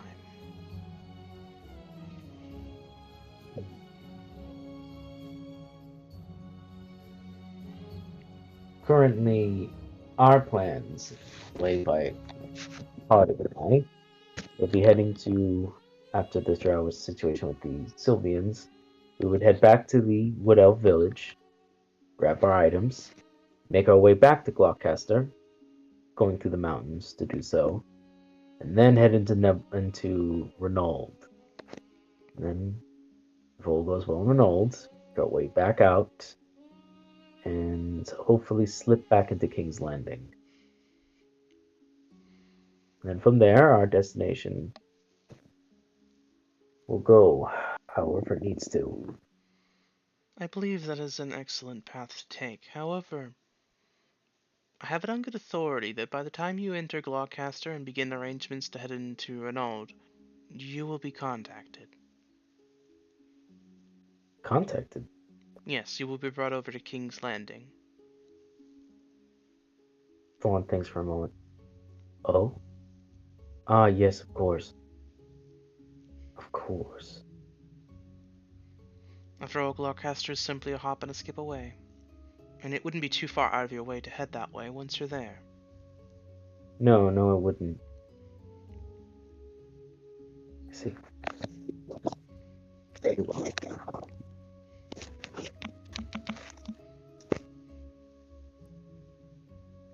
Additionally, I require for you to attempt, and I know this will be difficult for you, Delon, attempt to not get too heavily involved in political affairs at this time.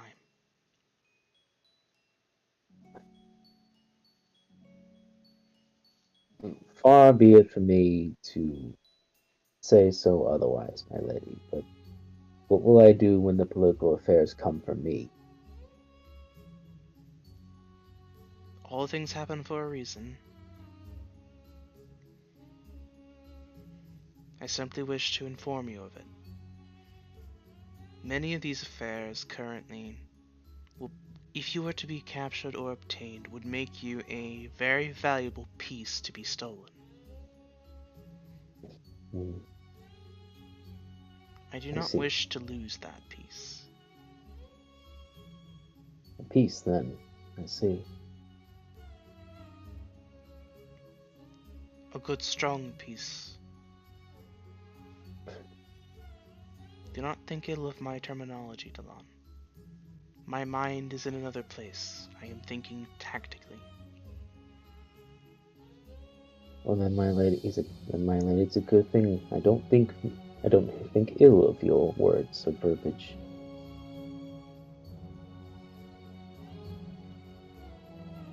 I would not wish to worsen this arrangement after we've made it stronger.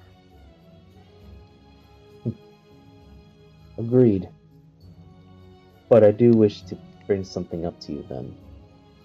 Sir Henry did make an initial offer.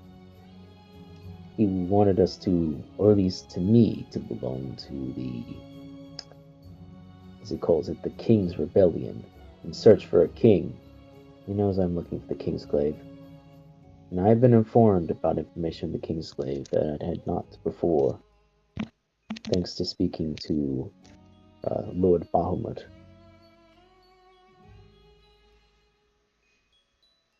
I see. Mm. You spoke with Bahamut? More so, he spoke to me, rather than I speak to him. Rest assured. But yes, we did speak, and I did ask him about the Kingsglaive. He peered right into me, as if looking into my very soul, and then he responded in kind. I know that the Kingsglaive is no longer here. It is not in the land of Canes. And my quest has now become not where can I find the Kingsglaive, but who is the next heir to it? Who will the Kingsglaive come to? I see.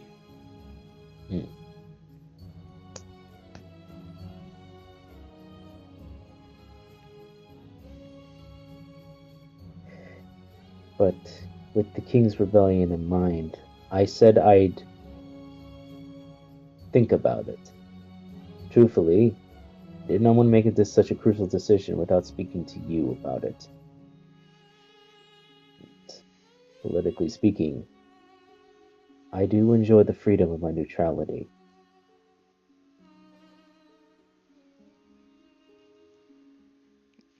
Yes, it is a valuable asset for you. But there will come a time when that neutrality will no longer be accessible. I believe that when that time comes, that neutrality will have evolved into a stance. Mm. It will no longer be true neutrality, but it will then become an evolution of your neutrality. Should you follow it to that course. Yes. I also wish to know more about what you've learned of the Kingsglaive. Why is it not in Canes? Where is it? It was with the king last. Something happened to him. Something not described. But there was someone else with him when he passed. And that someone else placed the Kingsglaive out of the land of Canes for safekeeping. The moment the king died, they immediately threw it somewhere else where it could not be regained by any party, knowing that Kingsglaive seeks its master. It always desires to be beside it, but one of worthiness had not arrived since the death of the king. But Lord Bahamut made it clear that there are 3 major candidates at this time. But he also was clear that they were not the only ones, just, suppose, the most up and running at the very moment he spoke. Because the Kingsglaive, it's not a weapon, from what I've gathered. It's not even. It's not even an armor. It's a crown. It's a sword. It's a blade. It's a shield. It's a piece of armor. It's a ring. It could be anything. Anything that it perfectly encapsulates the individual that wields it. And it can be intangible. It can be material. It has no select form. All those who have seen the Kingsglaive know it in their hearts that is what it is. They cannot describe it outside of it. They cannot determine exactly what it is. Every attempt is made almost impossible, but the only thing that is certain is when one sees the Kingsglaive, it is unmistakable. I see.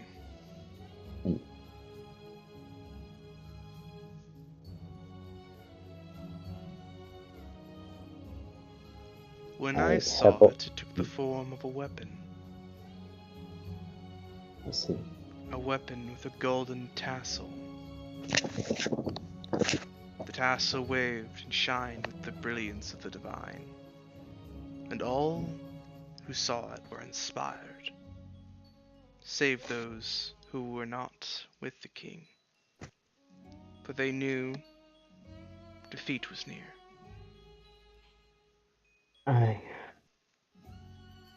It is the most powerful weapon, which is why it cannot fall into any. It could never truly fall into anyone's evil hands. It would never work, never allow it. Strange those cannot describe it, yet I can. A mighty spear with a sword at the end. A golden tassel Perhaps- in the air. Perhaps because of your lineage, your being allows you to make descriptions that otherwise others are incapable of. Perhaps. The quandary will remain. I will think on it some more. For now, I would again like to stress that if possible, to remain out of political affairs. I will strive to adhere to it as best I can. And if you must interfere with them, please make sure that you are not captured or detained.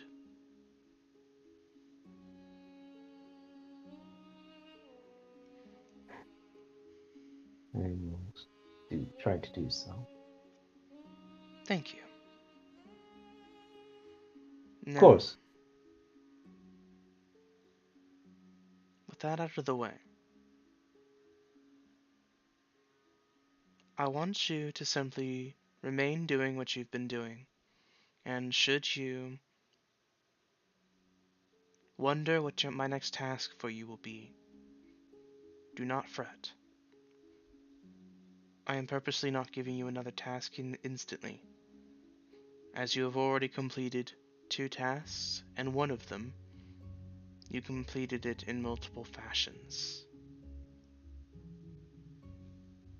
You have earned a well-deserved rest period from me.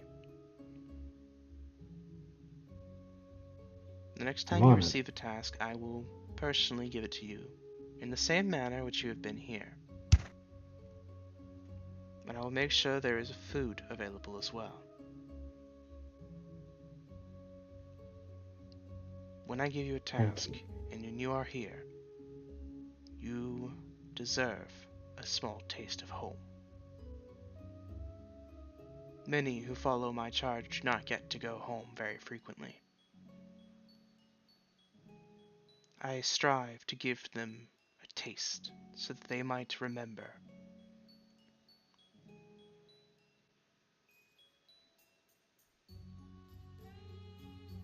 Thank you, my lady. You are most welcome. Finally, please do not try to call on me excessively. I will be quite busy. With all due respect, your ladyship, I thought I've done quite well in trying to adhere without calling on you directly. And you have. I'm simply stating it for the record. With this connection Yes. comes an ability, should you learn to do it, to attempt to commune with me.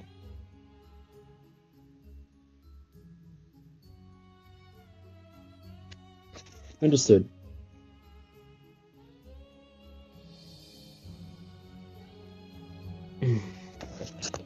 Thank thee.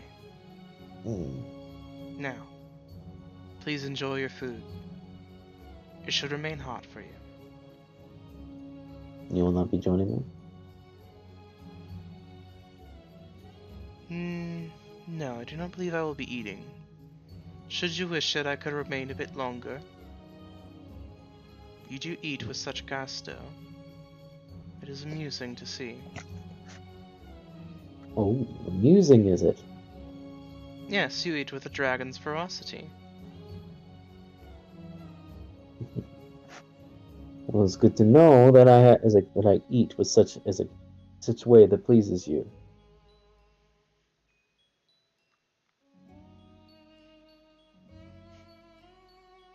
She simply takes a seat, but you see like a faint smile on her lips. Mm. And I guess I'll eat until the dream ends. Alright. So you eat your fill, and she actually waits until you're full.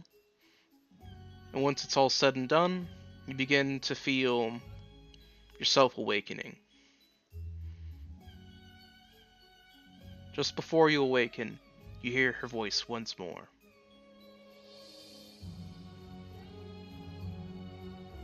Remember, enjoy yourself, and please stay out of situations that would put you in undue danger.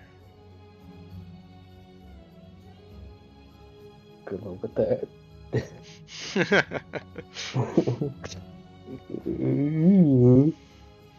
With that, you awaken. Huzzah. Alrighty. So with And both this. those dreams having been had, Delon, I will describe to you something that you will obtain a bit later. Oh. But you have both completed no. your dreams. You have also had the first night at the Drow village, interacted with all of them that you could. And next time, party will investigate the Drow village during the daytime and figure out what to do. Thank you all for tuning in. Hope you have a good one. Bye-bye.